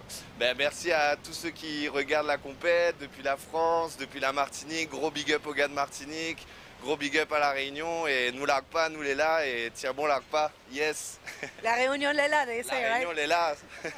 All right, congratulations and best of luck for the rest of the competition. Back to you guys. Yes. Thank you so much, Begonia. Thank you for this nice interview. Yeah. And meanwhile, we have some waves ridden. That's true. We often, because it's part of France, but Réunion Island and the Fresh West Indies, Martinique, Guadeloupe. Yeah. So we need to shout out to all these people. Meanwhile, we have Red riding right now in beautiful wave. Wow, David Perez. Wow. Incredible roll. Did it complete? Wow. Yeah. It is a completed roll. Wow, this is going to be well rewarded. That wave was amazing. Yeah, you can see the speed he carried through that maneuver. He almost barreled a little bit. I bet he almost thought about it, but maybe to start off the heat, it's better to do an above the lip maneuver. That puts David's. We have the replays of the waves we caught. This is the last one from David Pérez Miranda. You can. Well, that's his first wave. Yeah, that's his first wave. His first wave. Similar waves, both to the left, but okay, nice wave for black. Beautiful barrel black. Oh, that's the 4.17 that we haven't seen. Amazing, he got a barrel, nice barrel. Yeah, nice wave for black, for blue in this case. And we are still waiting for the second wave of David. So that puts probably David. So David had that 5 for the first one, and the second one was even better. 590. 590. And Daniel. I mean, we're talking about a winner of the Fronton King right now. Yeah, of course. Of course. It's no joke. And Daniel right behind him with a 6.17 and a 4.17. Again, a nice heat, and we can see that the heats are becoming more and more competitive between. So far between two riders, but as the competition progresses, we will see all the riders probably fighting for the first position. We see white here.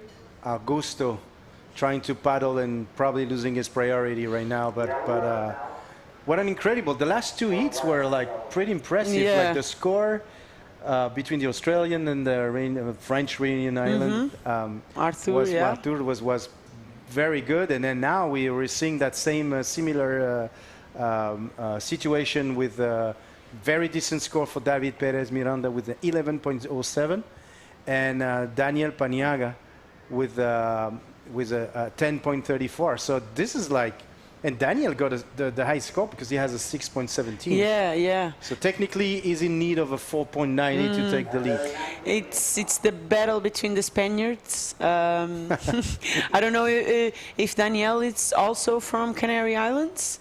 I'll check, but yeah, he is. So it's a great Canary battle there. Not that Javier and Augusto are behind them. It's just a matter of catching a good wave and a right wave. We saw Augusto starting out with a big invert. Unfortunately, he landed on top of the wave. And Javier as well, he already posted a 3-point ride for sure. Xavier is actually battling right now and fighting his way back to the outside. And it's pretty tough, you know. You see riders like David Perez or Daniel or everybody catching like very good wave and you know, throwing powerful maneuver on them, but nonetheless the paddle back is a for sure remains a mission, you know. So you have to be very tactical and use your strategy, because you know you're going to lose a lot of time paddling back. Yeah, we saw a few athletes that would catch a wave, throw out a maneuver, and they would rather come back into the inside, go back on the beach, go around, enter next to the pool. So yeah, it depends on the riders, but 50-50, you know. Sometimes if you just caught an in and out and you're next to the outside, I would recommend just full speeds, try to get back out there. Nice way for David, but yeah, it closes out too quickly.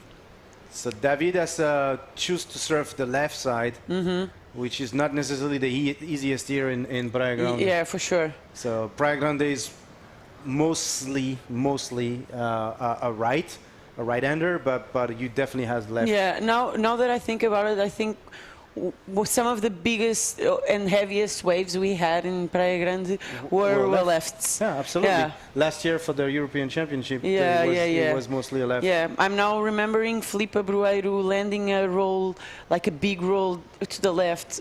Tristan Roberts a few years ago, like a big roll to the left. Jorge Hernandez landing the insane invert on the left side. Yeah, the lefts get gnarly here for sure. And David is taking advantage of that. Our front-on king, 2022, he's ready to hit those big sections and those hard landings for sure. So let's see what's going on right now. He's still in the lead. David Perez está en primero lugar ahora de Canary Islands, y también en segundo lugar tenemos Daniel Paniagua. Up and riding right now, the Argentinian rider. Nice roll, not an easy section to put a roll on, and unfortunately didn't complete it. The Argentinian struggling a little bit. Yeah, unfortunately Augusto lost a little bit of speed when he was about to hit that section. So he landed with the wave, and the wave didn't let him ride through. Unfortunately for Augusto, because he caught the waves we saw live had a pretty good potential in it, but tough for him not to find that score he wants. But he still has almost 15 minutes to go. I felt like he was gonna get back outside pretty quickly. It feels like he was in a good position to get back outside, because you also have a lot of water moving.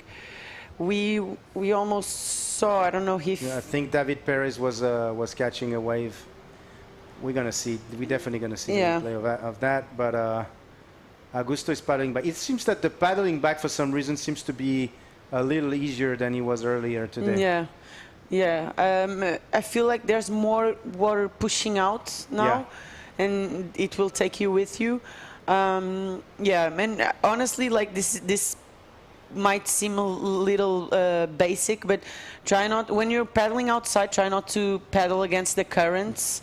Like paddle. Okay, we see Augusto again. Nice line right now. Let's see. Yeah, that section fell off. And we just saw a roll from David Perez right now. Yeah, a little wave was.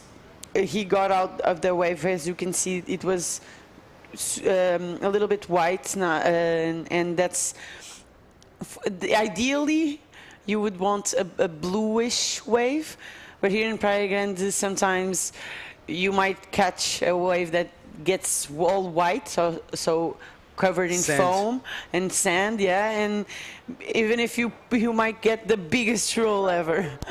We get the replay of David. Oh, so he started with a roll. Maybe we just saw that land. Yeah, we saw that landing. It was bigger than I thought, actually. From the last of the wave, the remaining of the wave kind of was a little bit smaller on the inside. But another way for David, he won't change that 5.17, I think. So. The score hasn't been granted yet, so. Yeah, let's see. But so far, the situation remains the same. Javier, well, I don't know if he managed to get outside. Probably yes. Xavier has priority right now. Yeah, well, he's actually talking about him. Yeah, trying to catch this barrel. It would be nice if he could get out of that. It's not an easy. It's such. We saw two barrels on the right side. I think we saw one on the left for Noah Capdeville. Yeah. But the left. Yeah. Taking a barrel on the left was not an easy task, I would say. Yeah. From all the scores we've seen through, scores coming, scores from barrels. I mean, Nicolas Capdeville, sorry, the Capdeville. Noah Capdeville, Noah Capdeville's barrel was small. It was a little bit smaller and was the lowest score of all the barrels. Maybe a coincidence, but I don't think so. Probably the rights are good for barrels. I feel like the rights have been pretty good for barrels and the lefts for maneuvers. Let's see if David can make out of this one. No. That was a difficult drop. Yeah, it feels like the barrel to the left just shuts down a little bit. It doesn't really give you the space to push through it. But yeah, interesting that the waves offer different types of maneuvers. Well, to take the opportunity that we have a little lull in the action to thank our main sponsors and partners. First of all, we would like to thank the Câmara Municipal de Sintra for their sponsor and continuous support. SAMS Sintra, Serviços Municipalizados de Sintra, I'm sorry. And I'm Portuguese, imagine. I'm sorry. You know what? I'm happy. You just made me happy right now. Also, thank you to thank the Associação de Bodyboard e Surf da Costa de Sintra, Prime School, Junta de Freguesia de Colares, Federação Portuguesa de Surf, a Mel Beach Cam, a Vert Magazine, Rádio Mega Hits, Riff Portugal, Hurley, Spoticar, Ateliê do Sal, MYNKA, ADP Publicidade, Boogie Chicks e a Bodyboard TV. Bodyboard TV, which is our live stream partner here. All our sponsors have helped us in different aspects. As we see David Perez going to the left again, doing a huge backflip, nice projected, clean backflip. Crazy. He can find a section to pull those big maneuvers anytime. You can see him trying to connect. Well, that's a strong paddle to maintain. And look, this is not done, guys. Wow, what an athlete. That has to be super tiring. When you see this in the water, at this point of the point of the competition, you know David is ready. Yeah, for sure, for sure. He hasn't left anything in the tank for this first round. This is his first heat of the Sintra Pro 2024, and he's already pulling out big maneuvers and big scores. He's definitely gonna amplify his leads. He's gonna change that 5.17 for sure. I love the backflip, but honestly, just of him trying to connect to the inside. You see, it's super hard to connect. The wave gets so fat and wobbly that that was 90% paddle workout. Amazing for David. You see, and you have split peak almost. Yeah.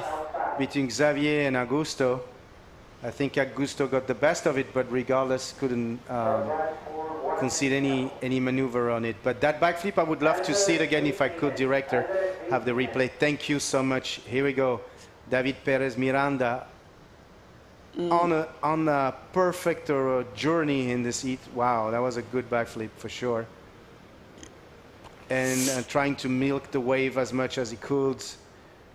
Trying to find the other side, the inside section. And you can see it's so difficult. At some point, he doesn't even have a wave anymore. The paddle is crazy to use that energy just for the extra roll. Yeah, it's more technical than it looks. You have to position yourself on the board to paddle at the right speed, and amazing work for David. Let's see what the judges think of it. And also for other athletes to have a notion of if it's okay or if it's rewarding enough for them to try to connect to the inside. I believe that most of the score will come from that backflip, but I would like to see and understand if the judges will reward that connection to the inside. Definitely will. Yeah. I think our head judge Chico told all the riders earlier that he wants to see, if possible, the rider use all the potential of the wave, meaning pulling maneuver on the biggest section, of course, but having the opportunity to really hand the wave perfectly and using the first section, if connect to the first section if possible. Meanwhile, since I'm talking here, and for the few people who just tuning in, just wanted to say that we are in Sintra Pro Fest 2024, 28th edition of probably one is the oldest competition on the world tour here in Sintra in Portugal. And for the one who needs to follow up with the scoring and everything, I would advise you to go to the ibcworldtour.com website, where you can actually have the link to the live, but also watch in live actually the scoring. So if that's what you need. Also, for the few of you that really wants to support this bodyboard community, please ring the bell, follow the IBC World Tour channel on YouTube, and share, if you can, the live. The more the live is shared, the best it is for the entire bodyboard world. It's not just you and your friend, and we need to have a bigger spectrum of this community. So we will highly appreciate it if you could share the live. IBC World Tour is the channel on YouTube, and of course ibcworldtour.com, the website. Meanwhile, we saw Augusto with the nice reverse. Yeah, Augusto focusing on the rights, I feel like he's a little bit distant from his competitors, probably a little more to the left side of the beach.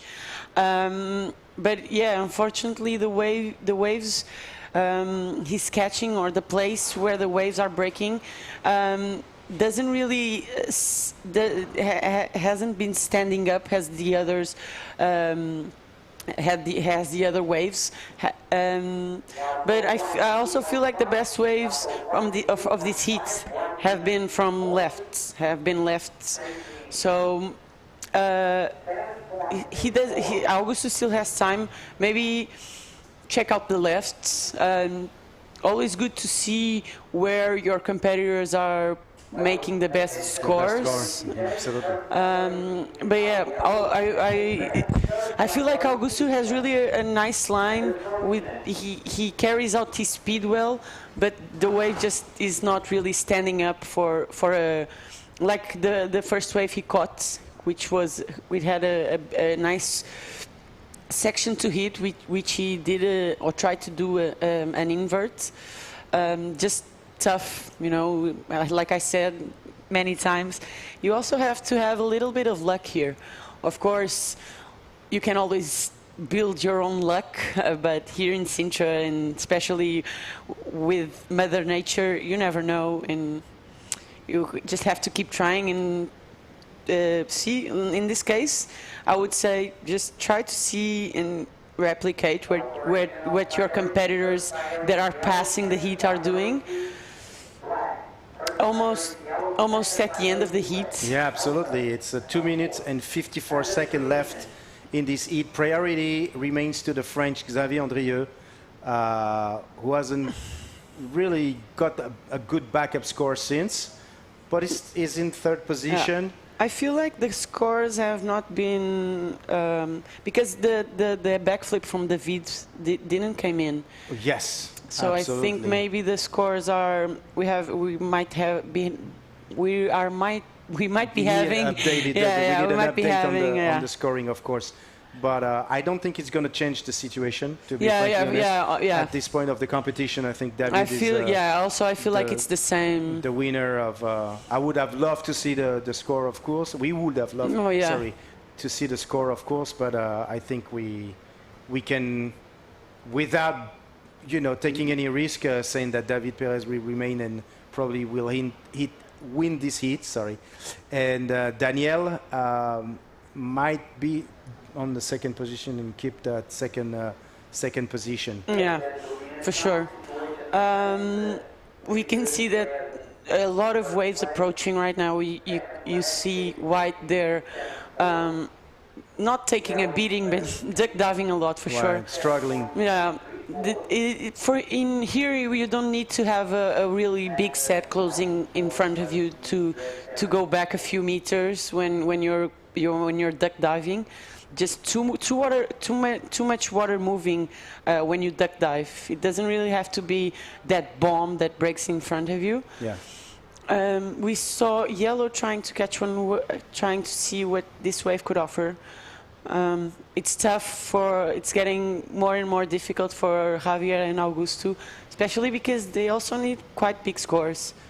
7. I would like to be in the head of the rider in the top ranking right now, watching this condition and saying like, thanks God, I'm not competing right now. I still have a little bit of time left. I mean, actually time left.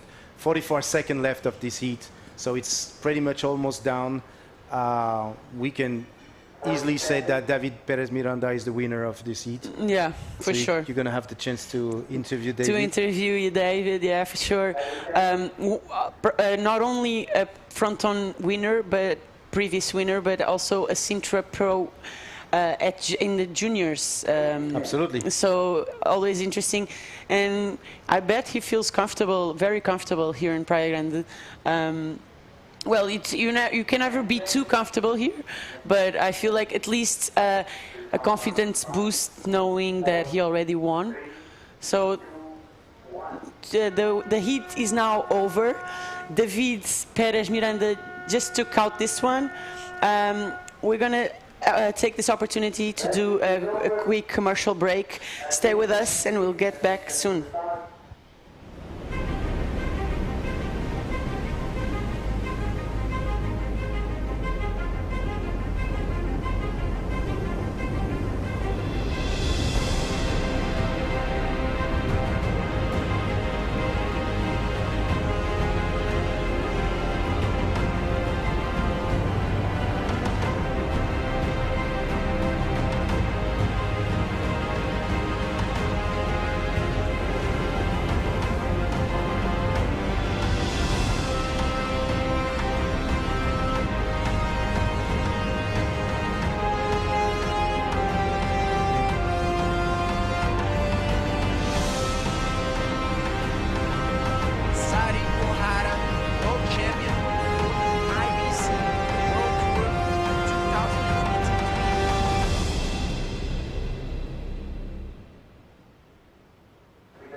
Welcome back, guys. For the people that just tuning in, this is the Sintra Pro Fest 2024 28th edition IBC World Tour, the last two leg of this actual World Tour. Bego.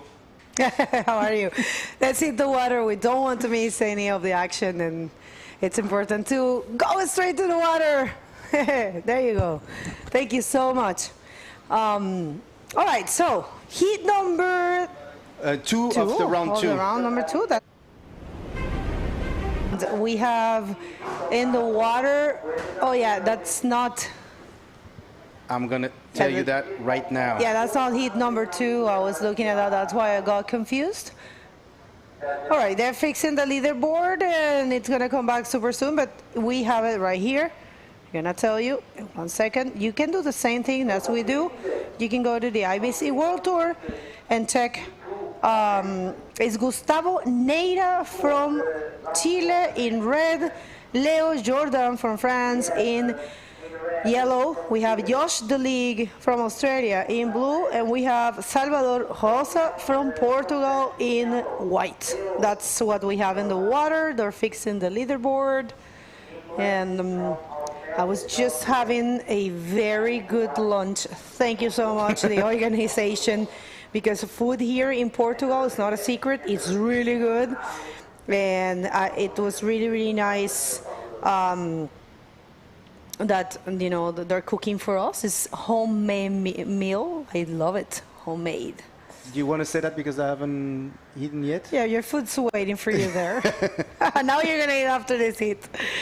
All right, if you're just getting here, help us to spread the word. This is the first day of the oldest event in the history of the World Tour. No other event has this many editions. The others, though, right, so we're going to get back to that idea. This is the first wave of the heat, Leo Jordan. Oh, no. Wow, round. Amazing roll. Yeah, is round roll. Yeah, I think so. Oh, no way.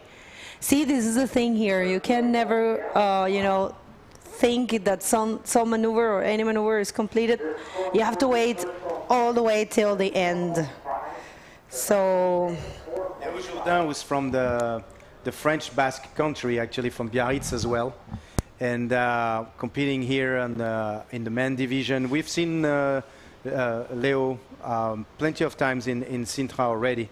Yeah, I think he competed here like 3 years ago, and then we are now watching the round two, heat two. I push this, and I think I.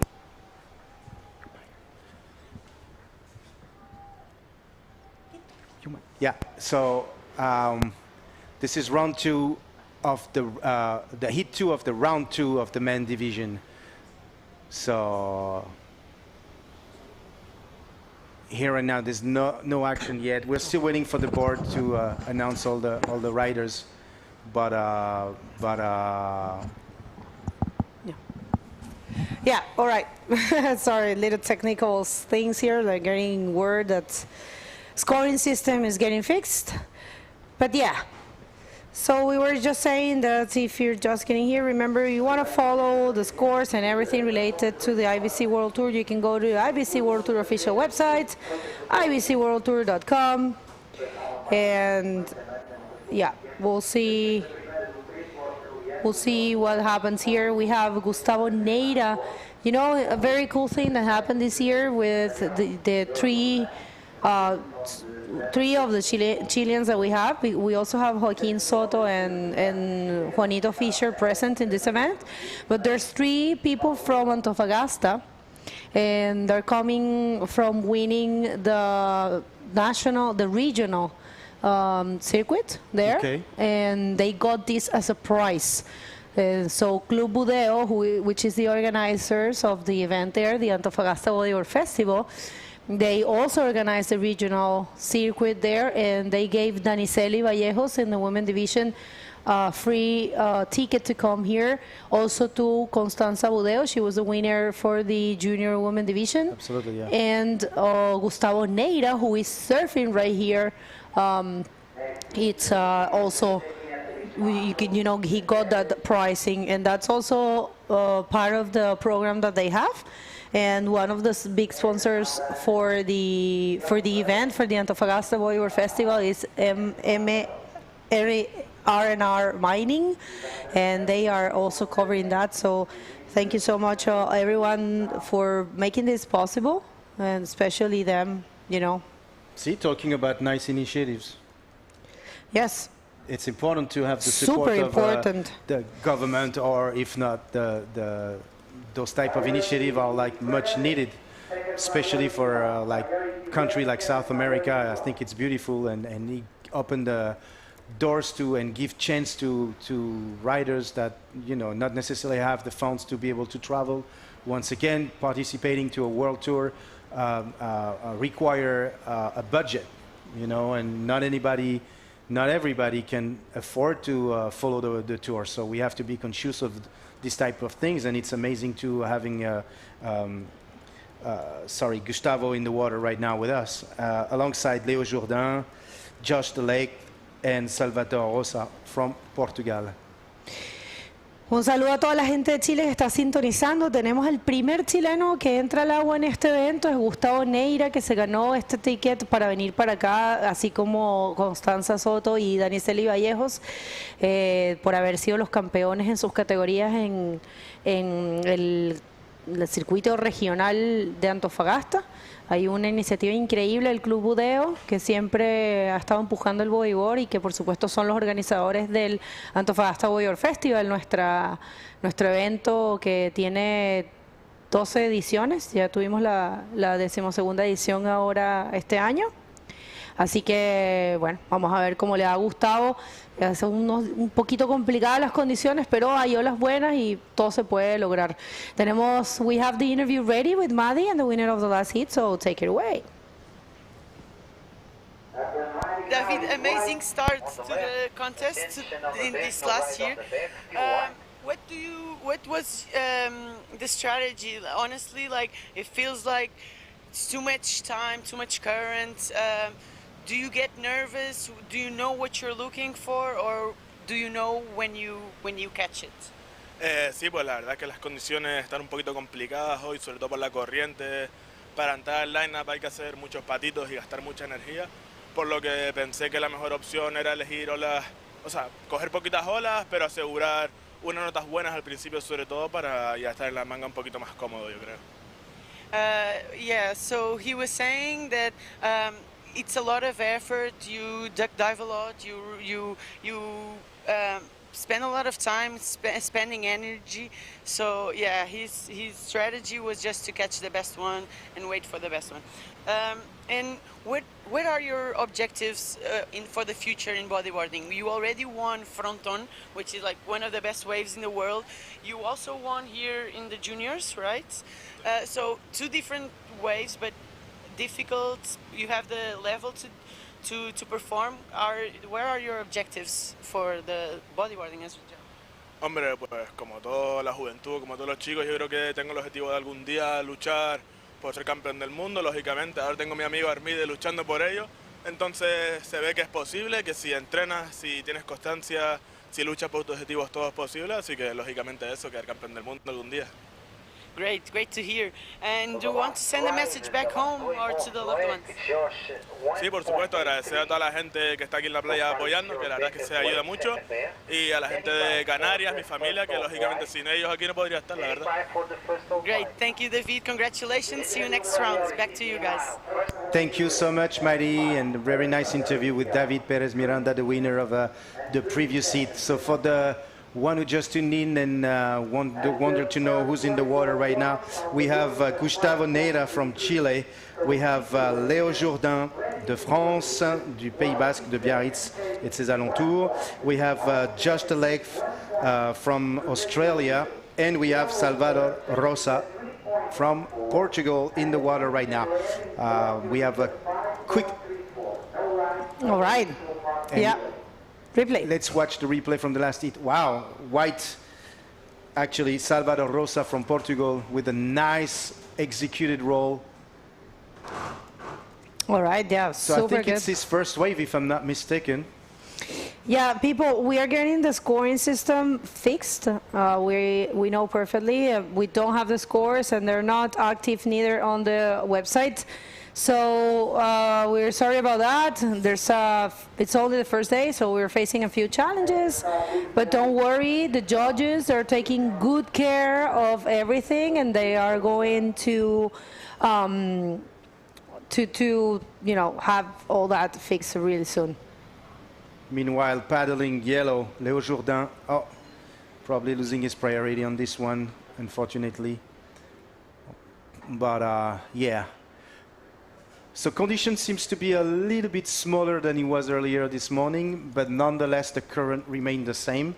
So the strategy is still the same. If you take a wave, try to, try. I mean, it's not up to us to say that, but like the idea is to try to make the best out of the wave you're going to be taking, because you're going to think and take in consideration the paddle out, the paddle back, and passing the break, which is with the current very hard because there's not a lot of period today.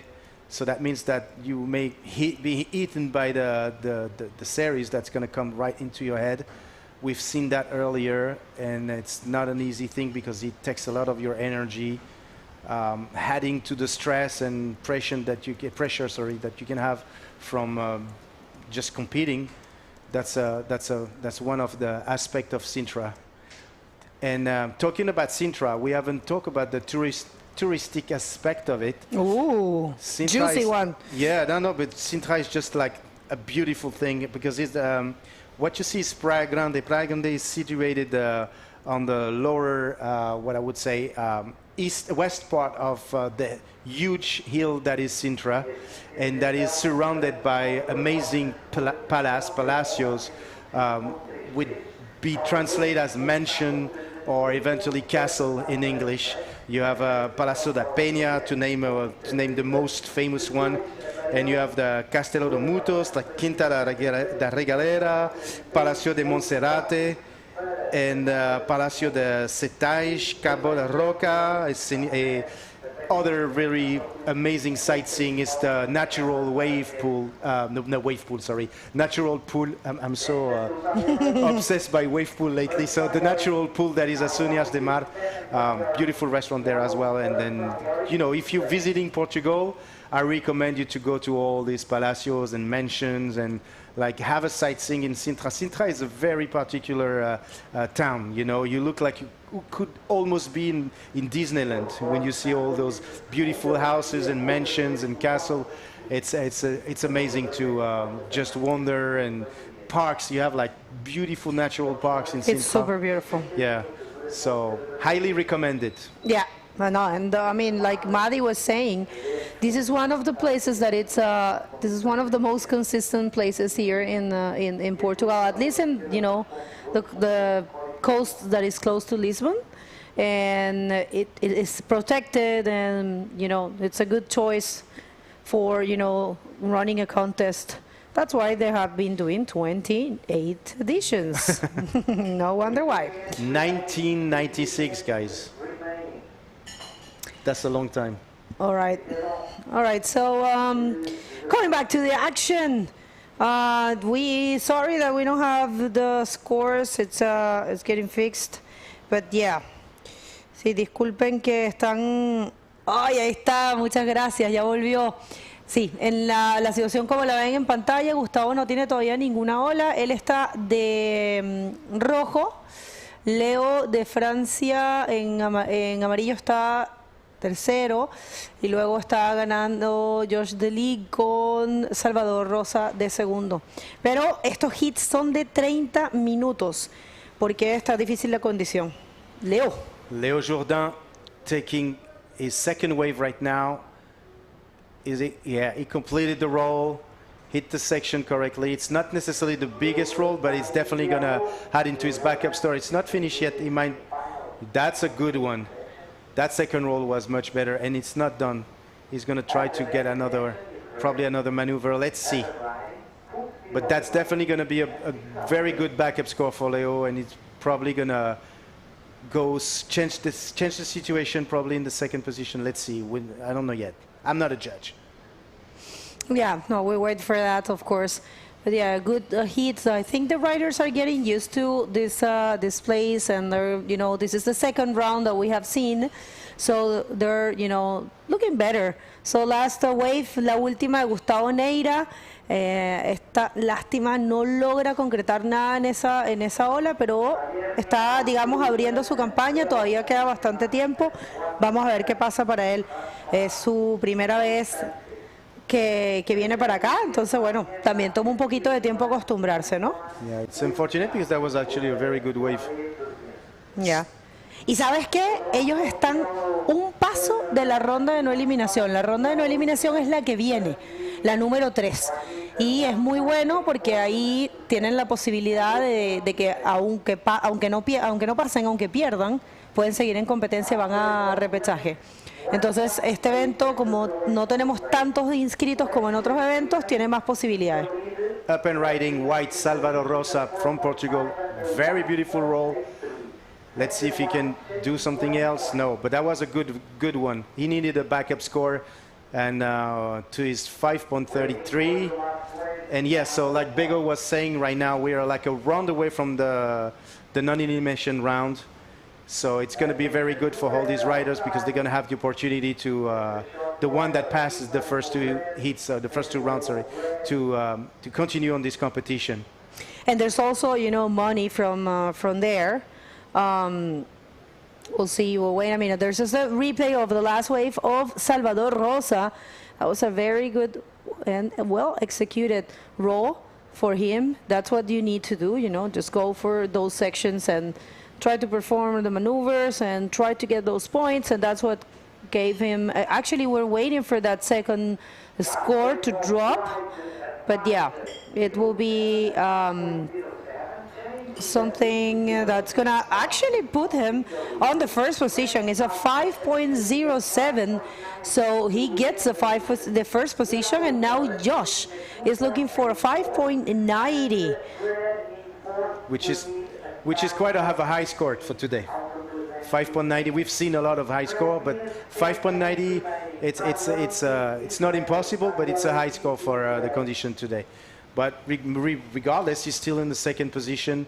Third position, we have Léo Jourdain, who only needs a 2.84 to take the second position. So same thing. It's a fight that is completely doable for Leo. And the third, we have the Chilean, which is in first priority, who has the first priority, Gustavo Neira, that hasn't been able to get the wave that he really wants to serve. Yeah. All right, so round 2, heat 2. We'll try to get this all the way till the end of this round. We'll see what the glare does. Remember, since we're having 30-minute heats, the event is getting a bit longer, and we'll see how far we can get. Tomorrow we will have a little bit of wind as well as today. Actually, it looks pretty much the same wind-wise, but the swell looks pretty much the same. So tomorrow probably we have a very similar day as today, but Friday wind is dropping, energy is dropping, so we will see probably better conditions, I might say, because sandbanks are working very well, and I just think that probably right now it's a little messy because of the size of the swell and the wind. So if we have less wind and probably smaller waves, probably we'll see better aligned waves. I'm not sure, but I tend to think that's the case. We'll see how that goes. But yeah, it's looking Friday. I think Friday is looking to be a very good day. Saturday, swells dropping, but also winds dropping dramatically, so it's going to be way better. And Sunday, which is the last day of the waiting period, we do have small waves and not too much of a wind, but yeah, very small waves. So I think we're gonna push it to try to finish early on Sunday. We'll see. We're not judges and we're not part of the technical team. We're here only to entertain you. So we'll see how that goes. They are the one that knows. the good thing is that we're low tide here is what works the best, and we're going to be having low tide most of the mornings. That's very good, yeah. Which is very good. Up and riding. Meanwhile, we have Gustavo Neira finally getting a nice wave. Hold on, guys. Oh, that's a very good roll for Gustavo, and he's completing it with the spin. Nice looking wave. I think that's the campaign that he was looking for, because it's not okay. I thought he wasn't done, but that was a nice, very nice wave for Gustavo.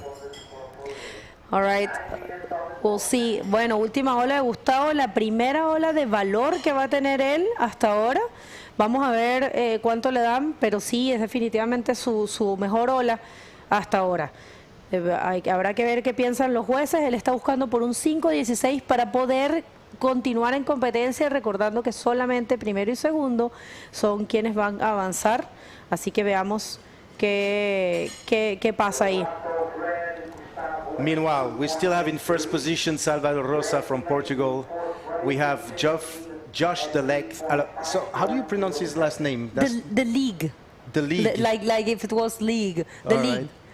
I'm not sure if it's League, but it's the League. Because G and H in English is almost F. It doesn't matter. You go with the League. So in second position with a 6.33, we have Léo Jourdain from France with a 5 point sharp in the third position, and Gustavo waiting for the score of his last wave. Okay, all right, so the last wave of red. Is it at 2.83? I think so, yeah. Okay. Yeah, all right, so last wave of red is a 2.83. And probably that's because, you know, it was one of the smallest waves of the heat. And we'll see, it's right now looking for a 3.51. So if you see the score, the leaderboard, the scores are super tight. Absolutely. I mean, all of them can get them. So we'll see. This might, you know, have a lot of changes in this next 7 minutes that we have in this heat. And if you want to know who's coming up, you can go to the IBC World Tour website and check everything there. All the scores are available for you, and all the heats, you can check them there. You can see who's coming up, who has already served. Next heat is going to be a very good one as well. We have Ethan Perez from the Basque Country, young rider that won in France, remember, in La Salie. La Salie, absolutely. Ethan, and he is coming from being third. The ARS control master. And he is coming from being third in the junior men division in Maldives, and he actually was 9th in the men division, so good job. So Ethan Perez, Edwin Aldana from Venezuela, and check this wave here for Josh. Oh, that was a bomb. Yeah. Oh. And then we will see Miguel Ferreira and Sad Lemfadel facing Ethan and Edwin Aldana. So in this round, you can recognize the guys that are seeded by the color of their rash guards, and this is a tendency. You always will see the seeded riders because they will be the ones using the red and yellow rash guards. So in this round, everyone that has red or yellow are seeded, as well as in the next round, which is the non-elimination round. Let's see replay. That was this big bong from Josh. Ooh, that was a good one. Hard to maneuver in it, but at least the drop was beautiful to watch. Very engaged. He's not going to get necessarily rewarded for it, but that was at least a nice thing to watch. It's not going to change much of the situation right now. We're 5 minutes and 14 seconds away from the end of this second heat of the round 2. Salvador Rosa from Portugal still in the win. Josh in second place. So these guys are secured so far. 5 minutes, everything can change. And then Léo Jourdain and Gustavo Neira still need to fight for the second place, but with a very small scores to get. Leo only needs a 2.84 to take the second position from Josh, and Gustavo needs only a 3.51. Everything is doable in 4 minutes and 39 seconds. So we'll Yeah, see. it's easy. I mean, for them, I mean, Leo, you know, at 2.84, it's easy to get. And Gustavo, he also can get the 3.51. You know, you never know. And remember what happened with, you know, the Argentinian Alejandro Benavides? He took a 6.33, and he was almost winning the heat. He didn't win, but he advanced after doing an interference. So, you know, anything can happen, for sure. We'll see. But is Leo was seated because he did the Itaka Oshara, if I'm not mistaken, correct? Yes, yes, he's getting some. He got some points there. So all the riders in red or yellow get the you know, it's the ones that are seated. I think I'm seeing Leo duck diving right now. Maybe he took a wave that we haven't seen, because we haven't seen Leo for quite a minute. So let's see if he took a wave or not. It's very hard right now because once again with the current, there's the where you enter the beach is totally on the right, but with the current you're being pushed completely in the by the middle of the beach. So all the riders, even though the ones that are battling against current, have total different position in the water. So some of them are like very spaced out, and it's going to be very hard for all the cameramen to, you know, follow up who's in the water right now. Yeah, no, it's difficult, and sometimes they get apart from each other a lot. The surfing area for this event is quite big, since we are in a tower and the judges have a very good view. So, you know, the riders have a wide area to surf. So sometimes, you know, they can, the cameras, they have to be super careful, and they're very, very busy. So we'll see. So 2 minutes and 39 seconds remaining on this second hit of the round two. You are watching the Sintra Pro Fest 2024 IBC World Tour, 28th edition of one of the oldest competition on the World Tour right now. The oldest, okay. There's no way. There's no one else, not even closer. The rest, they have, you know, Fronton, for example, is going to have their 13th edition, which is, you know, pretty legit as well. Yeah. All right, so we can show you the calendar of this year, and we can. There's 3 events that have the same amount of years. As you can see, we started the year in Morocco for the Tagazout Bay Moroccan Pro. That was really cool and super innovative to go to Agadir. Then we have the ArcelorMittal Wahine Bodyboard Pro in Brazil, in Espírito Santo, an only women event. Then we went to Iquique for the Iquique Bodyboard Pro at Punta Dos, a traditional bodyboarding spot. Of course, we had the Antofagasta Bodyboard Festival for its 12th edition. That was it's a huge festival. It's the only event that has all the divisions. Yeah. You know, it's the longest event too. You know, we were working for 11 days. So 11 days in a row. We worked every day. Oh, actually, no, we did have some free days, I think, too. All right, so Josh, the league, we're going to get back to that. So Josh, just going for a spin and a roll there. Yeah, so we'll see how much he gets. Josh, he's only looking for a 1.93, so watch out, Leo. Yeah, because while we were talking about all the tour during this year, Leo Jourdain took the wave. That's why I was seeing him paddling out, and he actually went back to the second spot. But I think Josh right now was this combination of the spin and the little thing is gonna, yeah, exactly. He's gonna take his position back to the second. Sorry, he's gonna get his spot back to the second position and put Jordan back in the third position again. But 9 seconds. Well, we'll see who's ready to paddle out. Paddle in, sorry, nobody. No, that's not possible. All right, so situation in the water, big changes at the end, dramatic. Congratulations to Salvador and Josh for advancing, and of course to Leo and Gustavo Neira for their appearance here. We're gonna go to a commercial break, and we're gonna come back right after that.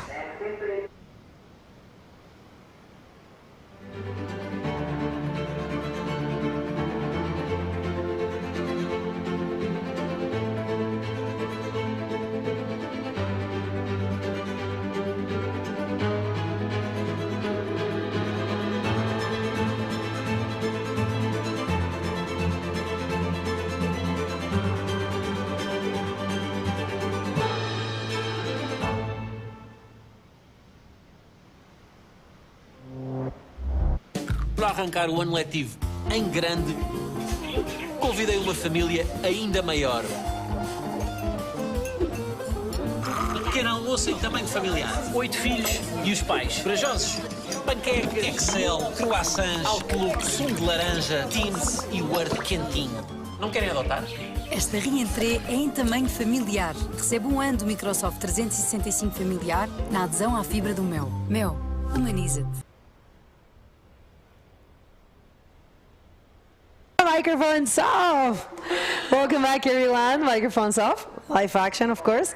We are in the first day of competition of the 2024 Sintra Pro, the oldest event of the World Tour, and it's a pleasure to be here. So let's hit the water because we have round number 2 of the men division, and this is going to be the heat number 3. We want to see who do we have, Matt D. So, another stacked heat, 4 riders. We have Ethan Perez from France, Edwin Aldana from Venezuela, Miguel Ferreira from Portugal, and Saad Lem Fadel. I don't know if I'm saying the name correctly, but this is our heat for the third heat of round 2 of the men's division. So the white jersey and the blue jersey are surfing for the second time today. So Miguel and Saad have already surfed today. Interesting to know how these athletes will perform now. If the fact that they have all entered 2 times and are competing for the second time, how will that affect them? If it's good for them, or if it's like not an advantage, given that they probably are a little bit tired. They are professional athletes. They have their fitness up to date, but you never know. Competition is really exhausting, and sometimes you only feel how tired you are after the adrenaline wears off. That happens all the time. Yeah. So you get home and you're like, oh, yeah. I'm so tired. Like you were ran over by a truck, especially in this events where you have to paddle a lot, and you have to not only have a cardio but mental strength as well, because there will be times where you will duck dive, and as soon as you resurface, you will see another white water in front of you. All right, so just a few words in Spanish. We have right there, wait a minute, Ethan. Para todas las personas que hablan español, tenemos a... Ethan sale con una bandera de Francia, pero él es español. Viene del País Vasco. Vamos a arreglar eso. Ethan Pérez, que viene del País Vasco, que viene de quedar tercero en la categoría Junior en Maldivas. Ganó el año pasado en Junior. Vamos a volver a eso. Este es Saad Lemfadel. Vamos a ver. Oh, nice roll for him. Yes, that's actually the first maneuver we see, and a bit of an invert, not completed, but good effort. Yeah, it's always tough. It's the second invert we've seen today, and it feels like it's not a tough maneuver to land here, but you really need to push it forward, like to land in front of the white water. But a really good wave from Saad. It had 2 maneuvers. The second one, unfortunately, he didn't complete. But it's a good wave to start your heat. He will definitely go to first. It's the first proper wave we've seen. I don't know if the other competitors caught another one, but so far, so we see Saad had a 4.5 on his first wave. We see red up and riding. Ethan, just checking that one out pretty quickly. You know, it's funny that we were speaking about that in Maldives. You know, we have Ethan. That's how they pronounce his name there. We have Ethan. Yeah. And we have Ethan. Yeah. So Ethan French. Ooh, a good roll. I'm sorry, that was Miguel Ferreira. Yeah. Miguel Ferreira with that roll, all right. So nice for Miguel. start his heat. Yeah, so we do have, you know, those three different pronunciations. It's the same name. Yeah. But they've been called different. For different nationalities? Yes, because in French, Spain. Spain in English? Yeah, exactly. Okay, so... Ethan. Ethan? Yeah, Ethan Perez. Okay, Ethan. Okay, so the A in the end is more You open. think if it was written with with I and a Z. Ethan. Okay, Ethan. Just think about that. Okay. All right, we have the interview ready with our men and the winner of the last heat. So go ahead, man. Here, Salvador Rosa from Portugal. Salvador, how do you feel right now winning this heat? I feel amazing. It's one of my dreams to compete with the best in the world here in Praia Grande because it's my home spot, let's say. And yeah, the heat was pretty tough. The conditions are pretty heavy, a lot of currents, but overall I did a good job and I feel super happy for it. Yeah, you had like a pretty decent score, like nice rolls and two nice rolls actually. How do you feel? Like, how was your strategy in the water? Do you know, like, taking in consideration of the condition right now in the water, did you have anything planned? Yes, so I knew that the first 15 minutes I would have to go for something more secure in this second round.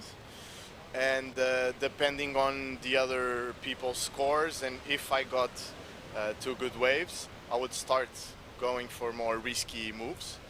And I guess I now have a chance to start risking it from the start in the next round because it's against the big boys. Talking about the big boys, the rest of your crew is in Bali right now, surfing Indonesia, and you have to stay here. How do you feel about that? I don't like to talk about this. They're catching like amazing waves. I asked them not to send me videos because I was here working and yeah. But I hope they are having a super great time and that they're enjoying it. And they'll be back soon to support me, hopefully. Okay. Do you have any last word maybe in Portuguese to your family, friends, anything you want to say? Yes, thanks to all the boys back home watching this and all my friends and family. And also to Richie, my nephew. He's here to watch me and I dedicate this to him. Salute Richie, and back to you guys in the studio. See you soon. Boa sorte. That's a super cool interview there. Very good English. Yeah. It's nice to hear from Salvador. He's been competing in Sintra for a few years now. I'm not quite sure if he enters every year, like religiously, let's say, but I know he comes to Sintra a lot. He competes here almost every year, and it's great to see Salvador in an interview, like talking a little bit about his feeling, how he's feeling, and what was his strategy as well. So good, happy to being a fellow Portuguese woman, so happy to see Salvador advancing. And right now in the water we have another Portuguese guy advancing, Miguel Ferreira. Aproveitar aqui a oportunidade para deixar mais algumas palavras em português. Vai! O Miguel está já entrou hoje, é a sua segunda bateria do dia. O Salvador Rosa, que vimos agora na entrevista, também já tinha entrado pela segunda vez e passou o seu item primeiro. É muito bom ver os nossos portugueses aqui a avançar várias baterias e fazerem bons scores. 20 minutos para o fim. Basically, this is it. Estamos em? Estamos na... Dia 1? Ronald? É verdade. Estamos no dia 1 do Sintra Pro Fest 2024. No round número 2 e número 3. homens. Pronto, basicamente já tivemos o primeiro round hoje, vamos acabar o segundo round. Hoje não temos mulheres, temos mais 2 portugueses a entrar na água, pelo menos, o Joel e o Ricardo Rosmaninho. Por isso, fiquem por esse lado, aproveitem para ver a ação hoje.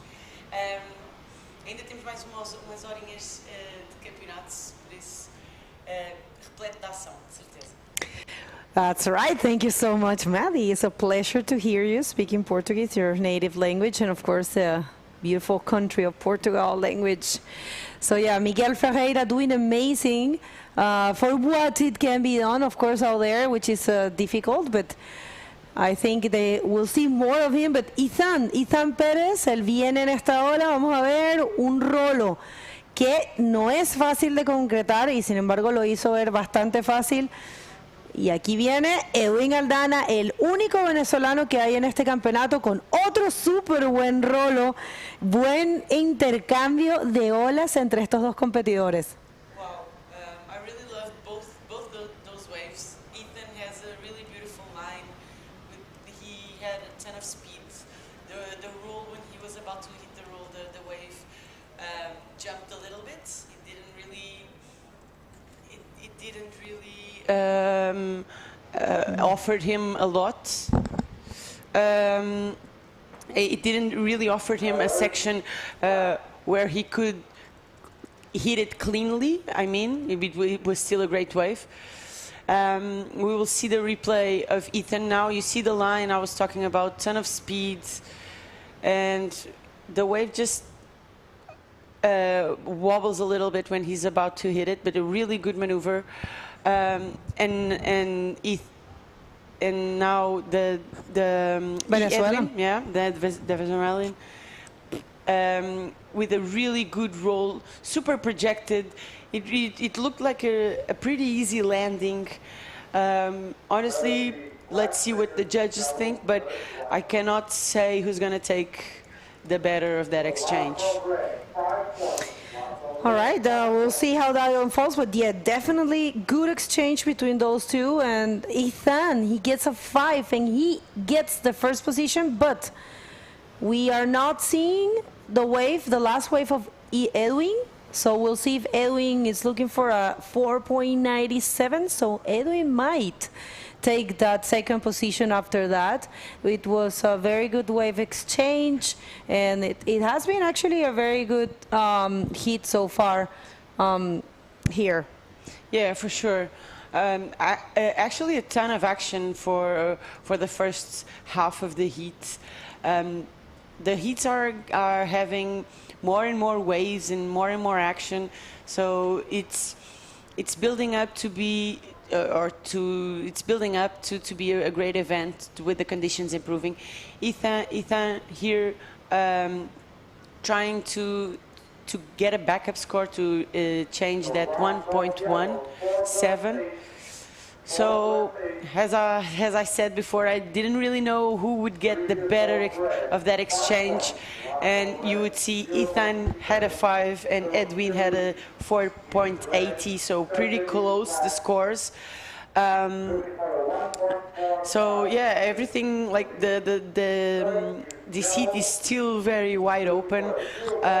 Every rider has at least a 4.5, between a 5 and a 4.5. You would see Ethan again with a nice one. He hits that section well, tries to go around, but I feel like the wave won't offer him much. All right, so we'll see how this unfolds. Last wave of Edwin, it's a 80. So that's not enough to take the second position, but now he's looking for a small score. Miguel Ferreira takes this wave in a pocket roll. I think he's gonna go for one more, breaking there, using his body, and of course, a second roll. And I tell you this, he is for sure getting the first position because he's only looking for a 1.45. So very good job there for the Portuguese. Yeah, Miguel is really strong competing. He always knows what he needs to do in order to advance and to build up his scores. And it was a pretty good wave actually, like a good ride. We see the replay of Ethan here. He managed to land a roll in the first section of the wave. It's always important to do a maneuver above the lip in the first section. Here is Miguel's wave, a really good looking wave. He also attacks the first section, maybe a faster roll there, but then the second one, you can see that it's good, well projected, 2 maneuvers. It's not gonna go in the perfect range, but it's definitely gonna be a good score in a way that he's gonna be the first one to have 2 good scores and definitely jump into first. All right, so a little bit of an update. We'll see Sad right there, nice style, goes for the spin and not able to do much, but Sad, he needs only a 0.91, maybe with the spin, who knows? Yeah. It's maybe, that could happen. Yeah, and the second wave of Ethan also, it has also dropped a 5.83, so he jumps into first. We are still waiting on the second one of Miguel. Miguel now needs a 6.10 to jump back into first. And that will definitely up the need for Saad and Edwin to get back into the advancing positions. Yeah, for sure. That's gonna do a bit of an increase there, for sure. So we're waiting for that. No, actually it dropped. Last wave of Saad was at 2.17, and now he is in the third position looking for a 4.74, because last wave of Miguel it's 4.50, and he keeps the second position. So Edwin Aldana right now in fourth, looking for a 4.43 to try to keep to try to get the second position and advance in competition, because people, this is a full elimination round and only first and second will be advancing. And also, Madi, you've been there, you've been competing, and you know how important it is for an athlete to fall into the non-elimination round. The next is the non-elimination round. So tell us a bit about that. Yeah, for sure. It's especially here in Praia Grande, it's always good to skip that extra round. It's good physically, like you get to rest a little bit, and also it gives you a little bit of boost, a confidence boost as well. Yeah. You just want to hit and you don't have to surf another one. It's besides this, it's always an opportunity, especially a non-elimination round, is an opportunity to go big, to go. You're not getting eliminated. You might as well. Of course, you have to build your heat, but it's also an opportunity to try something radical. And if you land it, you're awesome. If you don't land it, it's also okay, because you'll have another try. But yeah, the non-elimination rounds are great for the athletes, for the competition. You have 4 athletes. They are the best in the world competing for a spot in the next round, and they are free to explore and try different things and just go all out, because you have nothing to lose really. It's an opportunity for everyone. All right, words from a world tour competitor. How long did you do the tour? How many years? I did the tour for, well, we have that stop from COVID, but I did the tour for full, like from start to finish, 4 years. Nice. Yeah, yeah. So since 2018, sorry, 2018. But yeah, but I haven't done all the years, but yeah, like 3 years, the whole, On and off. yeah. But that's a lot. You travel to all the countries everywhere. Yeah, mostly, yeah. Even this year, we had Morocco, and I wanted to go to a new place. To a new place. So yeah, it's great. Honestly, like the best thing that the World Tour offers you, it's the experience of surfing new waves. And even if you end up going to this contest and losing first round, you get to surf these waves and be with other riders and the best in the world. And so it's inevitable. You will evolve, and you will evolve and fall more in love with the sport. I've met amazing people thanks to bodyboarding. So yeah, it's competition, but I feel like it's a great experience as well. Like it enriches people, you know. I was gonna say exactly that word. So yeah, definitely, it's a beautiful experience.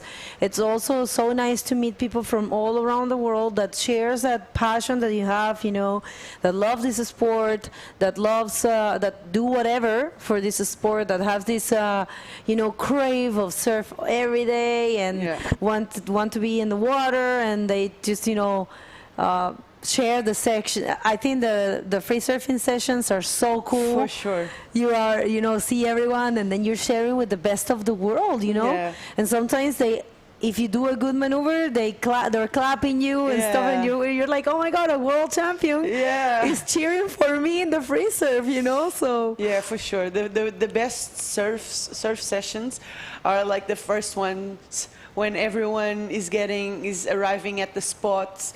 And you start, like, you're free surfing, and then you see the French guys just came, the Japanese girls arrived, and you start seeing all the competitors just reuniting in the water. It's like, oh, hi, how are you? I haven't seen you in a while. And it's that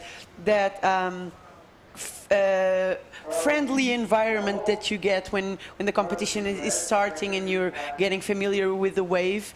It's that those moments are so nice. You see so many athletes catching up, and like from the 3 or 4 weeks or months they haven't seen each other. So you're right. It's nice. Super beautiful. Yeah. So if you haven't done it, worth you know, to try it. Some people say, we were talking about that earlier today with Armin, some people say, I'm not ready for the World Tour, I don't have the level, but hey, you don't know what you are capable to do until you're there competing, and you think you might be a pretty average rider, but you're there and you push your level, and if you don't do too well, it doesn't matter, because this motivates you for sure to, you know, improve, and gives you back a lot. And like you said, in your life, enriches you a lot. So definitely try to come to a World Tour event. Yeah. Right, situation in the water, Maddie. What's happening? Yeah, so Ethan still in first, Miguel Ferreira still in second. Since the last time we checked, nothing has changed much. We Saad in third, still looking for a 4.74, and Edwin still looking for a 4.43. You see that those are not that high requirements, so Miguel will probably still have to go back to work, to get back to work, and trying to replace that 4.5 and amplify his lead and solidify his second place, or even jump into first. So yeah, even with 5 minutes to go, with the scores that are required for the third and fourth position, this heat is still pretty open and can go anyway. I think so too. You know, they're super tight, and the riders already have, you know, pretty decent scores. So yeah, I mean, it's open, like you said. But good job, I have to say. You know, Ethan, he is still a junior. You know, if I'm not wrong, he's 17 years old, and he still has some time in the juniors. I'm not sure if this is his last year. Remember the rule for competing in the junior men division? Wait, we're going to get back to that, but here comes, speaking about him, it's Ethan Perez. Is he, you know, trying to go for his classic ARS? We have been missing the ARSs, right? We haven't seen them too much in this event, so it's always refreshing to see one. It wasn't the most, you know, it wasn't the smoothest execution, but still, it was a completed ARS, so we'll see how much he gets. Yeah, even the section he used to do that IRS, it kind of fell down a little bit when he was about to hit it. So it was a pretty good IRS given what the lip did when he hit it. And we haven't seen an IRS today yet. I think we saw a few backflips, good rolls, a few inverts, but I think an IRS we haven't still we didn't saw one yet. So really good, and I have to say that it's pretty nice to see the level of the juniors in these last few years. Jorge Hernandez, Ethan Perez, Michael Yancy, even Luana Dourado, Lucas Aninotto. Lucas Aninotto. Every junior that has a strong performance in the juniors they have been handling themselves good in the men's division and the women division. Here is a replay of Ethan's wave. You can see that the section falls down a little bit, but he still manages to project an IRS, a pretty good IRS given the section he had. Yeah, and it's a 5.23. It's actually increasing his lead, and now it's leaving the rest of the competitors with a need of something else. But check this out. Yellow, Edwin Aldana from Venezuela. He got a 5.43, and now he is second. That's impressive because he was in the fourth position, and now he is second. Do we have that last wave of yellow replay? We would like to see it because Edwin, very good score. You know, it's his best score. Yeah, almost the second best wave of the heat. As we were saying, this heat was open, and even the last place could catch a decent wave and go back into the advancing positions. As we see Ethan again, just an in and out, the wave gets super white and foamy, so wouldn't really offer him much, at least to change his scores. So we have Miguel against the ropes. He was in second and now needs a 5.5. He's with the second priority. The first priority is with the last place, Saad. It's honestly the priority in these types of conditions might come in handy, but you will probably be too far away from each other to really make the most out of it. As we see White on this left, good-looking wave, he hits the right section, but the wave just really doesn't really help him a lot. The wave got a little bit fat when he was about to hit it. It's a shame for Saad. The wave had really good aspects. Potential, yeah. Potential. Bueno, para quienes están sintonizando, los dos de habla hispana están avanzando. Edwin, que cambió la situación, estaba de cuarto y consiguió una ola para ser segundo, y esta sí puede ser la última ola del hit. Ethan Pérez está buscando algo grande, una ola buena, y se decide por un rolo justo al final.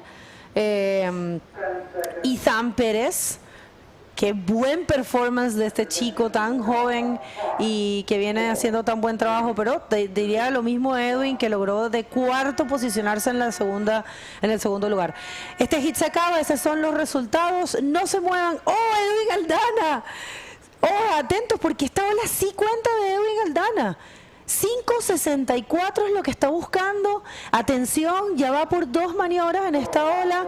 Muy buena, vamos a ver, no sé si está el score, pero buen trabajo del venezolano, un rolo más.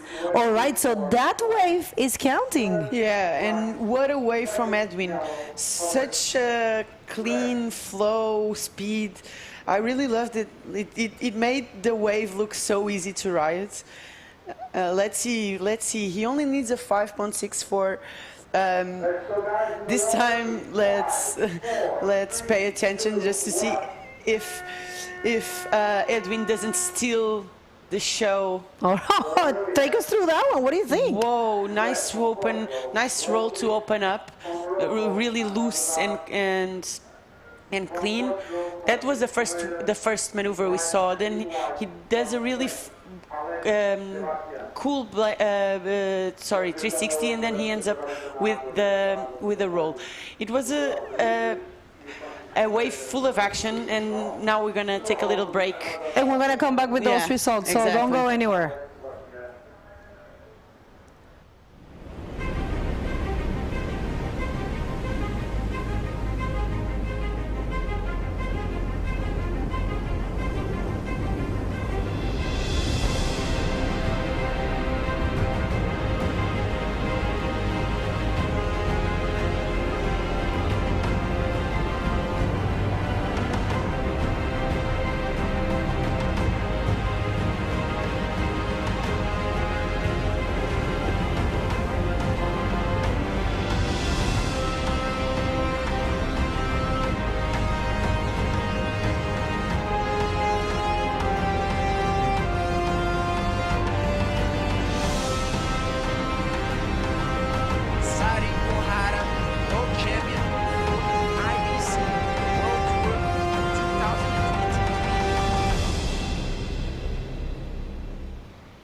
Sorry, guys, audio problems.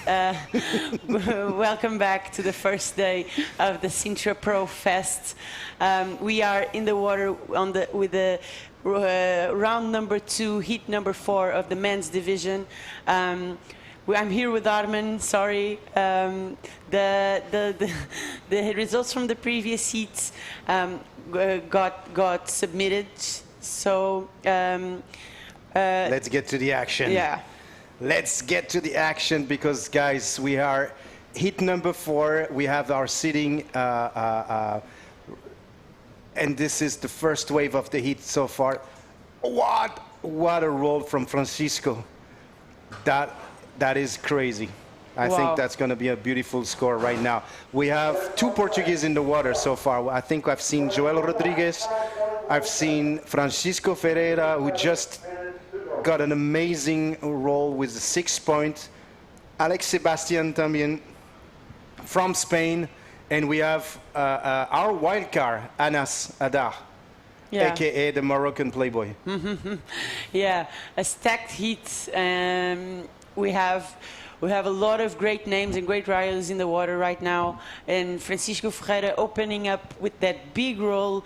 If it feels like he has wings, sometimes he just flows when he hits some sections. Amazing to watch, and he's rewarded for that roll, starting up his heats in a magnificent way. Francisco has improved a lot lately. Yeah. Like tremendously. For sure. And it's funny that you mentioned that. I've been saying that some of the Portuguese riders had a national competition this last weekend, and Francisco Ferreira actually made the final of the men's event, the men's category, you know, division. He's still pretty young. I'm not quite sure how old he is, but I think he's still a junior. If he's not a junior, he recently became the the men's division. Yeah, but he's been really good. Really, it's been really cool to watch him. He's been evolving, and his maneuvers are bigger. You know, and he's tall. Yeah. He was a small guy a few years ago, exactly. Like small, and now he's just big and flies everywhere, like a big rider. He really grew up to be this amazing bodyboarder. All his brothers also bodyboards, but he's the one that managed stands out the most of his brothers. Yeah, he's still competing and still going to events, and it's paying off. It's really nice to see him grow inside the division. Yeah, he told me earlier during the interview that he had the heat of his life. Wow. Like the last round? The last round, yeah. He said like because of the difficulties in the water and the conditions, it was very hard for him to maintain, and for him to win this heat was like, of course, for anybody was important, but he said, I had a heat of my life. Yeah. For sure. You have to be honestly proud of yourself to post two big scores or two good scores and manage all of this at the same time. We have Joel Rodrigues on the wave. Nice roll for Joel. Joel Rodrigues' signature roll. Yeah. Very explosive. Yeah, landing like it's super easy. It doesn't even... Like you don't break ribs. Yeah, super easy. You know, Joel, it's here in Portugal, he's known for hitting the rolls on the gnarliest sections. Here we have Anas Adar. From Morocco. Yeah, one of our previous winners. Champions here in Sintra.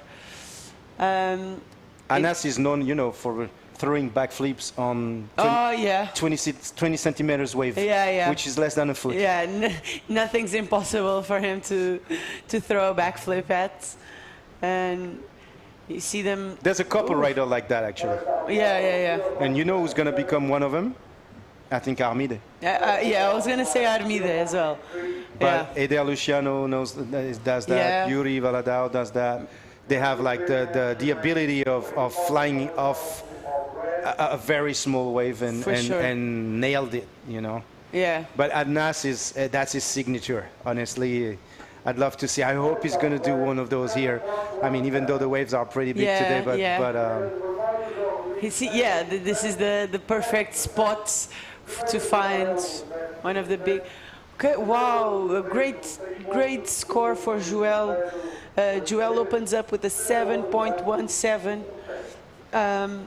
I will just taking this opportunity that we have two Portuguese athletes in the water to switch a little back a bit to my native language and their native language as well.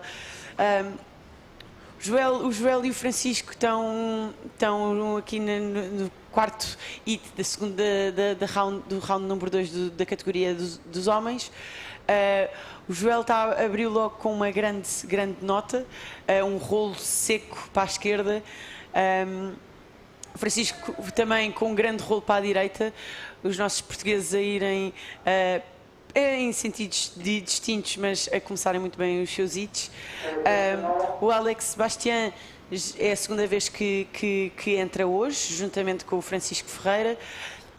E o Anas Adar é um dos grandes campeões aqui de Sintra, conhecido pela sua facilidade em mandar backflips em ondas de 20 centímetros. Por isso sempre temos aqui em mãos um grande hit,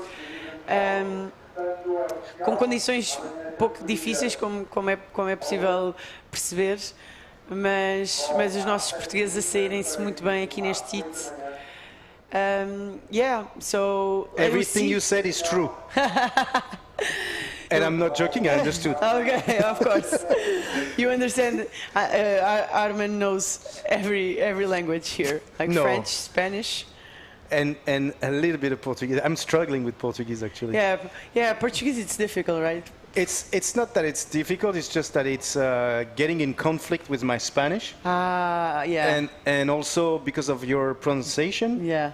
You cut words a lot. Yeah. It's very hard, but Yeah. I understand most of it. It's just that Portuguese from Brazil, it's easier, like to understand. I would say it's more singing. So and the words are used in their entirety and entity. Like They don't cut words. Yeah. And they have a termination that is very close to Spanish. Yeah, it's true. Which you don't have in Portuguese. So. Yeah. But yeah, and then but let's talk about these people in the water. Joel Rodriguez is from Porto, guys. Listen, a little bit north, Lisbon. His academy, his club, is known for raising like amazing surfer. I mean, we're talking about Ricardo Rosmanino. We're talking about Luana Durado, which is, you know, one now top junior and competing in women division. Whoa! Wow, Francisco Ferreira. Wow, Francisco. If you're behind the screen right now, give a round of applause for Francisco Ferreira. That role was textbook. Yeah, Francisco is having fun. I feel like you can see when someone is connected with the ocean, with everything. He's been catching good waves. He's flying out there, and. For me, you know, I've known Francisco since I started bodyboarding because which is yesterday. Yeah, exactly, 2 weeks ago, and you good. and I saw Francisco from a young age with his brothers, and to see him develop the way he did, he's really putting the guys that do the tour and like against the ropes. Anazadar. So, and Francisco took the lead, guys. Yeah. Fantastic. 5.33. As we have the winner ready with Begoña. Begoña, take it away. Thank you so much, Madi. Well, Ethan Perez from the Basque Country. They're very difficult heat. You were telling me a bit of many things that happened to you. So what happened out there? This heat was very hard because the conditions were very hard, very big conditions. The waves were big, too much current outside, and it was very difficult to get to the wave. But I made it. You were saying you got your leash got twisted on your feet, and then you lost your contact lens. Yeah, I lost my contact lens. And yeah, I see in one eye and in the other no, but yes, I made it. Well, you're very happy. You want to say some words in Spanish for everyone back home? Yes. Gracias a todos los que me estáis apoyando ahí día a día. Estoy muy feliz de haber pasado hoy la manga. Posiciones muy difíciles, pero se hizo lo que podía. Y la verdad es que quisiera agradecer a mis patrocinadores por el material, a mi familia que me está viendo, a mi novia que también me estará viendo y a todos los que me apoyan día a día. Gracias a todos. Solionak, and best of luck for the rest of the competition. Back to you guys. Thank you, Begonia. Thank you so much, Ethan. Man, it's been happening a lot of things in the water lately. We have one rider almost knocked out, Ethan losing his contact. Yeah, it's gnarly out there. A true battlefield there. And talking about true battle right now, we have for sure. Joel Rodriguez versus Francisco Ferreira. It's the north of Portugal versus the mid, I would say, yeah. Middle Portugal. Lisbon is middle. Yeah. It's a battle of the Portuguese, honestly. But you know, we are still waiting for Anas Haddad. I feel like Anas, when he starts his heat, he will be find the rhythm. Yeah, he will find the rhythm.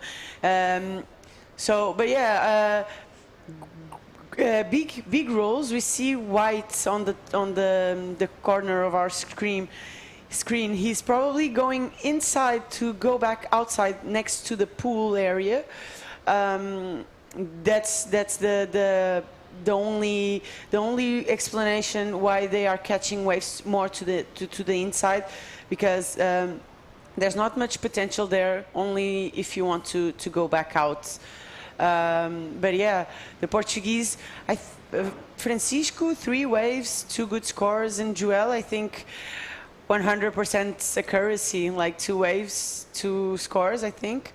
But yeah, it's not easy. You have to be on the right spot at the right time, honestly. Yeah, yeah.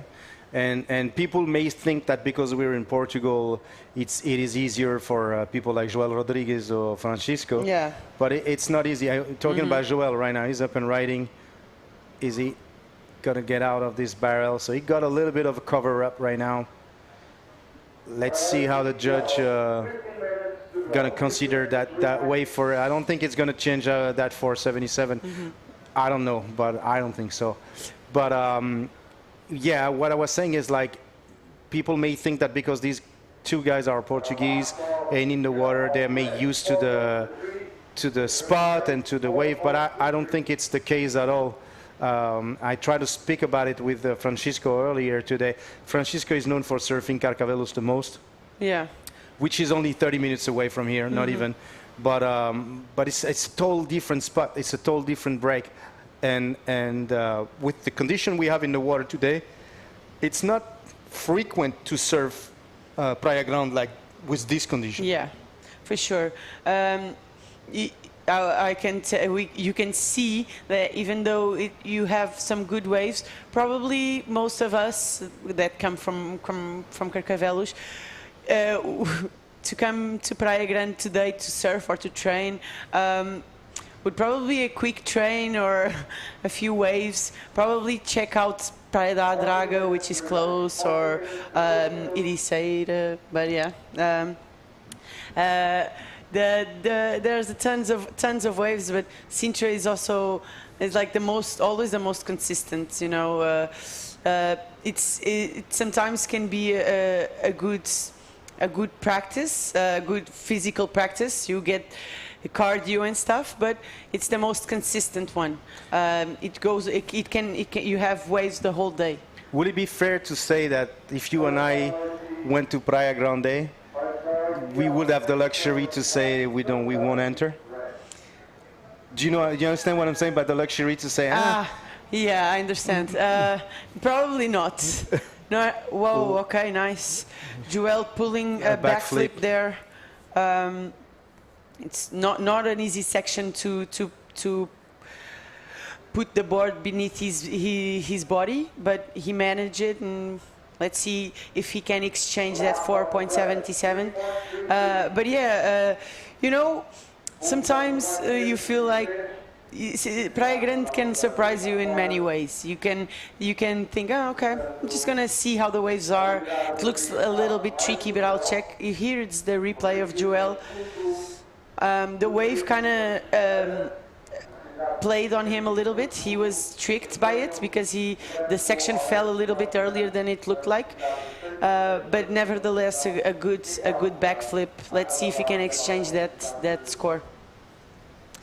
But yeah, probably we don't have the luxury of just coming to Praia Grande and saying, maybe not today. You think we don't have that luxury? I think in Portugal, in Lisbon, we do. Okay, yeah. The reason why I ask you the question is because I don't have the luxury in terms of time. If I got to Praia Grande, I just have to go in now. But yeah, I understand what you're saying. Yeah, everything is close in Portugal. Exactly. That's what I meant. Like in that luxury to say, we can check Praia Grande and go check another spot to make sure we can pick the right one to say, oh, maybe we should surf that one instead. And just because Praia Grande doesn't deliver on that day, but look at this, Adnas up and riding right now, trying to understand. I think he hasn't surfed much since he arrived, so I think he's just trying to understand the wave function, even though he won here and he knows the wave. But once again, it's a beach break, so the wave is never the same. Yeah, it just shows how difficult it is. Even a champion from a previous edition struggles sometimes in this wave. As we see Francisco Ferreira on second place, doesn't really go for the maneuver. The wave kind of felt like he was going behind, like not going forward as much. I also think the wave wasn't low enough. Like the lens of a camera can be very tricky. I know that as a photographer, of course, but what you can see, sometimes you believe that the wave is great and fantastic, when in reality, when in the water, the wave is not low enough to give you the ramp you're looking for. So in size, because of the compression of the lens, you may think that the wave is perfect, but it actually not. Yeah. And you might struggle on a wave that may look great on screen, but that doesn't really necessarily deliver what you're expecting from. Yeah, and I felt like it's a smart move from Francisco. If the wave won't allow you to better the score you already have, that 5.33, just save your energies, kick out, get back outside, wait for a better one. As we see this one shaping up for Anas Adar, let's see if he wants to go right, but I don't feel like he's gonna go. Yeah, but yeah, Anas in fourth place. Still looking for a proper wave. That 1 point and that 0.77 were clearly just in and outs to check the wave, to see what he could offer. He's actually in combo situation. Yeah, Anas is, yeah, you only have like a 1.77. So, but Anas, I mean, it's 10 minutes now, less than 10 minutes, it's 9 minutes left. He can come up with some surprise. For sure. You know, I wouldn't believe that Anas is going to be happy with the placing he is in right now. Yeah. You might feel a little stressed by the situation because 10 minutes is not a lot of time, but it's sometimes enough to get two waves and change the situation. Yeah, in these conditions, in normal conditions, everything can happen in 1 minute. But here it's the idea, it's the same. Anything can happen. You might need a little bit more time, but yeah, I feel like 5 minutes. In 5 minutes, Anas can still change this. We have 8 minutes to go, but Anas will have to start getting back to work, at least post his first score, proper score. Because anything's possible, especially with this athlete Anas. He's a gymnast out there. He never count him out, especially here in Praia Grande. So let's see. Not a lot of action in the water. Even Alex Sebastian only has one wave ridden. So yeah. I'm going to switch in French real quick pour nos amis marocains qui parlent français, bien sûr, parce que tous ne le parlent pas. Nous avons notre wildcard à l'eau qui est Anas Adar, bien connu chez vous, les Marocains, et bien connu chez nous, les Français, puisqu'il habite en France maintenant. Et Anas a un peu de mal à trouver son rythme dans ce hit et a pris quelques waves. Alors j'espère me tromper avec ce que je suis en train de dire en ce moment. Let's see ce qu'il va nous faire. Mais on va voir un petit peu ça. Mais en fait, j'étais en train de dire que Anas avait du mal à trouver son rythme dans ce hit et que on n'est pas à l'abri de le voir en 5 minutes, de le voir faire quelque chose d'époustouflant à l'eau. Et on sait qu'il a le niveau, on sait qu'il a gagné déjà Sintra. Donc on sait qu'il est capable de faire des manœuvres sur 20 cm de hauteur de vague. Donc on va voir ce qu'il va... On espère et on croise les doigts pour Anas.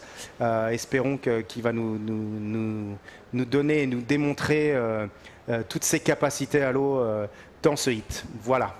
It's been hard for me to switch from French to English to Spanish, and Francisco right now taking another wave. Yeah, he's still searching for a wave that will allow him to replace that 5.33. It's getting close to that time where the nerves start to creep in.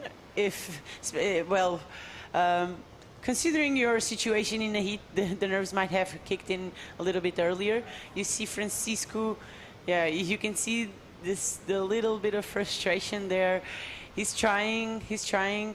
Well, he's being rewarded, so far at least, he's being rewarded with his efforts. In the first round, the second round, he's building up his heats pretty nicely. And well, it's always tough to find two waves in these conditions.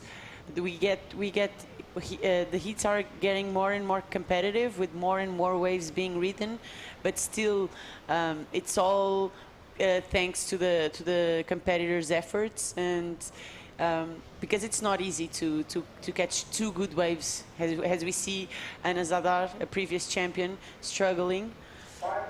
5 minutes to go. It's starting to get really tough for Anas here.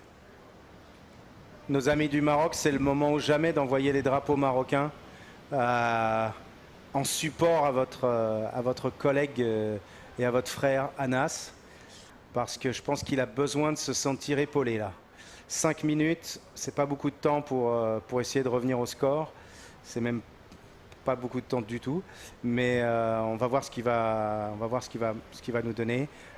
Otherwise, we still have Joel Rodriguez in first position, Francisco Ferreira second position. Two amazing score, I gotta say.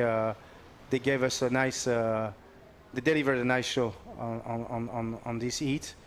And we have Alex Sebastian that has been pretty quiet from Spain. We haven't seen him much, but he had a 5:17. 5:17 was a decent score. Maybe something happened, yeah, because we haven't seen him in the water much. And I hope he's okay. And then, of course, Anas that hasn't been able to get a proper score yet. Yeah, it's now that you mention it, we didn't see much of Alex in this heat. Hopefully he's okay. Nothing bad happened to him.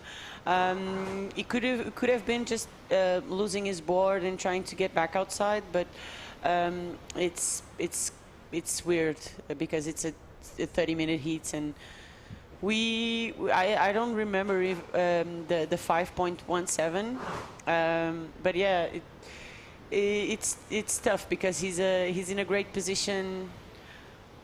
But yeah, let's wait and see. And I mean, he needed 6.16, which is quite of a big score, but yeah, if he would have continued his journey in the water, I think he would be somewhere in the second spot right now eventually, because that 6.17 is pretty decent. Yeah. So I wonder what happened, but we're probably going to find out later. Yeah, exactly. And Anas as well. So the Portuguese guys do not get fooled by the results. This is tough for everyone. Even the Portuguese are struggling here. They don't have like a huge advantage coming here, especially like I said, both Joel and Francisco, they are not from this beach. Francisco might come here a little bit more often than Joel, but it's not their usual playground. As we see Francisco pulling into this one, but yeah, it's a bit of a closeout. So the Portuguese guys are putting up a really strong heat. 2 minutes to go. Let's see if they both can survive this round. We still have pretty good riders fighting for a chance to advance into the next round. Well, but if Alex is not in the water and Ana is in combination, the Portuguese might be pretty happy with this situation. And Joel, still on a mission.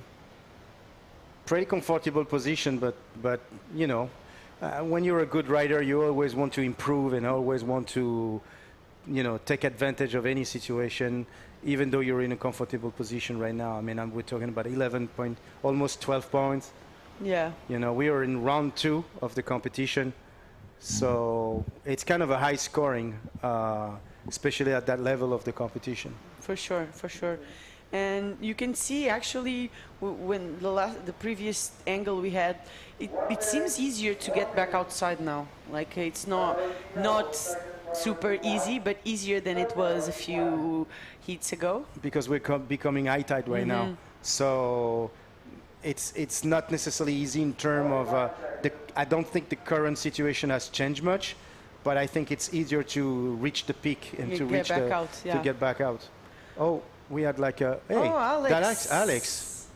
All right, with a quick invert, something different. You know, there's a term for that when it's not necessarily an invert. I think there's a word for it. I forgot what it was. In Portugal, we call it baguette. Baguette. Merci, thank you. I've noticed that Portuguese, they like to say baguette. And it looks like both Portuguese are advancing into the next round. Unfortunately for Ana, Zadar and Alex, Francisco asking for the situation there, they probably don't hear anything inside the water. But the heat is done. Congratulations to Joel Rodriguez. And we're going to go for a quick commercial, guys. Don't go anywhere. Stay with us. We'll see you in a couple of seconds.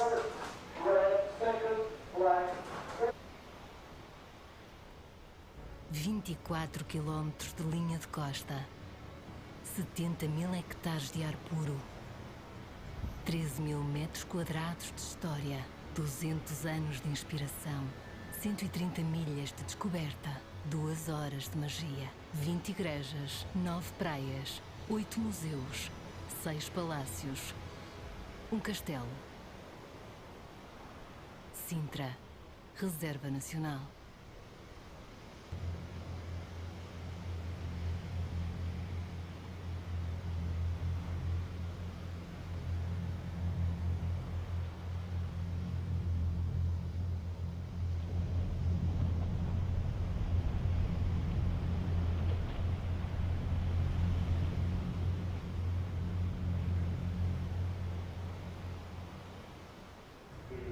Welcome back, guys, at the Sintra Pro Fest 2024, the IBC World Tour. I'm next to Begonia.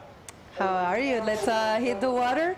This is the round number 2, and we are about to start the next heat. So we want to see who do we have. Check that out. It's kind of glassy right now. Is it true or is just an illusion? Heat number 5.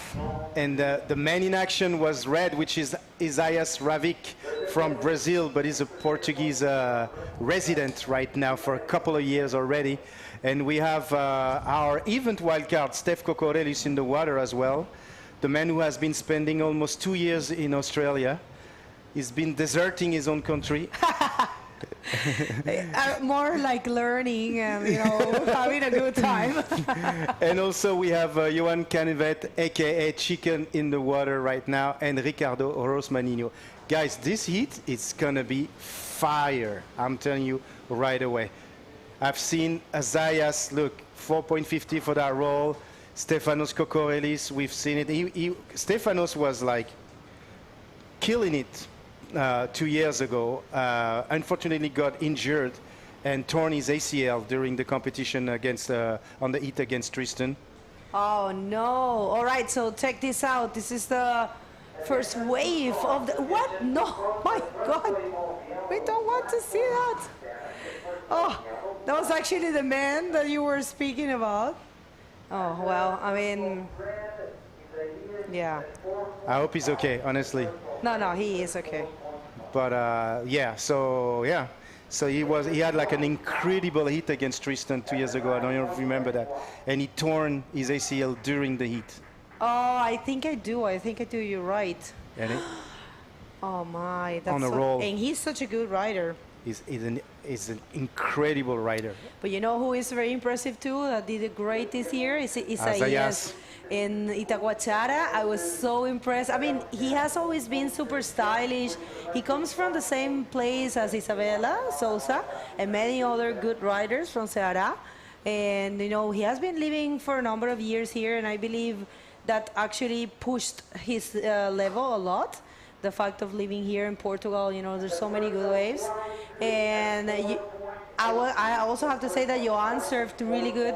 And don't get me started with Ricardo Rosmanino. Oh my, I was so impressed by him last year. He got this amazing tampon ride in Antofagasta with a huge ARS. So yeah, this is a very stacked heat, and actually all the heats in this stage of competition have been very good. Super stacked. Yeah, absolutely. I think it's also due to the high tide right now that has a higher access to the peak, and then everybody don't have to paddle and struggle as much. But I think it's. I think it's due to the access of the high tide right now, which facilitates the heat. But yeah, so we still have Ricardo Rosmanino in the lead right now, 26 minutes, and already some good wave ridden in first position. Then Assayas Ravik from Brazil, Portuguese resident, Tuga Power, like you used to say all the time in. I still say it. Yeah, but that was the title of his previous video. His Really? the last release of his video was named Tuga Power. Oh, he stole that from me. I'm gonna kill him. No, I'm joking. I'm gonna charge for copyright infringement. No, I'm very happy that it did work. I remember one day I think I came up with that. I don't know if it was here 2021. I don't remember. That I came with across to know that the Portuguese are called tugas, and then I remember I was watching. No, actually, it wasn't here. It was somewhere else that I was watching. I believe it was Joel or even Luana in his early days. And I said, like, Tuga Power. And from there, man, just, explode. Because it makes sense. So you guys, I mean, here in Portugal, you have no idea how many good riders there is. I always say that there's so many unknown riders. Absolutely. Unknown. People that don't go to a world tour, that don't even think about compete, and they surf so good. So Tuga Power, and very you know strong. what I will add to that? Tell is me. that a lot of OG riders, like a lot of people that are over 40 years old, Oh yeah. they're still riding with an incredible level here. Yeah, because back in the day, we just saw that video, the Vert promo. That's Porquito. He is amazing. Absolutely. I remember him from so many years ago, and I think he still rips, of course. No, he does. He does a lot of drop knee as well, if I recall Yes. correct. But he's been ripping. But understand, like, Portugal is a particular country. I don't know. You can tell me how it is in Chile right now. But you have to understand that here we have so many academies, so many clubs, that a lot of people attend. There's a lot of bodyboarders from, I would say, honestly, 5 to, I've seen 65, 70 years old people in the water, women. Really? I mean. Oh yeah, Boogie Chicks. Boogie Chicks have like 94. Check that out. Azayas with an invert. Funny, I was about to say that I'm expecting it. Yeah, he loves that maneuver. He loves it. He performs it really well.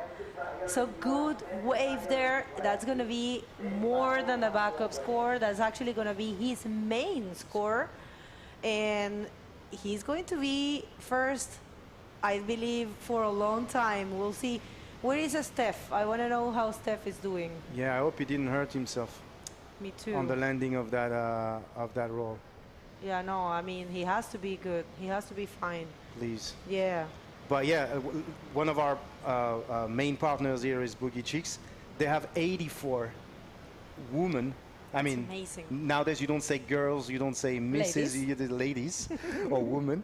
84. And then from 5 to 65, 70 years old. That's amazing. I love it. I have to tell you, for me, it's such an inspiration because, human beings, we are kind of done with that with the age. We think that, for example, me, I'm in, mid-40s, and I feel like, oh man, I'm getting old and stuff. But you know, just to meet all these people is super inspiring, and just, you know, reminds me that the strength is inside you and we can do whatever we want. So while we're waiting for that, actually dropped a 4.90. So right now it's a yes first with a 9.40. Good job there. And we're going to toss it to Maddie for the interview. So go ahead, Maddie.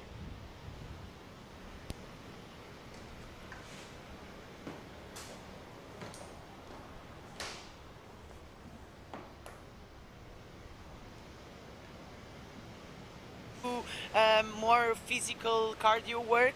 Tell us. I think for me it's a bit difficult to prepare for Sintra because where I live in the summer the waves are really small, so I try to surf these kind of waves when it's possible.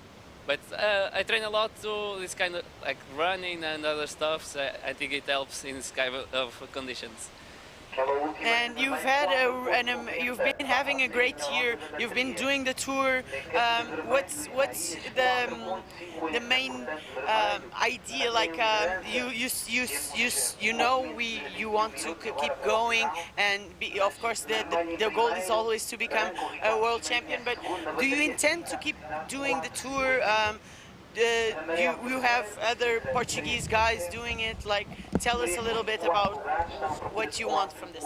Yeah, I want to compete in the tour the more time as possible, but it's been difficult because of the sponsors and stuff. Because it's difficult to get the money to do all the tour. But for this year, my goal is to achieve the top 16. That I think it will for the next years more easier when you started in top 16. Okay, congrats, and see you in the next round. Back to you guys. Thank you so much, Maddie, and congratulations to Joel Rodriguez on the beginning of his journey here in the Sintra Pro Fest 2024. And we still have the same situation in the water with Azayas Ravic, who still in the lead with the 9.40, and Ricardo Rosmanino in the second place. We had Stefanos Kokorelis with the third position right now, only one wave ridden, but that was a crazy stunt, if I may say. And then Johan Canive in the fourth place with no wave ridden so far. Oh, it's so good that you tell me that. I was saying Canive. It's Canive. Merci. Excusez-moi, Johan. Chicken.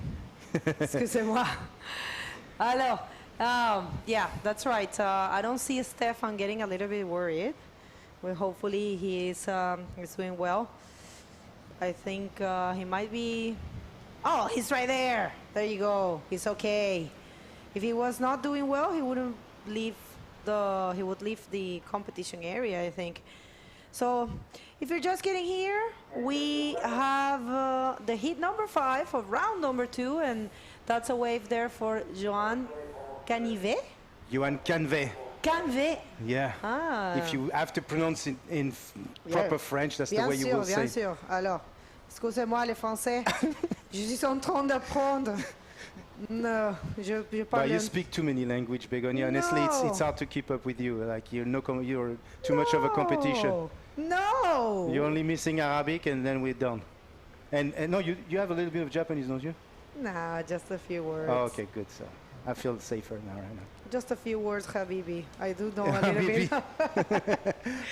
Just a few words in all the other languages. But no, I mean, it's just this urge of communicate. It's your Portuguese that has improved crazy. I feel ashamed.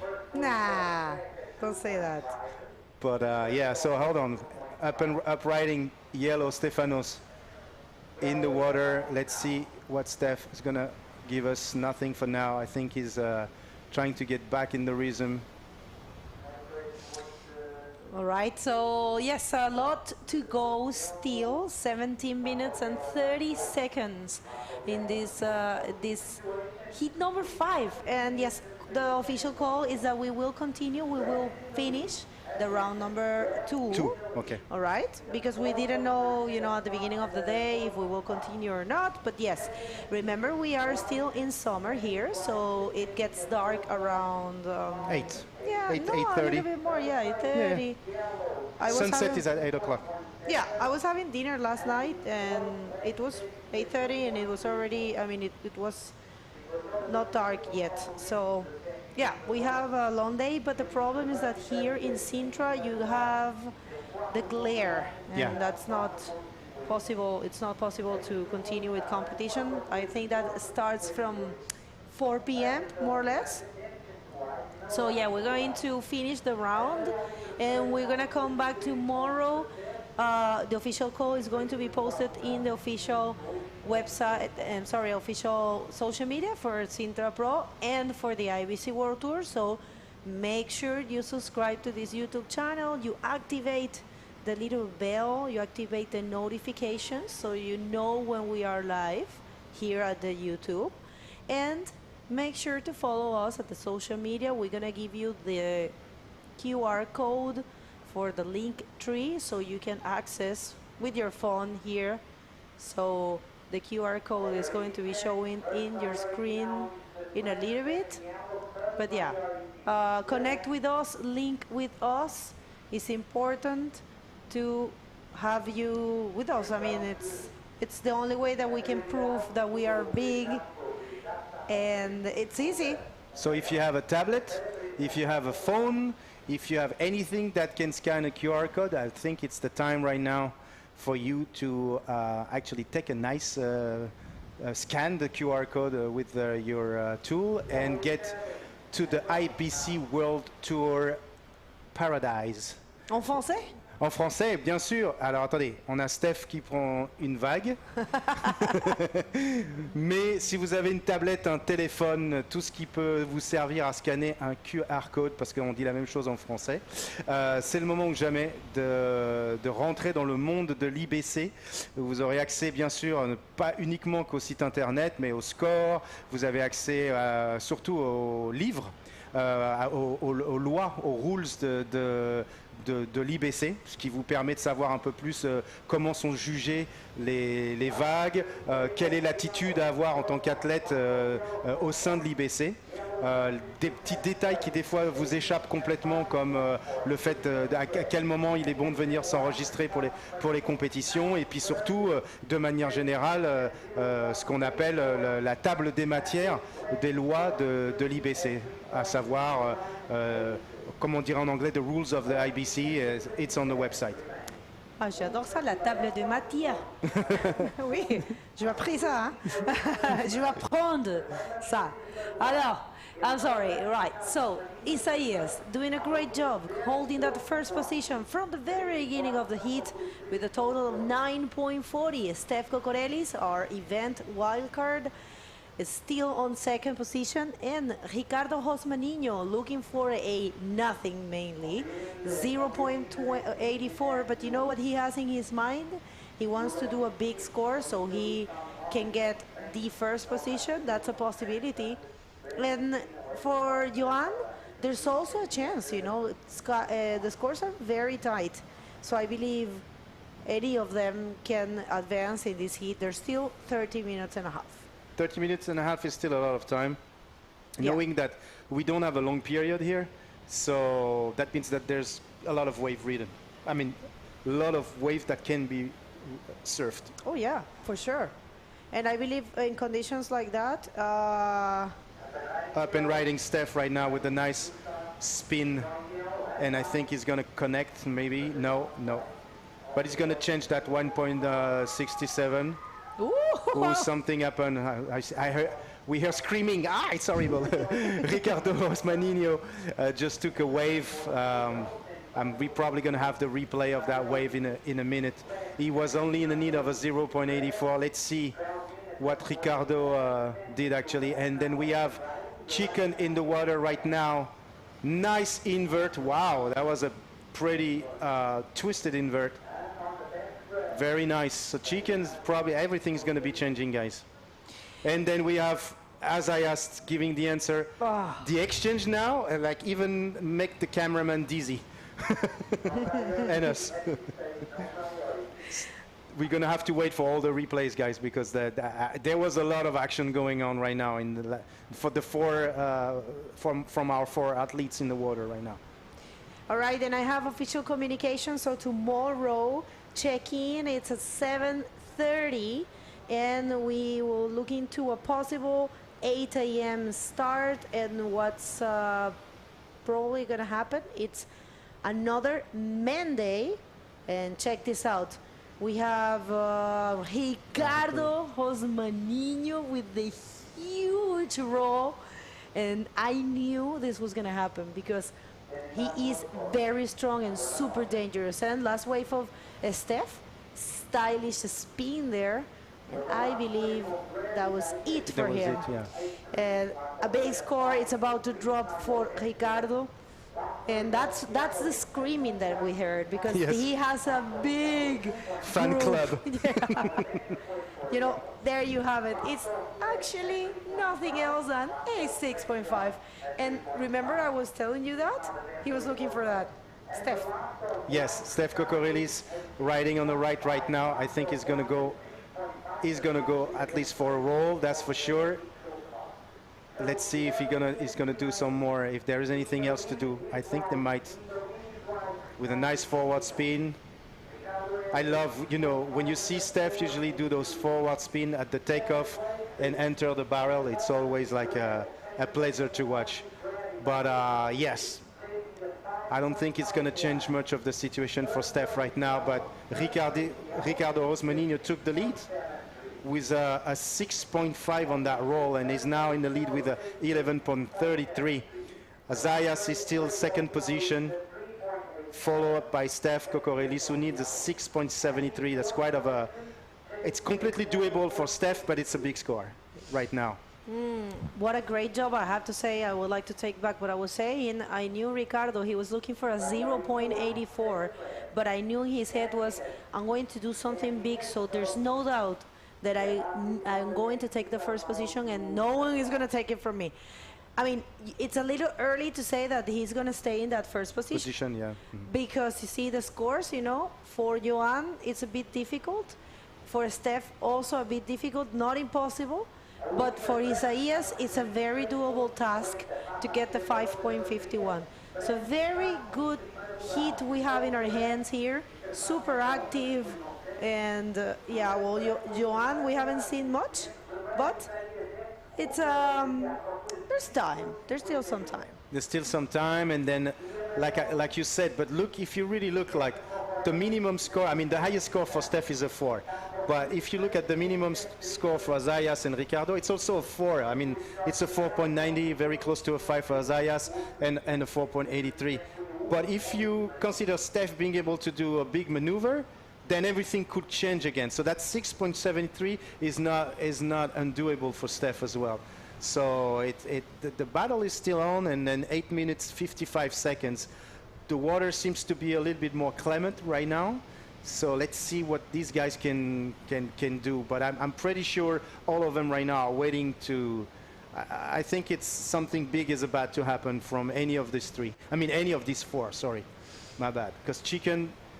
Don't take Chicken away from that competition, because earlier in the heat, when he won his heat, was like incredible performance. I think the same. You know, when we had the interview, he said he is very inspired and motivated by the kids. You know, to have the chance to instruct kids. He has a school in Anglet. And for me, it's everyone that has a school, everyone that takes time. Because some people will say it's a business, but actually to have a bodyboarding school, it takes a lot of dedication, a lot of hours in the water. You really have to love this sport in order to teach. Me, for example, I have no patience to teach. 0. So I really admire every single person that takes his personal time and dedicate hours and hours to try to bring new athletes and people like Nico, you know, people like Kata, all over the world, you know, that so many good schools that I encountered. For me, it's something that it's something really something that I admire a lot. But it's, you know, there's something that is even more difficult. Is to transmit your passion to a kid. Yes. You don't realize how hard it is. The pedagogy, I don't know if it's the term in English. I know in French it's pedagogy, pedagogia probably in Spanish. Pedagogia. But it's very hard to be able to transmit a passion to a kid and to make the kid love and understand your passion. And when you name Kata, or we could name Nemara as well, we could name a lot of coaches. It's a big round of applause to these people, because yeah, it's more than it's more than a job, you know. It's a dedication, like you said. It's a full dedication. Absolutely. And you know how tiring it is to teach, to be in the water with the sun and cold waters. Here in Portugal, the water is cold, the sun is strong, so it's a lot of effort, people, really. Of course, there's money involved because I need to live, but there's a lot of effort, and it's mainly passion. And you can tell, I mean, all these kids, for example, I know Ricardo, he comes from a very good school too, and they have been trained, and we have both sides. You have the athletes that have been trained by people, and you have the trainers too. So it's really beautiful to see all of them, you know, surfing here in the World Tour event, and you know, just pushing the sport. So kudos to Joan for having his school and for loving this sport, and to every single bodyboarding teacher or instructor out there.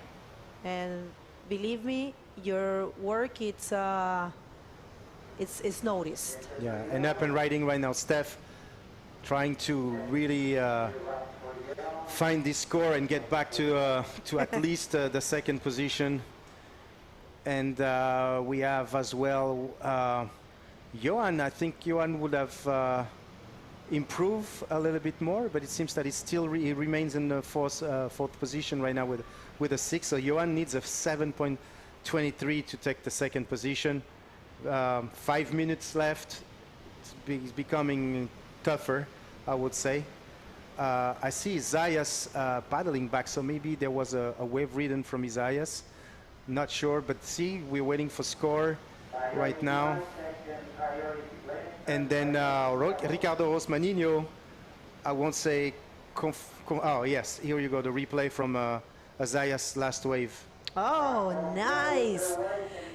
He's just so stylish. And I tell you, I believe he was watching closely, and an invert is a super effective maneuver in these kind of conditions. And there you have it. It paid off. It's a 6.67 for the Brazilian, currently living here in Portugal, actually for a number of years already. So good job there for him.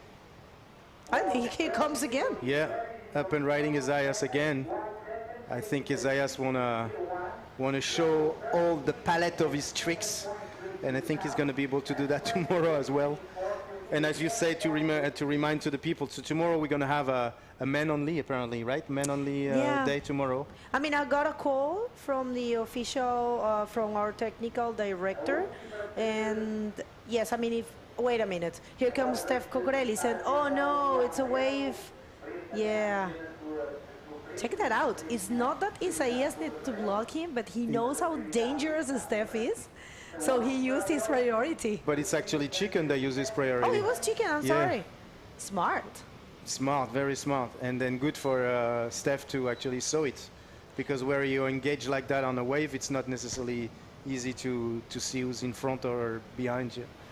Yeah, you gotta be super careful. I was saying when we saw the interference of Luca and Alejandro, when you're going to take a wave, when you decide that a wave has a potential, you have to look towards the beach, make sure which is your priority, look around and see if the person that has priority over you is not trying to paddle or anything like that. Of course, if you have the first priority, you have nothing to worry. But either way, I will say, look at the priority panel and then look around, right? So Isaias, I don't think that's offering much for him. Super busy, huh? Very busy, and I think Isaias has something in his head this entire season. Itacoachara was one of it, you know, but he definitely wanna. I think he wants to win at least one event so badly, you know. He's been improving, like you said, a lot. Sometimes when you arrive, up and riding Steph Kokorelis right now, and let's see what Steph's going to be doing, but I'm not sure this wave is going to give him any option. But when you arrive very early on spots here in Portugal, often Isaias is the first in the water.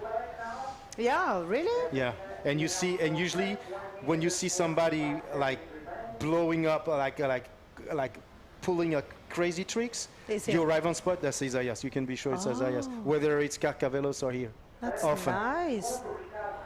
No, he always has been very talented. I remember when I met him a long time ago, I think it was one of his first travels. I think it was Antofagasta, and it might be something around probably 2017 or 18, probably. He was super stylish, I remember. And I remember Isabella telling me, you know, that guy that is traveling with me, he's coming from Ceará, and he is very good, and he is going to be very good. I remember she telling me that, and I was like, oh, really? I can tell he has a very beautiful style. She was like, you'll see, he's going to be very good. And she was right. He is very good. So, yeah, we have a heat of titans here. Very good names and very stylish riders there, but it looks like it's going to be Isaias and Ricardo, the ones that are going to be advancing. And I have to say, regardless of the results, congratulations to Steph and Joan. Joan, for example, he won his first heat in the World Tour today. Yeah, absolutely. So, you know, it's an improvement. It's something to take home. Of course. You know? Nothing to be ashamed of. Oh, no, for Especially sure. when you're in the World Tour. I mean, even sometimes it's not your day. It's fine. It doesn't make you being less of a good surfer, you know, and it is what it is, like we said, you know. 7 seconds. Let's see if anybody's going to catch 3, 2, oh. Oh, I don't know if this one's counting. This is chicken. But it closed out on him. I think this wave is not really counting. Even though, I mean, it was counting, you know, the wave didn't have any potential. So congratulations to you, Johan, for your first win in the World Tour, and congratulations to Steph Kokorelis. We're going to continue right after this commercial break, so don't go anywhere.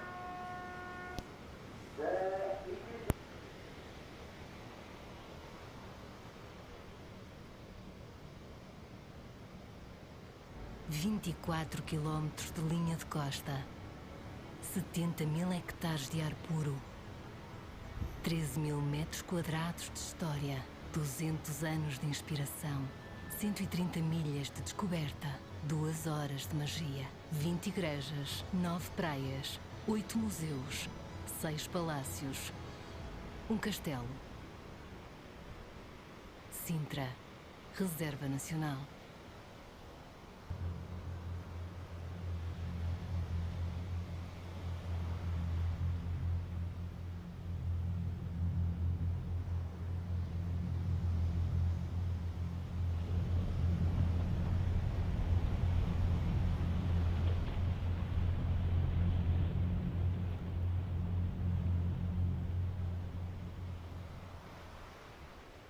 Welcome back, everyone. First day of competition, a very complete one.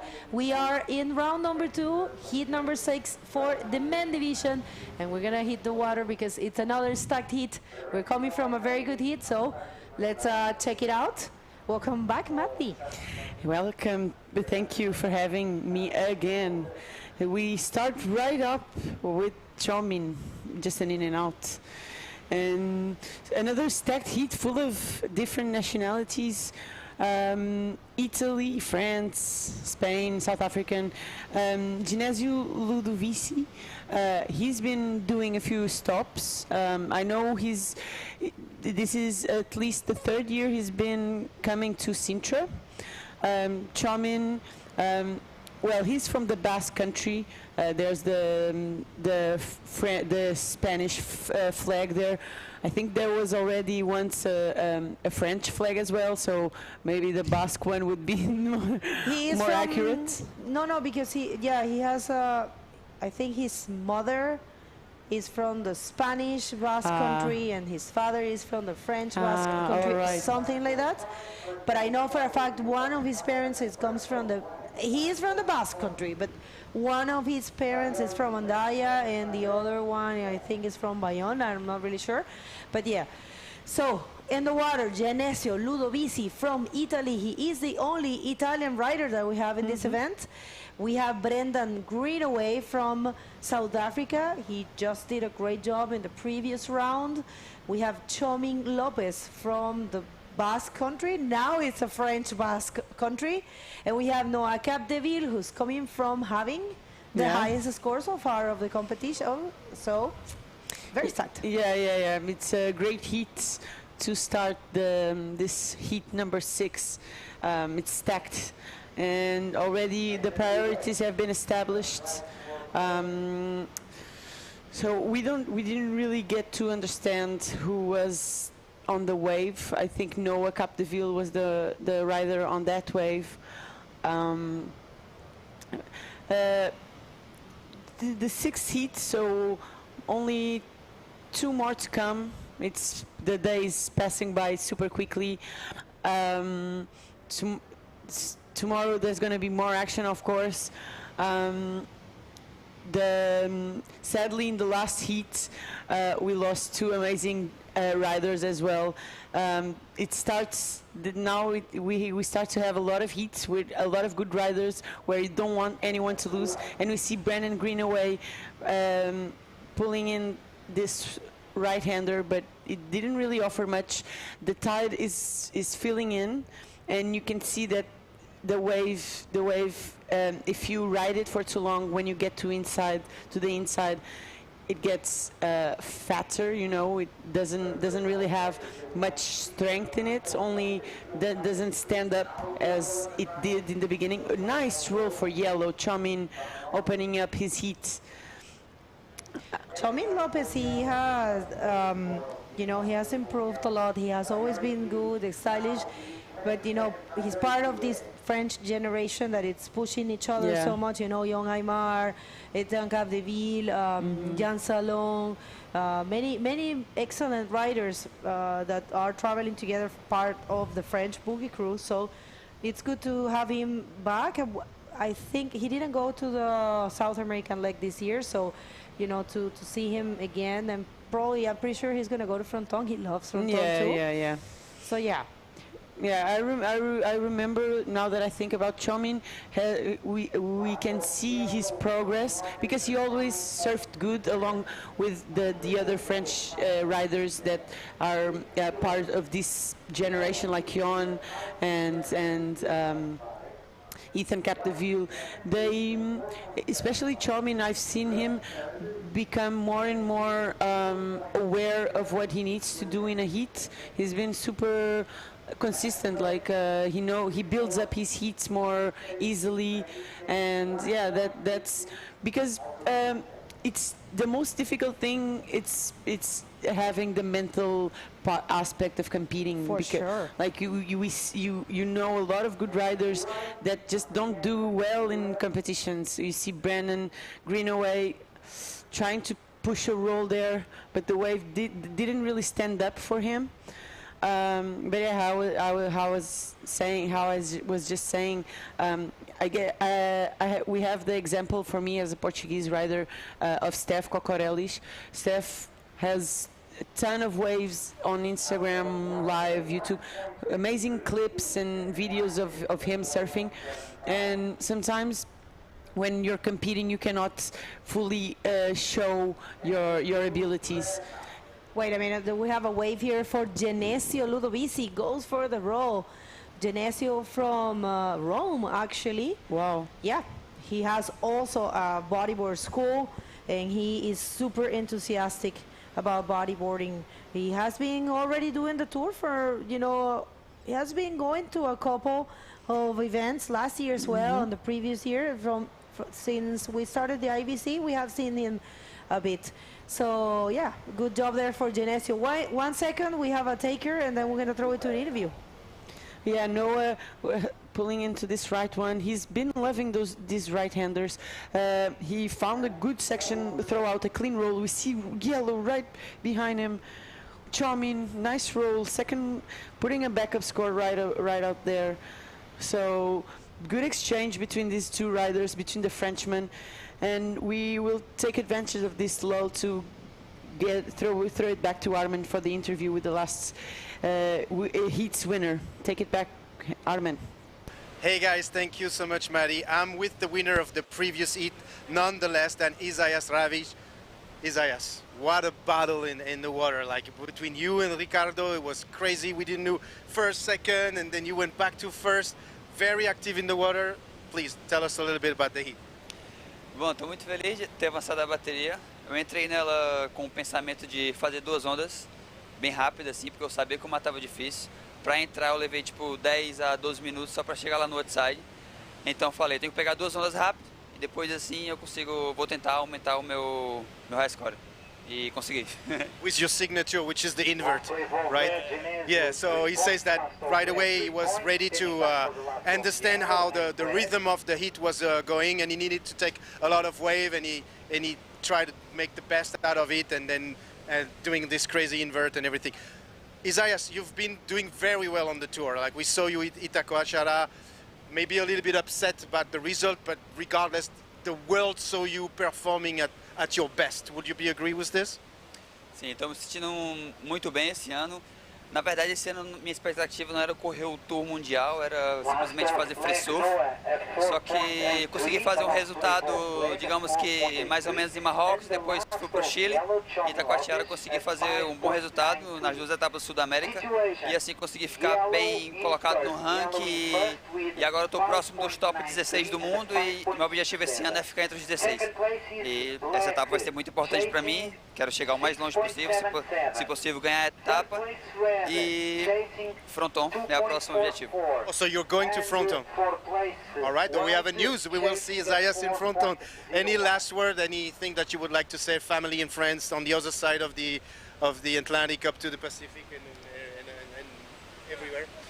Muito obrigado a todo mundo que torce por mim, meus amigos, minha família, minha esposa, minha família do Brasil, minha família aqui de Portugal, que é a família Rosa, meus amigos da família Kong aqui, que é a equipe toda que está sempre em peso e me dando suporte, o João Imaginário, toda a equipe Nova Onda e a Aquacarca. Muito obrigado a todos. Obrigado, parabéns, and boa sorte for the rest of the competition. Back to you guys in the studio. Thank you so much. Yeah, thank you, Armin. Great interview with Isaias. We just got a little bit of a spoiler. We know he's coming to Fronton now. Great for Isaias. She's been having a great year. And usually it's the years where you just want to have some fun, surf, you end up being the best ones. A nice way for Genesio. A really proper section to hit that roll. We see that not all of the waves are providing that section to land and throw a roll out there, so it's tricky. We saw on the last heat, and we continue to see it here that the waves have a nice look to it, but not always it materializes in a good score. All right, yeah, I think so too. So I was just checking here, Isaias, he is on, I was checking the rankings here, and he is currently holding the 21st position in the World Tour rankings. Wait a minute, that's an amazing roll there for Brendan. We haven't seen him too active in this heat, and that's really refreshing to see that he's waking up and he's starting the engine and performing his first completed maneuver on a very good section. So we'll see Brendan how much he gets for that one, but it's really good to see him waking up. Yeah. We saw him catch 2 other waves, but didn't really open up for him the way he wanted to. So finally, a decent score there to start his heats. He still has around 17 minutes to go. The tide is filling in, so as I was saying, the waves are a little bit more tricky to find that section to do an above the lip maneuver. Yeah. But these are the best riders in the world, so they will know which ones might give them an opportunity to throw those big radical maneuvers, because that's where the points and the scores are. Unfortunately, you won't get a 9 points just doing 360s. All right, yeah.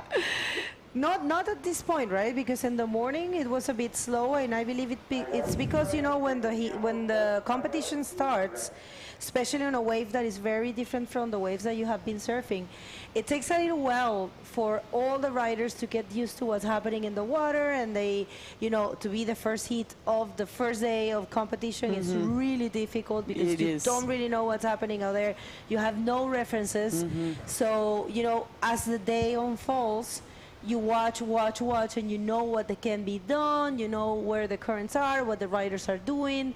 So, for example, in the case of many of these riders that are seeded in this round, they got the chance of seeing 8 heats before and analyze, So, and in the case of the others that coming from already surfed, they feel more comfortable. So, second round, it's actually good.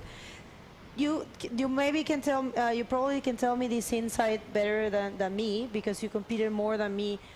Some people say that they don't like to have 2 rounds in a row because it's tiring. Yeah. But thinking about what I just said, it's actually good to surf in the same day or not? What do you think?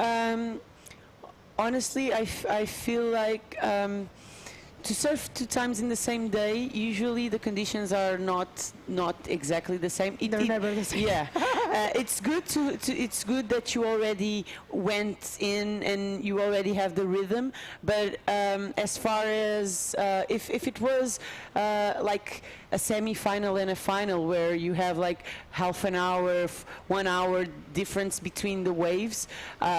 I would say that's good. You already entered. You already know what to expect. But to compete 2 times in the same day, for me personally, I think it's always great. But I think here in Praia Grande specifically, it's too tiring, and the conditions will not be the same for sure. So I understand. You see red with a big roll. Wow, Genésio pulling on a show, throwing a little claim there. Happy to land that one. Definitely the 2 guys that are leading this heat are finding some waves to launch themselves. We can see that all of them have a score under their belt. So it's a matter of time. You see Noah Capdeville is in 4th, but he only needs a 2:44, which is basically a 360 or whatever he can pull in the next wave he catches. But yeah, this heat wide open. You see Brandon Greenway, the SAF, pulling it. Nice roll, very cool. Wow, he's super good, Brandon. All right, so I'll tell you what, he's looking only for a 3.08. I think that could be there. Yeah, even more. Yeah, I feel like Genésio is probably going to change that 3-point ride, but still, I think that's the best wave of Brandon. So, but I'm not a judge, but yeah, I would say probably best than that 4.2. We will have to wait for scores. Noah is the one that's been keeping a little bit more quieter. He hasn't been catching so many waves as his other competitors. But yeah, we have the wave of Genésio, and it's a 6.2. The Brandon score has also dropped in, so we have a heat in our hands, very close. You can see the totals there are very close together. And as soon as Noah catches his second scoring wave, then it's anyone's game. Well, tough. Now I'm gonna take this opportunity to mention that, remind you guys that tomorrow it's another day of competition. Probably until the last day of the event, we're gonna have this competition on. But stay with us to follow all the action. We're gonna crown a women's world champion. We can crown a men's world champion as well, but we never know. We could, but we never know. One chance. Yeah, we're gonna show it. I think you already know because you have been seeing the IBC World Tour official website. I mean, social media. Yeah. And we are going to show you that when the time comes, which is going to be tomorrow. We are going to do the round number 3 and round number 4 for the men division. Yeah. It has been said we are not having women tomorrow, neither. And there is a possibility for Armides Oliveres if he wins the event. Yeah, you know? it's a big ask, of course, but you never know. But he's coming from winning 2 events in a row. This is crazy. When was the last time someone won like 3 in a row? No, I don't even think there's someone that has won 3 in a row. I was actually doing my research and I couldn't finish the whole thing, but as far as I got, I don't even saw someone winning 2 events in a row. Yeah. You know, one back to back, you know? I remember Tristan had a year where he did like all the finals. This year we have Maíra as well, yeah, you know? Yeah, exactly. But this year. Yeah. But yeah, both in their divisions. Yeah, in the men division, I don't remember from what I worked. I don't remember someone winning in 2 events in a row. But I can't say I'm 100% sure. Yeah, but I wouldn't be surprised because it's so competitive. Like sometimes it's anyone's game, honestly. As we see Yellow Chomin trying to replace that 5.76. And Noah with a well-projected roll. He didn't seem like he had a ton of speed, but he projected well. And we see Genésio flying on that roll. He's been loving those rights. Let's see if he can exchange that 4.27. Noah finally caught his second scoring wave. He doesn't need much to go back to second, but again, Genésio might change that score. So this is one of the most interesting heats and action-packed heats we have had so far. As we see Chomin, this was his last wave. He didn't materialize into a great score or a score at all.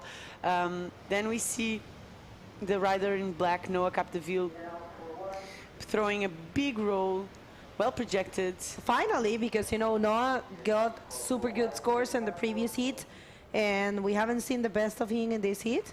But yeah, that's actually he's looking for a 5.65. So yeah, he might get it. We don't know. Let's see for what the judges think. But yeah, it's this heat can go to anyone. Yes. Chomin's probably Chomin. He had that last wave we just watched on the replay. So the score he's waiting for is probably not going to change much, but still the totals are pretty close. It's very interesting to see who's going to take this one. Yeah, I have no idea what's going to happen. I can't really, say that something is going to happen because there's a lot of possibilities for all of them, and 8 minutes and 22 seconds is a lot. heat number 6, round number 2 of the men division. Tomorrow we're going to have another men day, another 2 rounds. It's happening tomorrow. We're leaving the women for the last 3 days, and we are crowning the world champion there. That's for sure. There's no other event for the women, and also there's only 2 women that can get the title, which is Maíra Viana and Sari Ohara. Luna, although that she's second, even if she wins, she doesn't get enough points to, you know, get the title. So one more way for Brendan. It's Brendan building up his heat. Let's see if he can exchange that 420. So Noah got a 5.53, almost there. He still needs a 5.65. It's 7 minutes to go. I feel like Noah now knows perfectly what he needs. He already has 2 scoring waves. A wave around the style of the last one might get him the score he needs. But yeah, Chamin has been sitting comfortably in the lead of this heat for quite a while now, so that really shows what we were saying about he's more experienced, and I think above all he's more calm under pressure, and he knows what he needs in order to pass and advance this heat. Well, he's probably, you know, applying the weighting technique that not everyone can do, you know. It depends on the rider. What would you do? You usually take a lot of waves, or you are the weighting person? You know, I liked the Isaiah's take on this. Like, if you try to do 2 waves as fast as you can, and try to use the time remaining to better those scores. Yeah, it's not easy to catch 2 waves straight away. But yeah, I would try to build my confidence, like to get 2 waves, then build on those 2 waves. So you say 2 good waves. I keep hearing that 2 good waves in the first 5 minutes of the heat. Yeah, if you can, it's not. Of course, it's not easy. Too many waves pass you by, and sometimes you don't even. You lose track of what you want, the wave you want, because there's so much stuff going on. But yeah, I feel like if you keep focused on that, just try to catch 2 good waves, even if they are a little bit smaller, but you have a maneuver locked in. I feel like that will boost your confidence for the rest of the heat. I think so too. I think that's actually super smart. But yeah, I mean, it depends on the situation itself. I think the rider has to be open to change their strategy as the heat unfolds, you know, and have a number of different situations in your head. Because if you're too close with your strategy and things are not going your way, then your mind gets destroyed, you know. Then you're not able to, you know, move on. If your strategy, your first strategy is not working, you need to move on and need to find something else to do. So that's probably the definition of a good mentality for sports, you know, like to try to know how to adapt to different situations. Here you have the Mother Nature and tides filling in, draining, so different situations, but it's the same in different sports, you know, different opponents, different conditions, different challenges. So yeah, definitely know how to adapt and when to adapt. Yeah, for sure. All right. One more wave here. Beautiful Noah Capdeville showing the Capdeville style, the Capdeville dynasty there. And here comes Choming Lopez. Oh, good try, good effort.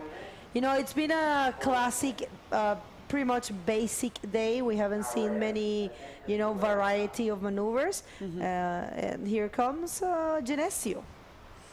Another right way for Genesio. He loves the rights. Yeah.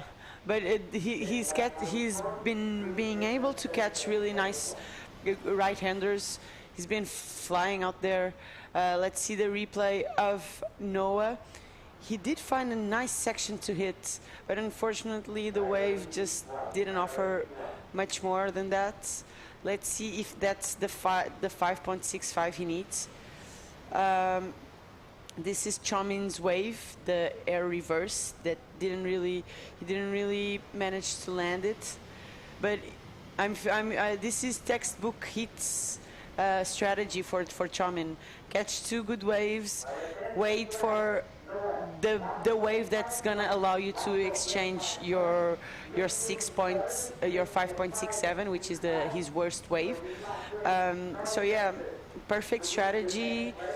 Catch 2 waves, then try to improve on them on the second half of the heat, which I would say it's what Chomin pretty much did.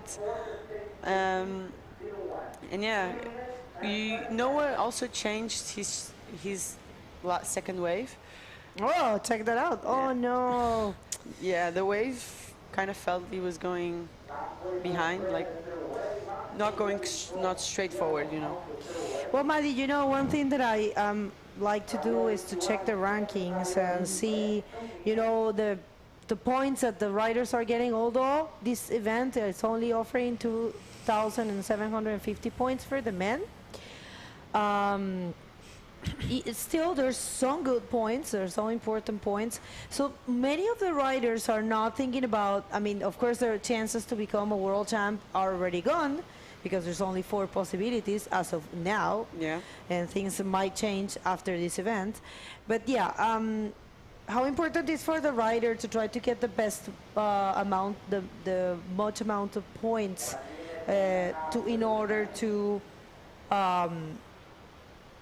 try to get himself in the best position in the ranking? Yeah, it's definitely, points are the most important thing for a world tour athlete, honestly. It's the most points you have, the least amount of rounds you will have to serve.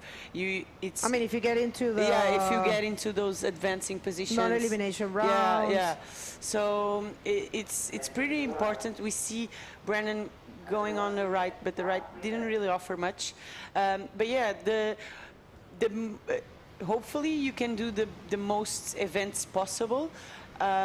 You have in the case of Sari, I think, or a few other athletes, at least in the women's division, that I know Sari because it's the one that stands out the most. She didn't really come to 2 stops. And she doesn't have those points yet for events count for your ranking. Every event counts for your ranking, but if you have 4 events, great. You can lose 1, but yeah, points are definitely very important for an athlete, and try to go to as much as of the events as you can. This heat is over. Chomin takes the win. He's pretty happy with it. You can see it there. Unfortunately for Brandon and for Noah, they are out of the competition. We're going to do a quick commercial break. Don't go anywhere. Stay with us, and see you in a bit. 24 quilómetros de linha de costa, 70.000 hectares de ar puro, 13.000 metros quadrados de história, 200 anos de inspiração, 130 milhas de descoberta, 2 horas de magia, 20 igrejas, 9 praias, 8 museus, 6 palácios, um castelo. Sintra, Reserva Nacional.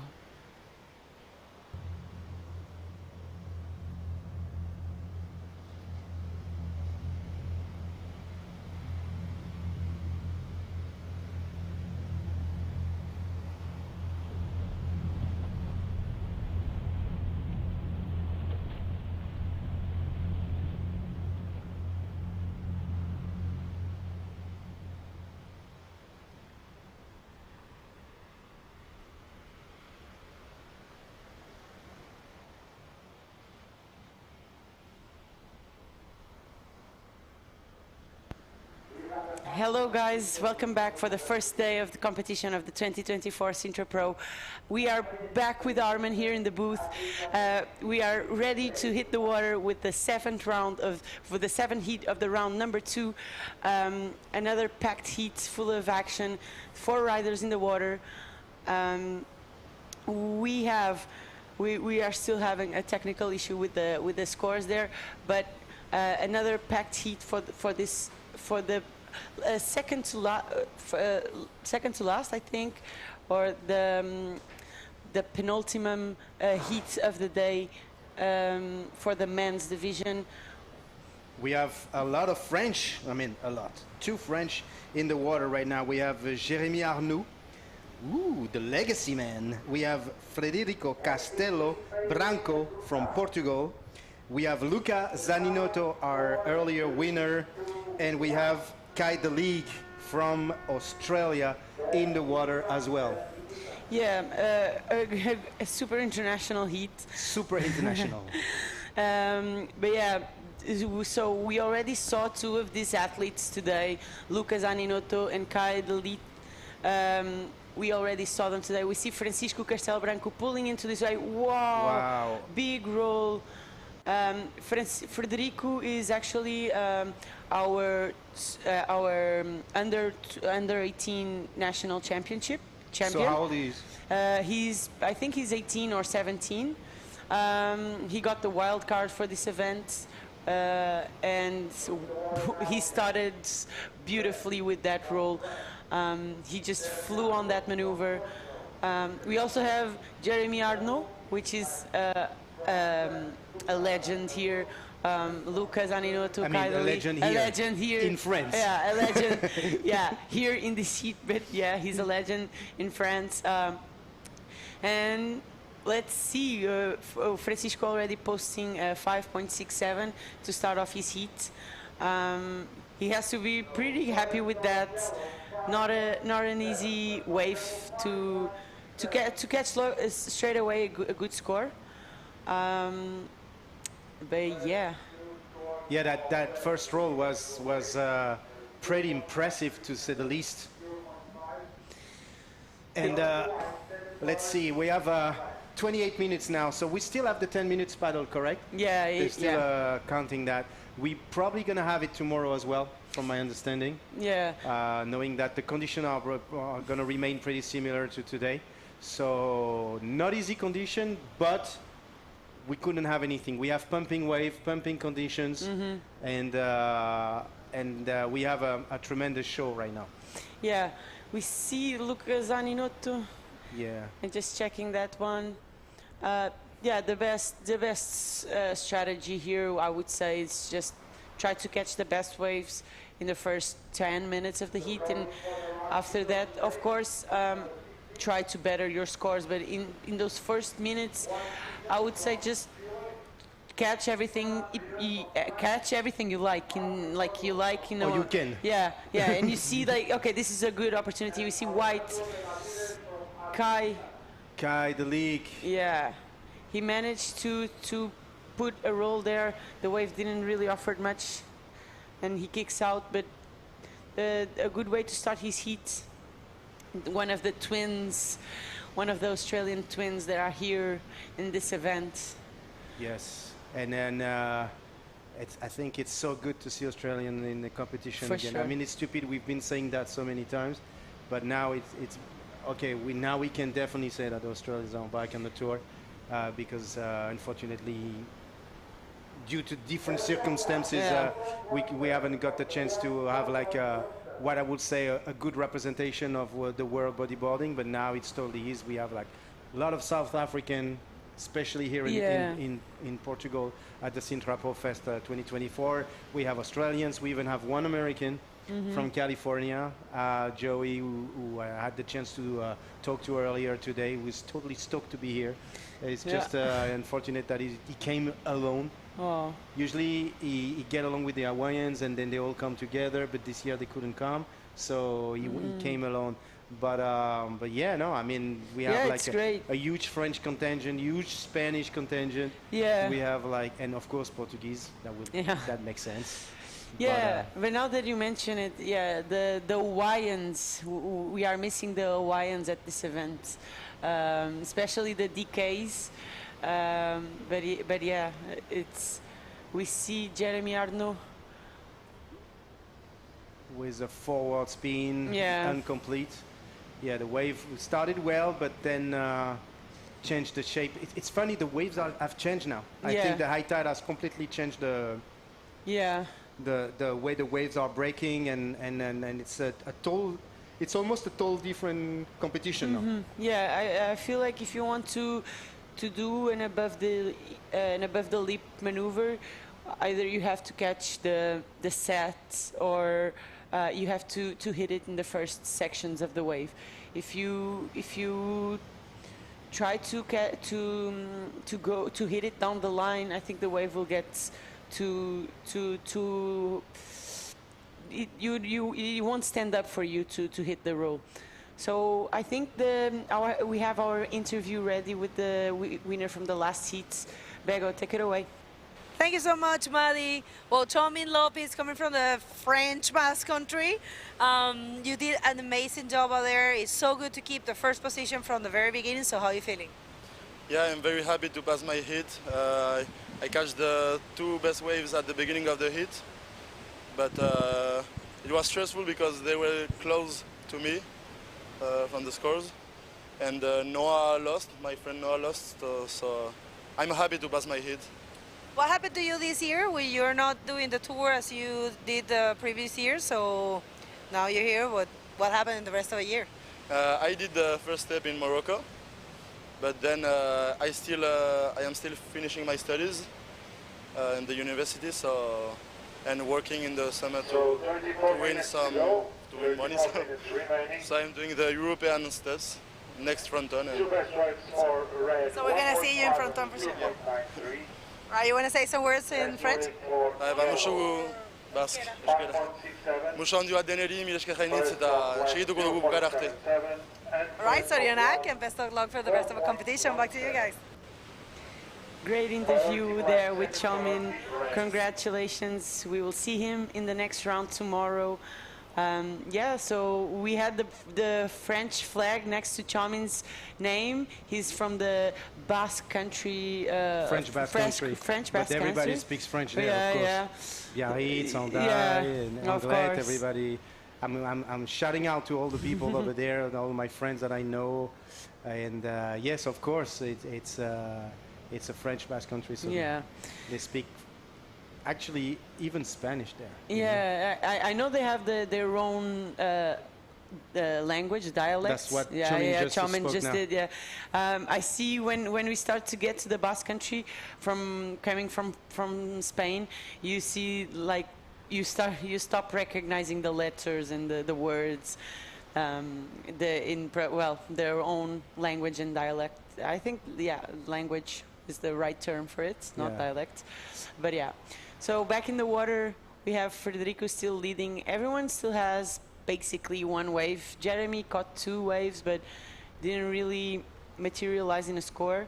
So still in the initial phases of this heat, I would say. Jeremy, who surprised everybody in Morocco by getting the third place. I mean, surprise. He's known for being an incredible rider, don't get it wrong, but then we haven't seen him on a tour for such a long time, and then Morocco was opening the season, and then Jeremy got third place, if I'm not mistaken, and then even beat Pierre-Louis. That was like the big thing. I remember I was watching that heat there live, and I remember Jeremy putting on a show, and for the younger generations, or the at least for my side, I hadn't heard of Jeremy before, and he turned heads, and everyone really enjoyed watching him surf and take out those big names. So yeah, it was a great result. You know what Jeremy does in real life? I mean, real life, part of bodyboarding, right? I know. He's an engineer, and so we're not allowed to name any of the brands, but he shape and design and he's been working for a long time for a big brand, bodyboard brand, and now he's revamping a new brand. So Wow. that's his main activity. Wow, I had no idea. His He's an formation is to engineer. be an engineer. Wow. So he designed and shaped boards. Like that's what I would Yeah. resume if I had to resume. That's what I would say about Jeremy. Nice way of living, I guess. Like to bodyboard and then to be an engineer to develop another. When we talk about dedication earlier Yeah. with Begonia, that's exactly what it is. When you dedicate your life For sure. to the sport, and to the point where you're designing accessories broad and so on for some of the biggest brand in the world, that's an amazing career, I would say. For sure. While being able to keep being able to surf, Yeah. you know, and being good. Yeah, I feel like Jeremy, I think maybe, I don't know, Jeremy has to feel like not only he gets to do what he loves, but he also gets to contribute to different aspects and yeah, contribute to the sports. Amazing, I had no idea. It was so cool to know that not only he competes, but he also understands a lot of the boards and stuff. Yeah, he's responsible for the board we ride. Yeah. Oh, right. So I mean, for now 2 brands, but he Yeah. had different brands in the past in his active. So yeah, so definitely. I'm gonna switch in French. Je vais parler français un peu parce qu'on a 2 Français à l'eau, que sont Jérémy Arnoux et Lucas Zaninotto. Vous n'êtes pas étrangers du tout à ces noms. L'un, c'est un peu une légende en France, non seulement du surf, mais aussi quelqu'un à qui l'on doit beaucoup de design pour ce qui est de certaines boards, pour une marque plus précisément que l'on surfe, et puis une autre marque pour laquelle il travaille aujourd'hui, que j'ai pas le droit de citer pour des raisons commerciales. Et puis on a aussi surtout Luca Zaninotto, qui est un peu notre mascotte, ou un petit peu le leader de cette nouvelle génération sur laquelle on compte beaucoup. Non seulement sur le Tour mondial, mais même en France, vous le savez, pour ceux qui se rendent sur les compétitions nationales. C'est pas un nom qui vous est complètement étranger, ni quelqu'un qui est déshabitué à gagner ses hits. Pour l'instant, il n'est pas très chanceux. On n'est qu'à 18, il nous reste encore 18 minutes. Je pense qu'il est en train de vouloir chercher sa vague pour performer du mieux qu'il peut et nous montrer toute sa palette de manœuvres. Mais voilà. Et puis on a toujours notre Portugais Frederico Castelo Branco en première position, avec une seule vague à son actif aussi, mais un 5.67 qui est pour l'instant le plus haut score de ce hit. Et Kaidley, qui est un collègue australien qui est là parmi nous. Et on est bien content de voir des Australiens de retour sur le Tour mondial. Voilà, I'm going to switch back in English. And just to remind you that we are in the round 2, and it's 7. It's the 7 of the round 2 of this competition. Sintra Pro 2024, Sintra Pro Fest, IBC World Tour. Guys, don't forget to visit the website, share the link, share the live, because it's much needed actually for the bodyboard community. For sure, yeah. Send us some love, support this event, this transmission. It's very important to us to show this is what translates the success we are having in our lives and the events we have throughout the year. So yeah, leave a like there. And we have Lucas Zaninotto on a good-looking wave. He projects air reverse, but doesn't really projects as much as he wanted to. He will just have to go back outside to search for another one. Yeah, that was pretty ambitious. Like, if he would have performed that would have been crazy. First of all, it would have been the first reverse of the day. The day, for sure. And then I would have loved to see it, actually. But meanwhile, since we don't have much action in the water, I'm going to thank our sponsors and partner, if you don't mind. My turn now to have my tongue twisting with the name, and you correct me if you could. Câmara Municipal de Sintra, SMES Sintra, Servicios Municipalizados de Sintra, Associação de Bodyboard Surf da Costa da Sintra, Prime International School, Junta de Freguesia de Colares, Federação Portuguesa de Surf, of course, Meo Beach Game, Vert Magazine, Radio Mega Hits, Reef Portugal, Hurley, Spoticar, Atelier Dorsal, MYNKA, ADP Publicidad, Boogie Chicks, and Bodyboard TV. Perfect. That we could thank enough for offering the opportunity to have a live here at the Sintra Pro. For sure. Thank you to all our sponsors and partners. Without them, this would not be possible. So another year, 28th edition in 29 years. We are proud to shout out our sponsors and partners for this year's event. As we see in the water, it's a kind of a slow heat. We see that Kai posted at 7.17. We didn't really see that wave. Jeremy Arnault with a ton of speed. Nice roll. Not an easy section to hit, honestly, but it was a nice roll. Let's see what Jeremy has to offer. Nothing yet, but it's at least Jeremy is opening his campaign with a better score, I would say. Yeah, he will put a decent score on the board for his account. Let's see if it's enough to take out Frederico from the second position. Frederico also, he didn't catch another wave, but yeah, it was enough. Jeremy jumps into second place. He only has a back of 1.5, so he can also challenge Kai for the lead. And 15 minutes to go, half of the heat is gone. Well, for my strategy, I would be kind of nervous at this point.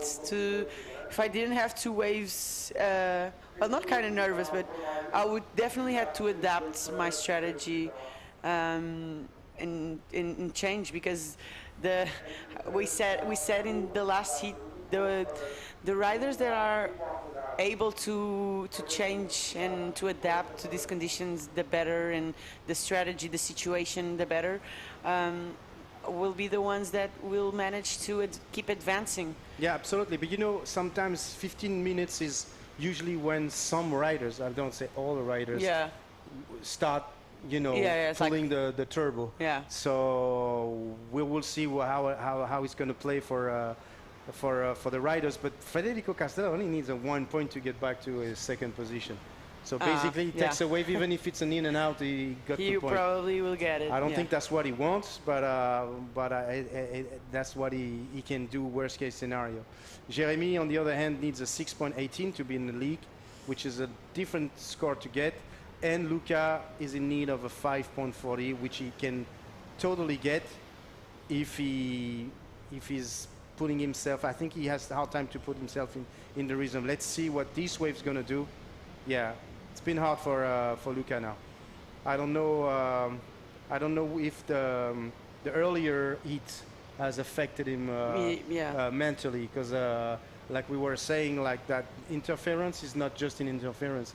He got knocked out by the fins of the opponent, and he find himself underwater, almost knocked out. He says, I was close to pass out, and I didn't know if I would be able to continue the heat, actually.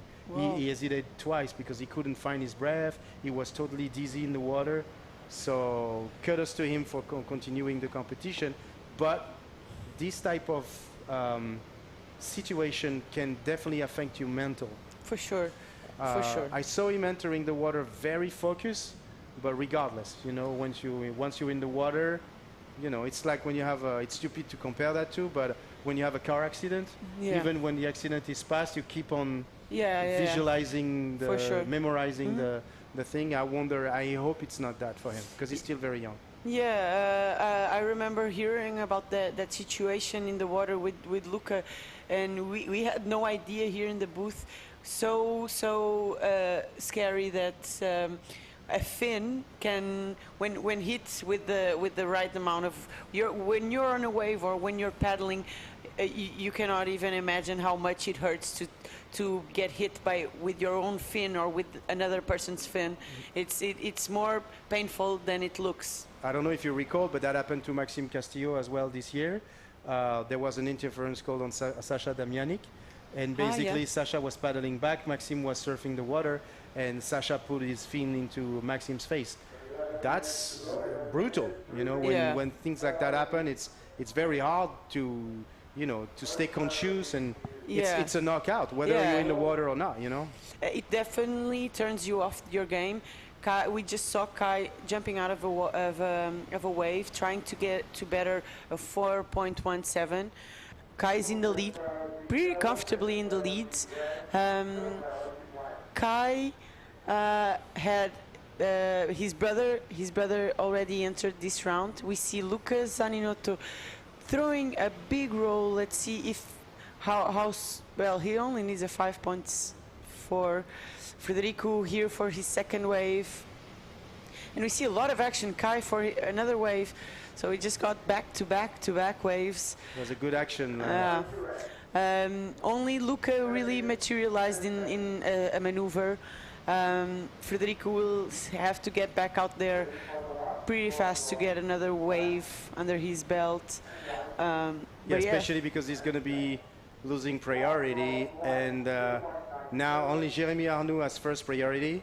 I see Luca struggling a little bit behind the white foam. Same for Federico, who managed to do something very smart because he contoured completely on the right side. So he's trying to avoid having to get all the set on the head.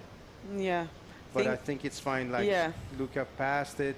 I think Kai is already back, so he's probably going to have second priority. Let's see how it turns out for them. Waiting for the score still for Luca, for everybody actually. Yeah. So Federico, see, he only needed a 1 point, so he got a 1.33. But the situation remained the same because now Jérémy only needs a 1.84. Yeah, basically the same. Both Jeremy and Federico don't have a proper backup wave, so this will keep happening until they have a proper score to change it. Let's see. Jeremy now has the first priority. Has the tide has the tide got higher? You saw the priorities come more into play than they did in the beginning of the morning. Yeah. Because the riders were too far away. Spaced out, and now they merge more closer to each other. Absolutely, you're right. And then also now we are going into low tide. Yeah. So this is going to change again the wave shape completely. It's already turning around again, yeah. Well, thankfully for us, we only have more to this one and another heat. So probably it won't go back to being too heavy to get back out there and stuff. That's probably a problem maybe for tomorrow. But yeah. Yeah, we're starting early in the morning tomorrow, 7:30 here in Portugal. So, Jérémy Arnoux with an amazing drop. Let's see. Wow. Good roll. It's not done yet. There's probably something else that Jérémy can get out of it. A nice forward spin. The drop was pretty engaged, gnarly. Yeah. And let's see if Jérémy, he's probably going to get something out of this. Another roll. Very well. Reverse spin. Hey, completed it. Yeah, very well surfed. He's definitely going to change that 150, and we're probably going to see Jérémy back in the second position right now. Yeah. So another great exchange. Now Jeremy is going to put a proper score there. Federico will need a decent backup. Will need a decent backup to take out Jeremy from the second position, or even go into first. So far it seems Kai has the lead of this heat pretty much under control. We see him pulling into this one and kicks out. But both Jeremy and Kai, the guys that are passing through this heat, both catching rights and materializing the rights. 6.07 for the last of Jeremy. Now Federico needs a more consistent score. Needs his best, almost near his best wave. Now you're going to see Federico getting closer to Luca, because Federico has first priority right now. And I think the strategy now is to not let Luca take any wave. We're 6 minutes left in this heat. My call will be for Luca to take a left, sorry, instead of a right, because he will be. I think it will be safer for him to go. And let's see. Luca is actually up and riding right now. It's a good ramp there. Wow. Backflip. Wow, wow, wow, guys. I think everybody saw what I saw now. Wow, yeah, for sure. Well, he just proved you wrong there. Like, you want me to go left? No, hold on. I said because Pause, Federico was getting close to him. Yeah. If Federico was being very too close, then there was no chance for Luca to take a wave. So the strategy in that case would have been to take the left. Don't get me wrong. He's a replay. Really big. Wow. Yeah. Well projected backflip from Luca Zaninotto. Yeah, I thought you were saying that he was better on the left. No. Okay. I said because Federico was getting close to him, and Federico has first priority. Yeah. Maybe the strategy then was to eventually. And Luca is first position right now. Whoa! Totally change of situation with this backflip, 6.83. So now it's a total different situation. 4 minutes for 44 seconds. Kai gets struggling to take a wave. He's still in second position. I won't say he's comfortable in that second position because Jeremy needs a 5.28. So let's see how it's playing. I like this type of heat. Yeah. You know, being last the entire heat, 4 minutes left, and you're in first position. Yeah, I think almost everyone passed through the lead of these heats. Jeremy started in the first place because he's on the red jersey, then Federico, then Kai, now Luca. It's a great heat. Like you cannot script this, how they say. Like you never know what the waves are going to do, which waves they're going to get. Kai here, he's really trying to, but he wants this heat win. He's been catching a lot of waves, trying to get to better that 4.17. But yeah, Luca really putting on a show, and nerves of steel for Luca to manage that backflip on a critical stage of the heat to go into first. Amazing. I mean, he started the heat trying to do an air reverse, if you recall. Yeah, it's true. So to me, he's just trying to do. I was very concerned that mentally he would be affected by the situation with the interference that happened earlier. Oh, yeah. It seems that he's just focused and he's just waiting for the wave. So I was wrong on that. Yeah. But, exactly. Yeah. But Luca has a lot of determination. I know this kid since he's very young, and he has plans. He has plans. Nice. He definitely has a bright.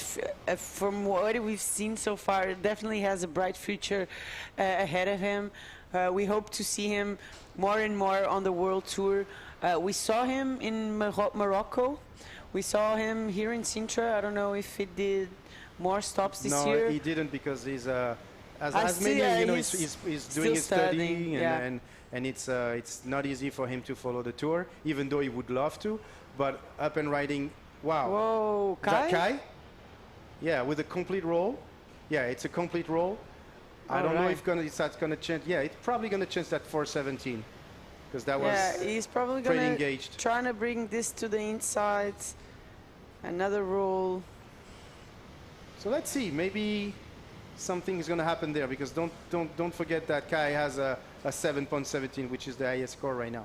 So he only needs a 4.39.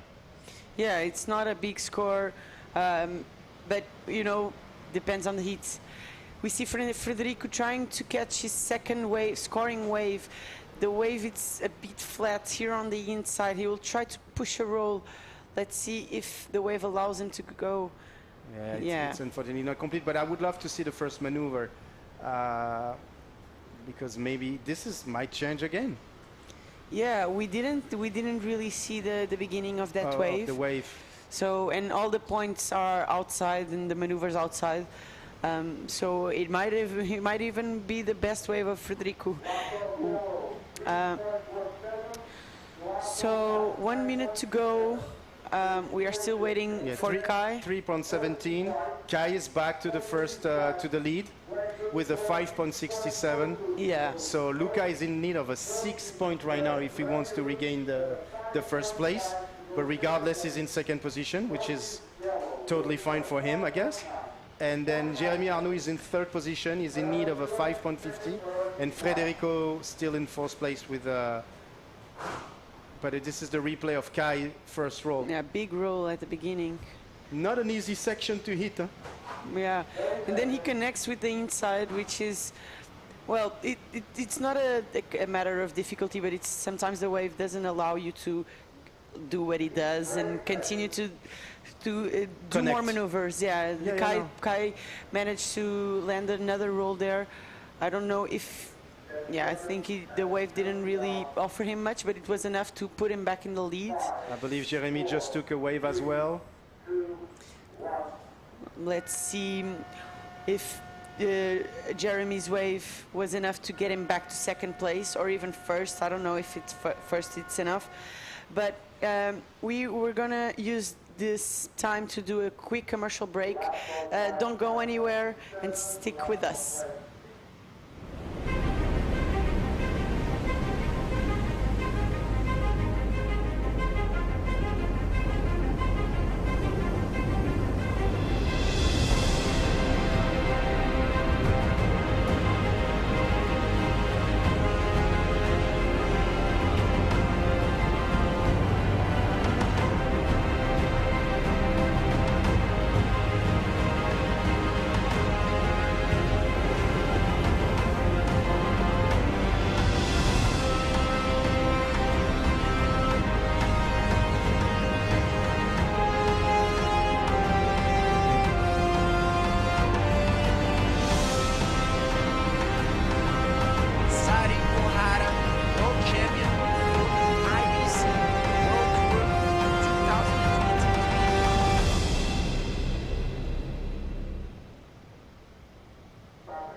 Welcome back, guys. This is the Sintra Pro Fest 2024, and this is actually the last heat of the round 2.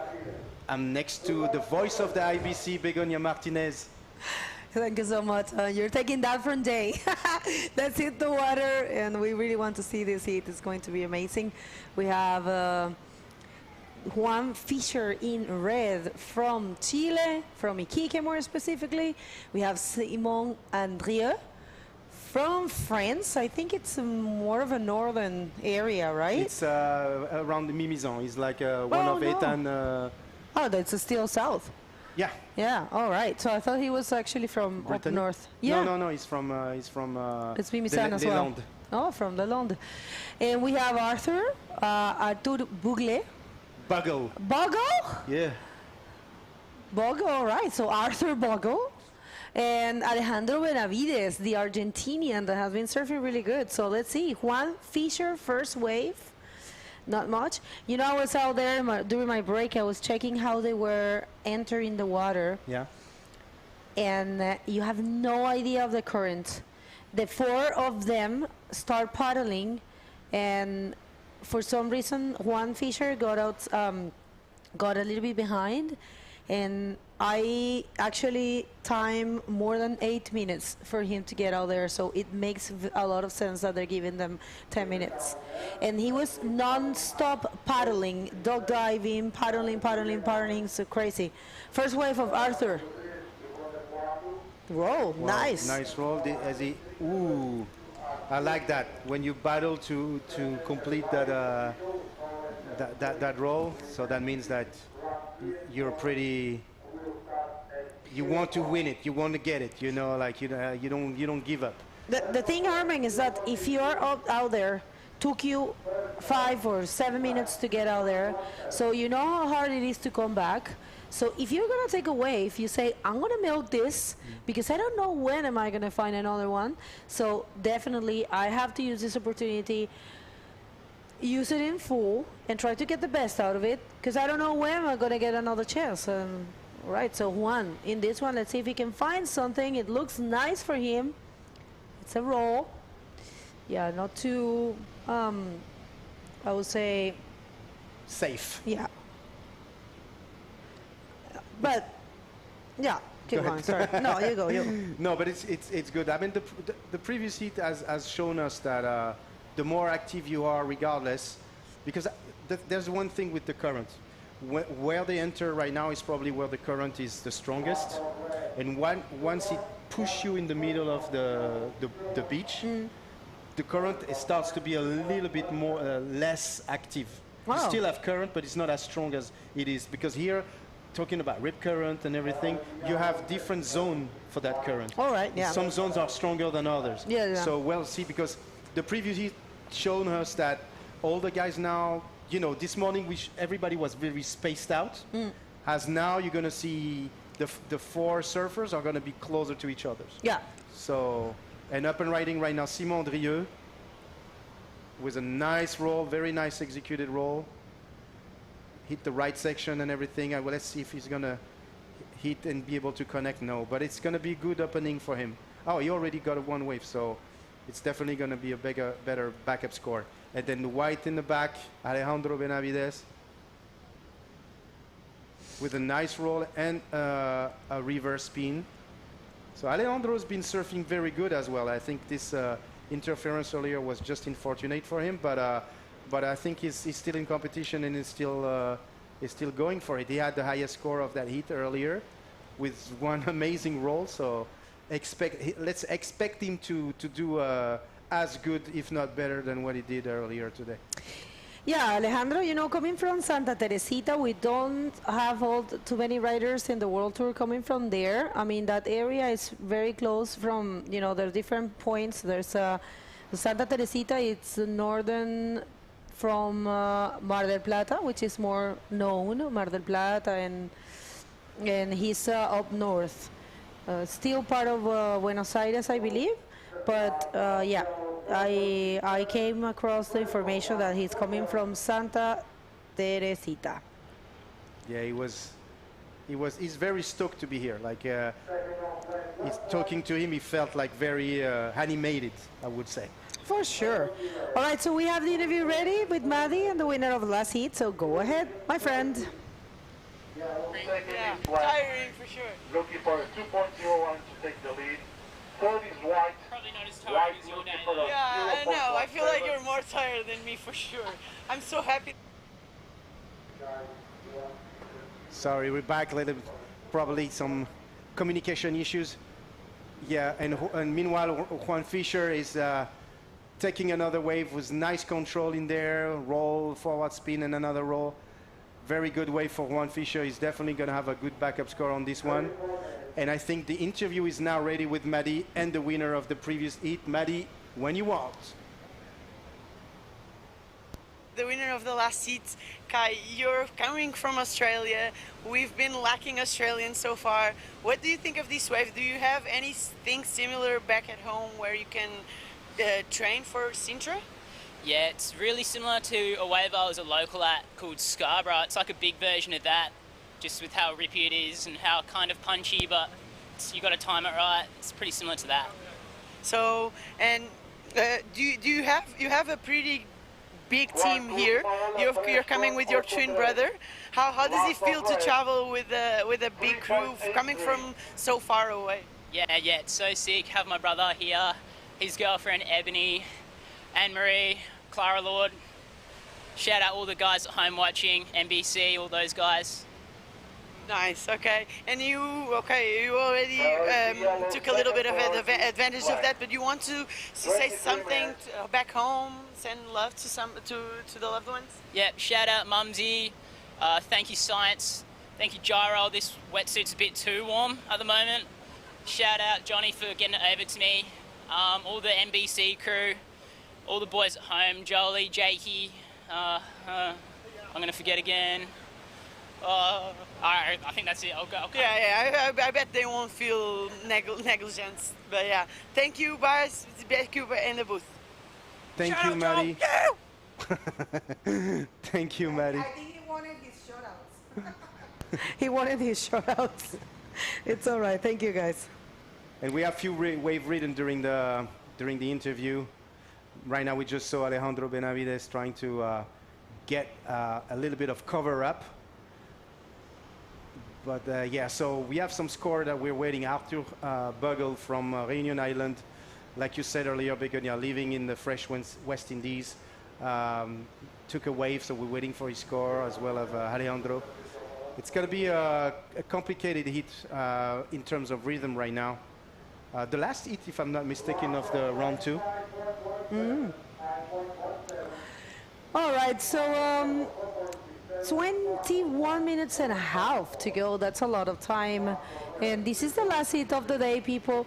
I hope you had enjoyed it. We have a call for only men division day tomorrow.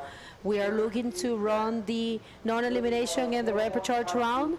And this is a replay of the last wave of Juan Fisher. Juan Fisher with this one on a practical roll, I will say. He got a 3.83 out of that one, and he kept going. I believe that last maneuver was a little bit better. So yeah, 3.83 that allowed him to have the second position. And meanwhile, we're watching the replay right now of Black with a nice wave read, amazing rollo, very well projected and very nice. I think it's definitely gonna help him. Arthur Bugle with the roll, and then now we just saw yellow Simon Drieux on the wave, not sure. In the back you see Arthur Bugle again, pretty active. And then so there's a few score that's gonna come out in a few seconds if you stay with us while the judge are updating the scores right now. But we have Arthur Bugle in the first position right now. That roll, it was amazing. He got a 5.17 for it. He's followed by Juan Fisher at the second spot. Juan from Chile, of course, very known from the World Tour. And we're seeing the replay from Simon right now. Yeah, that's wave of Simon. We're waiting for this score. Also an effective maneuver, I will say. You know, you have to try to get the points. And actually, he did got them. And that's a replay from Arthur. And yeah, Simon, he got a 3.90, and now he is first with that last wave. And Arthur, he got a 2.50 with that spin.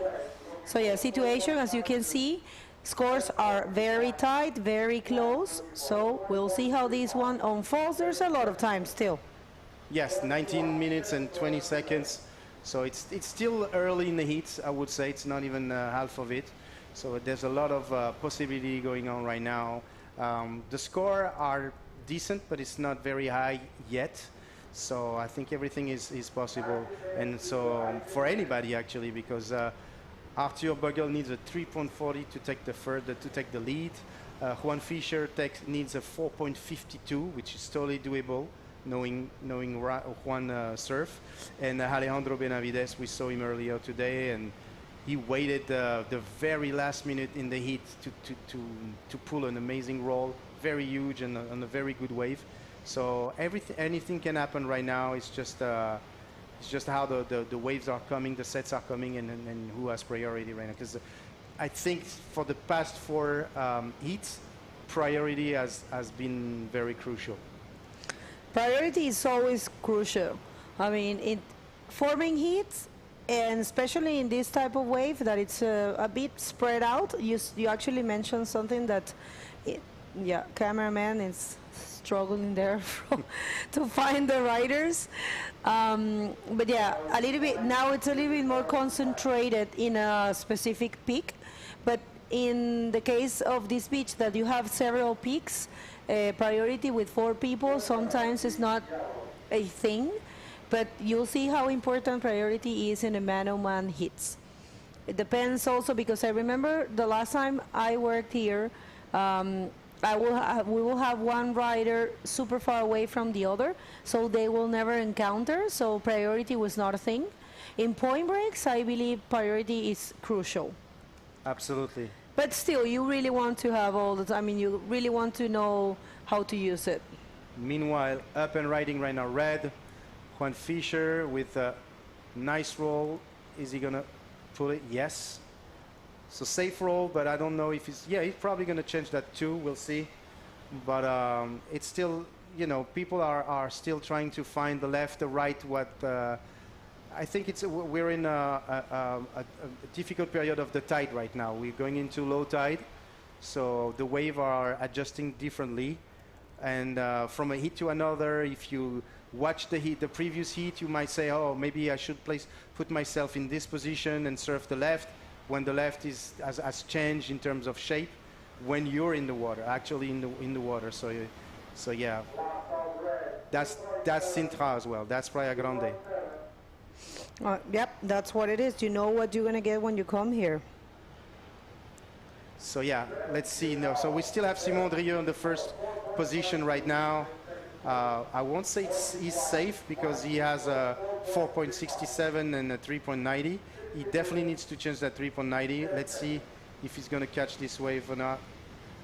He's in second priority right now. First priority is to Arthur Bogle, also from France, Réunion Island, who has the biggest score so far with the 5.17, probably with that big rollo. And Simon is up and riding right now, big on, yeah.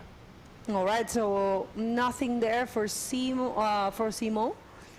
But yeah, good effort. I have to tell you, Simon also have a very beautiful style, part of the French boogie crew, very smiley and happy person.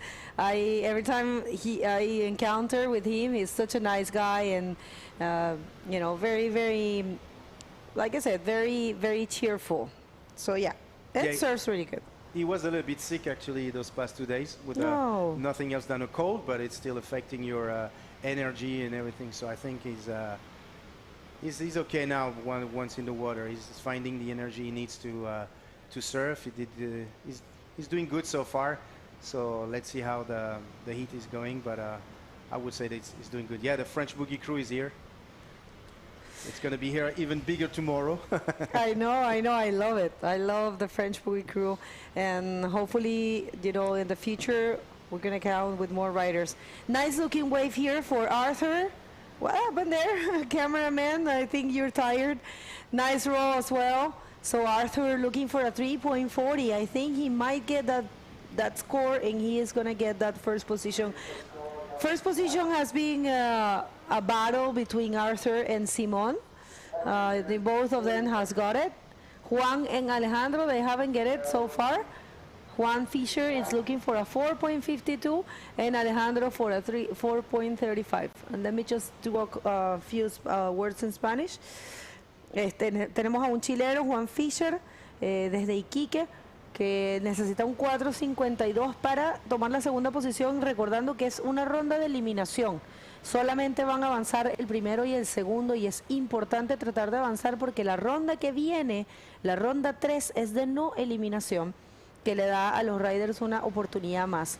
Eso va a pasar mañana. La planificación para mañana es 2 rondas más de hombres, no vamos a tener mujeres, y vamos a comenzar alrededor de las 8 de la mañana, las llamadas a las 7:30.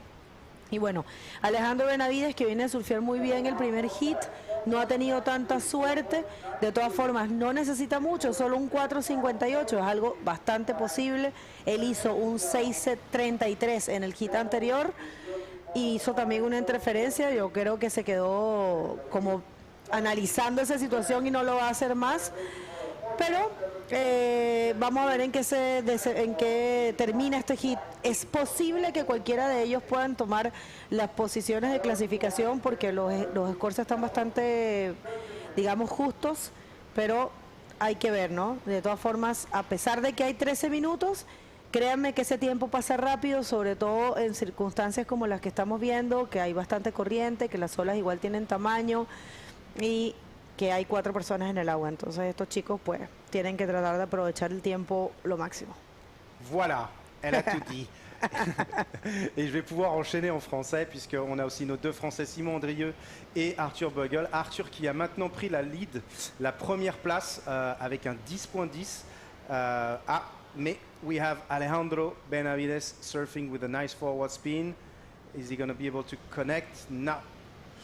Donc j'étais en train de vous dire que Arthur Bogle de la Réunion, de l'île de la Réunion, nos amis réunionnais sont là et en première place. de ce hit pour l'instant, suivi de Simon Andrieux, de notre autre ami des Landes, très proche, comme vous le savez, d'Ethan Capdeville.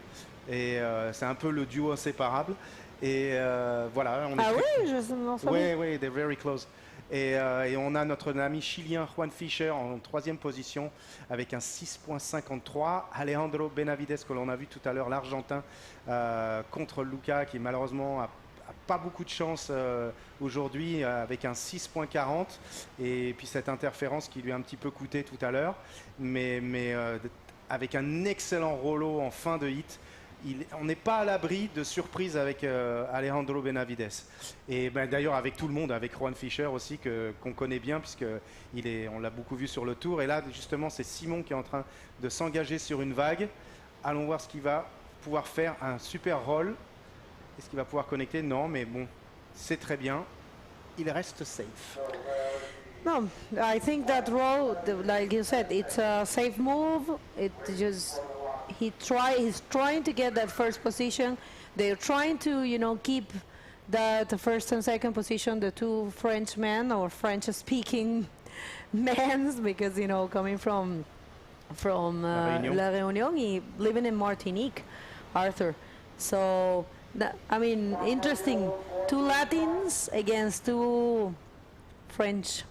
It's a Latin language too. I know, but you guys are not Latins.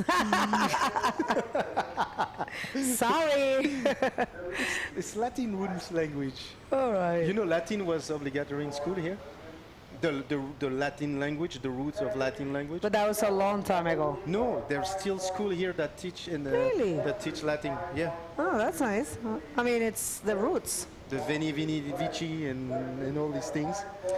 Very well. I know only per secula seculum.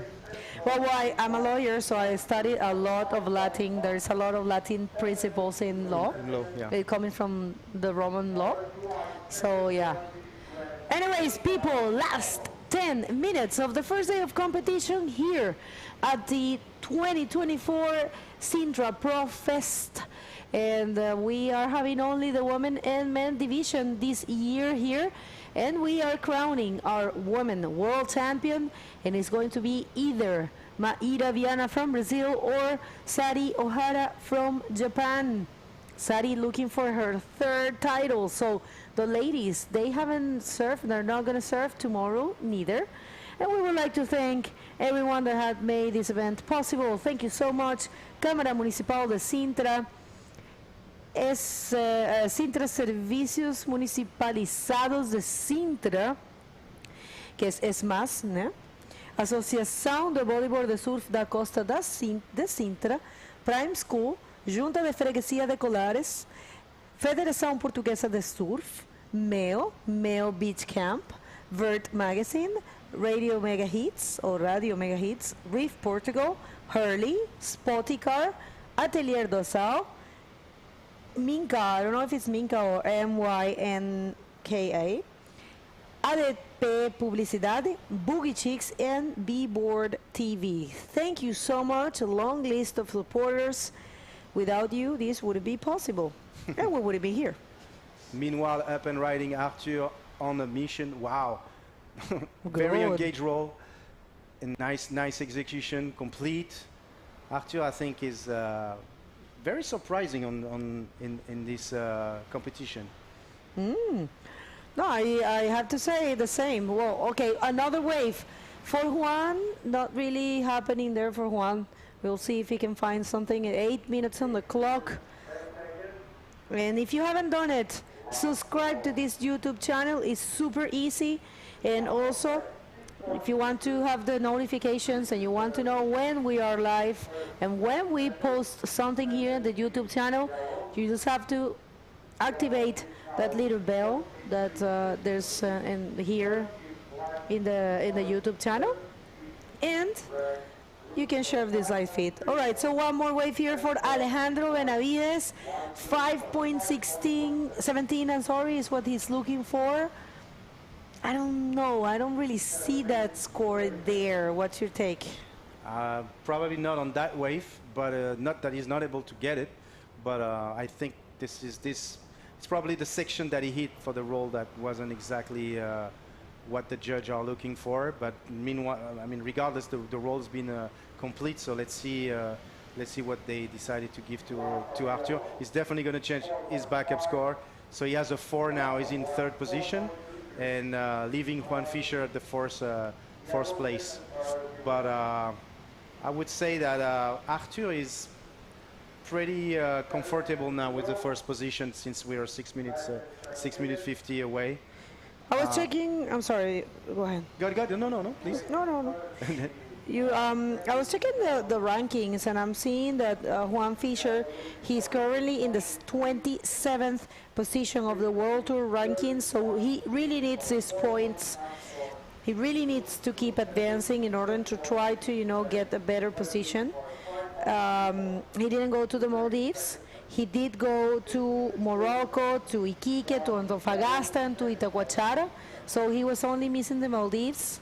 And I think he is going to go to Fronton, so that will be his last chance. But yeah, Juan Fischer from this specific heat is the one that has the best ranking, because I think Simon, did he go to Morocco? He didn't go to a South American leg, I remember. But yeah, he went to Brazil. He went to Itacoachara. I went to Itacoachara. Yeah. That's kind of a tradition for them to be over there, all of them. Oh, you're right.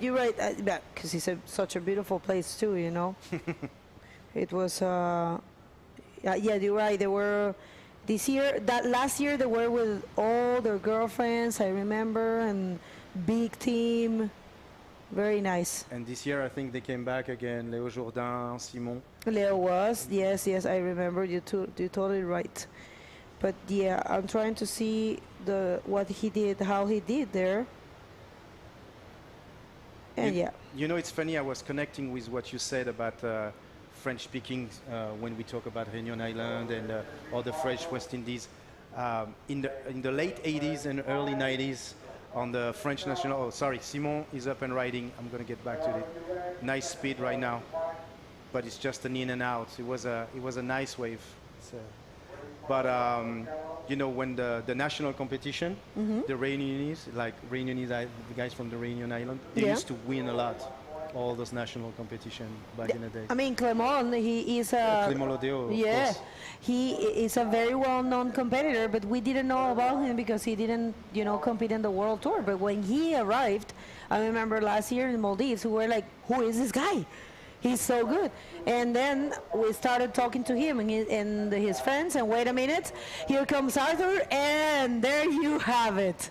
Oh, no, that's a shame. That's good, because we haven't seen many of those ARSs, or, yeah. I mean, Ethan, of course. Ethan Perez. He did only one, actually. Normally he does a lot more. Wait. Yeah, I mean, of course. Swell's dropping, so we'll see many maneuvers coming up for sure. For sure.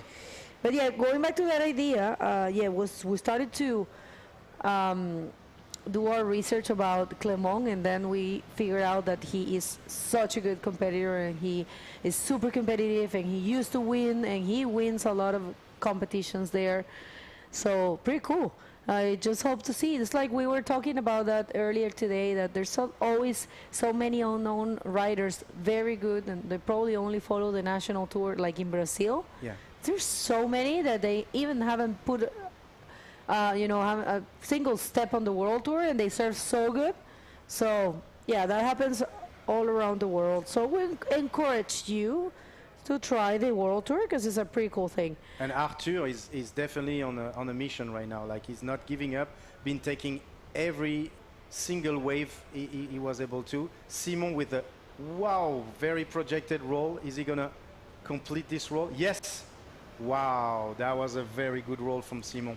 You see, Simon didn't go to Itacoachara. I knew it. He went only to Morocco. Yeah, he didn't go to Itacoachara. My fault. You said that, and I was thinking. I was like, I don't remember seeing Simon in Itacoachara. Yeah, not this year. He went only to Morocco. He actually, he finished 41st. He's actually right now in the 124th position of the World Tour ranking. So this is going to help him. Listen, it's still the top 100. Oh, yes. I mean, I know, he 200. passed, oh my God. Top 150. And 50, yes. Oh, come on. No, it's okay. I mean, he didn't go to all the events. He's just, I mean, he probably has something else to do at home. They're studying, I think. They're all studying. He lives in Paris right now. Simon lives in really? Paris, yeah. He lives in Paris and he's studying over there, finishing his studies in Paris. So for him, it's of course impossible to surf. So, because La Seine doesn't have waves. Yet. Not yet. Yeah, with the Olympics, now we can swim in La Seine. I won't even put my pinky in it, but regardless, they were trying. Yeah, I saw the pictures and they were not looking that nice. No. Even, you know, the borderline of the river. Yeah. It was like moldy and stuff. I was like, how they dare to swim there? We know we have a pool on La Seine, very known pool. It's been cleaned. There's filter all around. Regardless, I don't want to risk myself. For sure. No, the water is clear. Don't get it wrong. It's just the water from La Seine. So, by knowing it's the water from La Seine, even if it's filtered 100 million times, I won't dare to. I've read too much books and novel and about Paris when I was young, and if you read Les Misérables from Victor Hugo, you know how like everything happens in the sewer of Paris. I'm like, no, thank you. I don't want to risk that. Yeah, Paris, my dream. I only went there for 5 days and I loved it. All right, so it's actually looking good. The wave, what's happening? It's getting better. But the thing is that we can't carry on today because the glare is very strong. And, you know, this is actually as far as we can get. From now, it's going to get worse. So, a wave here for Alejandro Benavides. This is his last chance. Oh, no, he actually got the third position and was looking for a 5.31. But I have to tell you, regardless of this result, big congratulations to Alejandro. And don't give up, keep going. It looks like it's going to be an all-French affair. Arthur and Simon advancing. And this is the end of the heat. Arthur Bogle in first position from Réunion Island. La Réunion, elle est là for sure. And Simon trying maybe a last chance to do something. Let's see. Because he started right on the buzz. No. Yeah, there's not much that he's going to get. Definitely not an 8.13. So this is it, I guess. We're going to go for quick commercials before you guys wrap up. And I'm just going to do the quick interview with Arthur. Oui, c'est ça.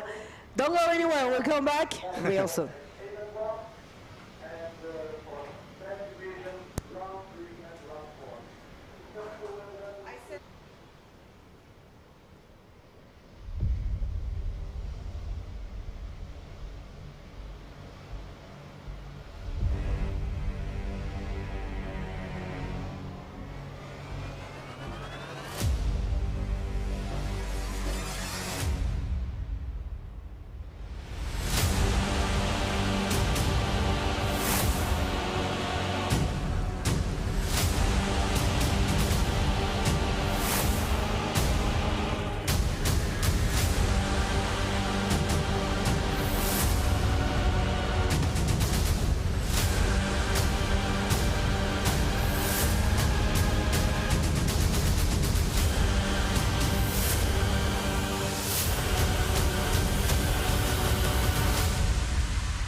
Well, welcome back, everyone. This is only a wrap-up here. Things are already ended here.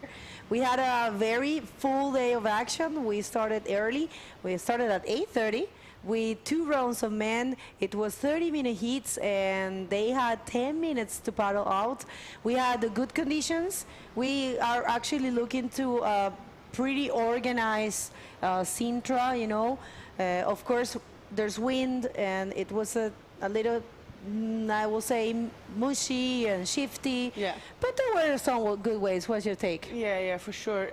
Tough conditions for the start, but definitely there were waves out there with potential. We definitely saw some good scoring waves.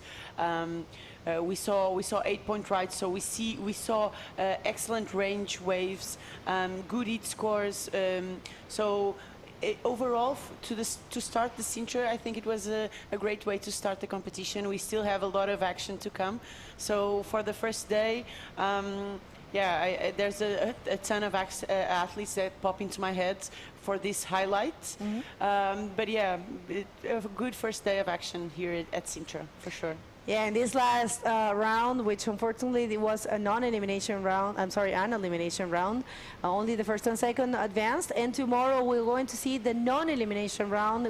That's when we get to see the seeded riders from the top 16 riders from the IBC World Tour this year, 2024 rankings, and that's going to be exciting. And today we saw people like Isaías Ravik surfing super good, super consistent. Joel Rodriguez, Salvador surfed amazing, and David Perez. What's your highlights? Yeah, for me, one of the highlights was definitely Miguel Ferreira's barrel. I was commentating the heat. He pulled in really late, and he was deep in the barrel. So I was with Armin, and we didn't expect him to come out, and he did come out after the spit. So an 8-point ride, definitely I think the best wave of the day so far. David Perez Miranda was also a good surprise. Lucas Aninotto also as well. Even though he had that accident where he took the fin to his face, and he came back bouncing the next heat. He almost took out that heat against Kai. So a lot of good performances. The League brothers, the first time here, and they're doing great. They're advancing heats. They are already in the non-elimination round. So for sure, it's pretty cool to see. It's not an easy wave to come to for the first time and advance 2 rounds in the same day. So pretty cool to watch the twins advancing together. The Australian crew all still alive here in the competition. So it's great to see some Australians back on tour and maintaining their run throughout the events. Yeah, we get to see them tomorrow again. Like the best performances today, we get to see them again tomorrow. So excited for tomorrow. Yeah, and we're gonna get to see them one more time, because if they're not making it into the first or second in the non-elimination round, they will get another chance, which is the round number 4, which is the report charge, and that's the last chance, and that's happening tomorrow too. So if you're not familiar with what is a non-elimination round, it's a stage of competition where you see the top 16 in the case of the men, top 8 in the case of the junior women and Drobny, and they will get a preference spot in the competition. In this case, it's the round number 3, and the first and second of this round will skip 1 round. So meaning tomorrow, for example, whoever ends first and second in the round number 3 are not going to surf again, because they're not going to go to repechage, and the fourth and the third and fourth I'm going to go to the report charge.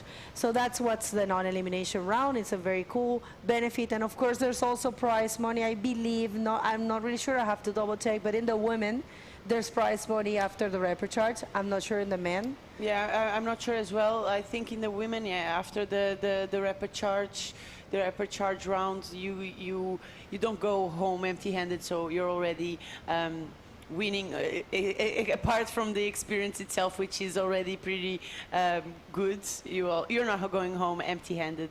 So yeah. All right, so Mandy, we have the interview ready with the winner of the last heat and Armeg, and then we will come back here just to say bye and leave you with the day recap. So don't go anywhere. Let's hear from the winner. Hey guys, thank you so much. I'm with the winner of the last heat of the day, none less than Arthur Bogle from the Réunion Islands. Arthur, you have a pretty active heat, a beautiful win, totally deserved. Let's talk a little bit about that.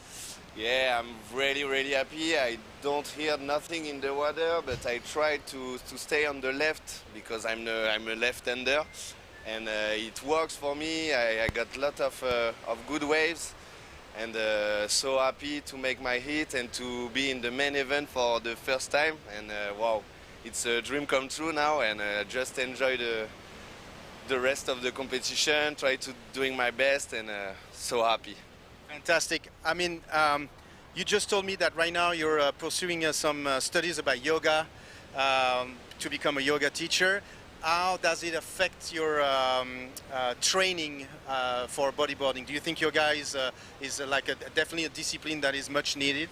Yeah, I think for the bodyboard, yoga is very complementary, and I did this project. I had this project since many years now, and I'm so happy to do it now. And for me, it helped me a lot in my mindset, in my physical aspect too. But for my mindset, it helped me too much because today I just try to enjoy, to not take too much pressure because I'm so stressful in competition. The last I did, so I'm so happy now to have the good mindset and to try to just continue like that. And yoga is very good for me. It helped me so much in my bodyboarding, actually. Fantastic. So we know, of course, the Réunion Island is one of the most beautiful spots in the world to surf. But now you're living in Martinique, correct? Martinique is not necessarily known for the surf community. What is it for you over there? How is your training over there? I grew in Réunion Island. It's, I think, one of the best islands on the world. But since 4 years now, I live in Martinique, and it's not very known about for the surf and for bodyboarding. But there's so much good surfers there and bodyboarders too, and we have very good spots there in the winter. So it's just perfect for us for train because not too much people in the water, very good condition sometimes, and we are just not many people in the water, so it's very cool out there. I very enjoy this island, and gros big up les gars la Martinique parce que wow, what's up? So is that your last word for the people around the world? Yes, merci encore à tout le monde qui m'envoie des messages, qui me soutient, ça fait trop plaisir, c'est vraiment un rêve là qui se réalise, et on va essayer de continuer à profiter, à juste lâcher prise, et merci la Martinique, merci la Réunion, merci les gars en France, et gros big up. Yee! That was Arthur Bogle, winner of the very last hit of the day. First day of competition, back to you guys in the studio. Interesting interview, huh? Yeah. A lot. And yes, For sure. definitely yoga is super good for bodyboarding and super good for all kinds of sports.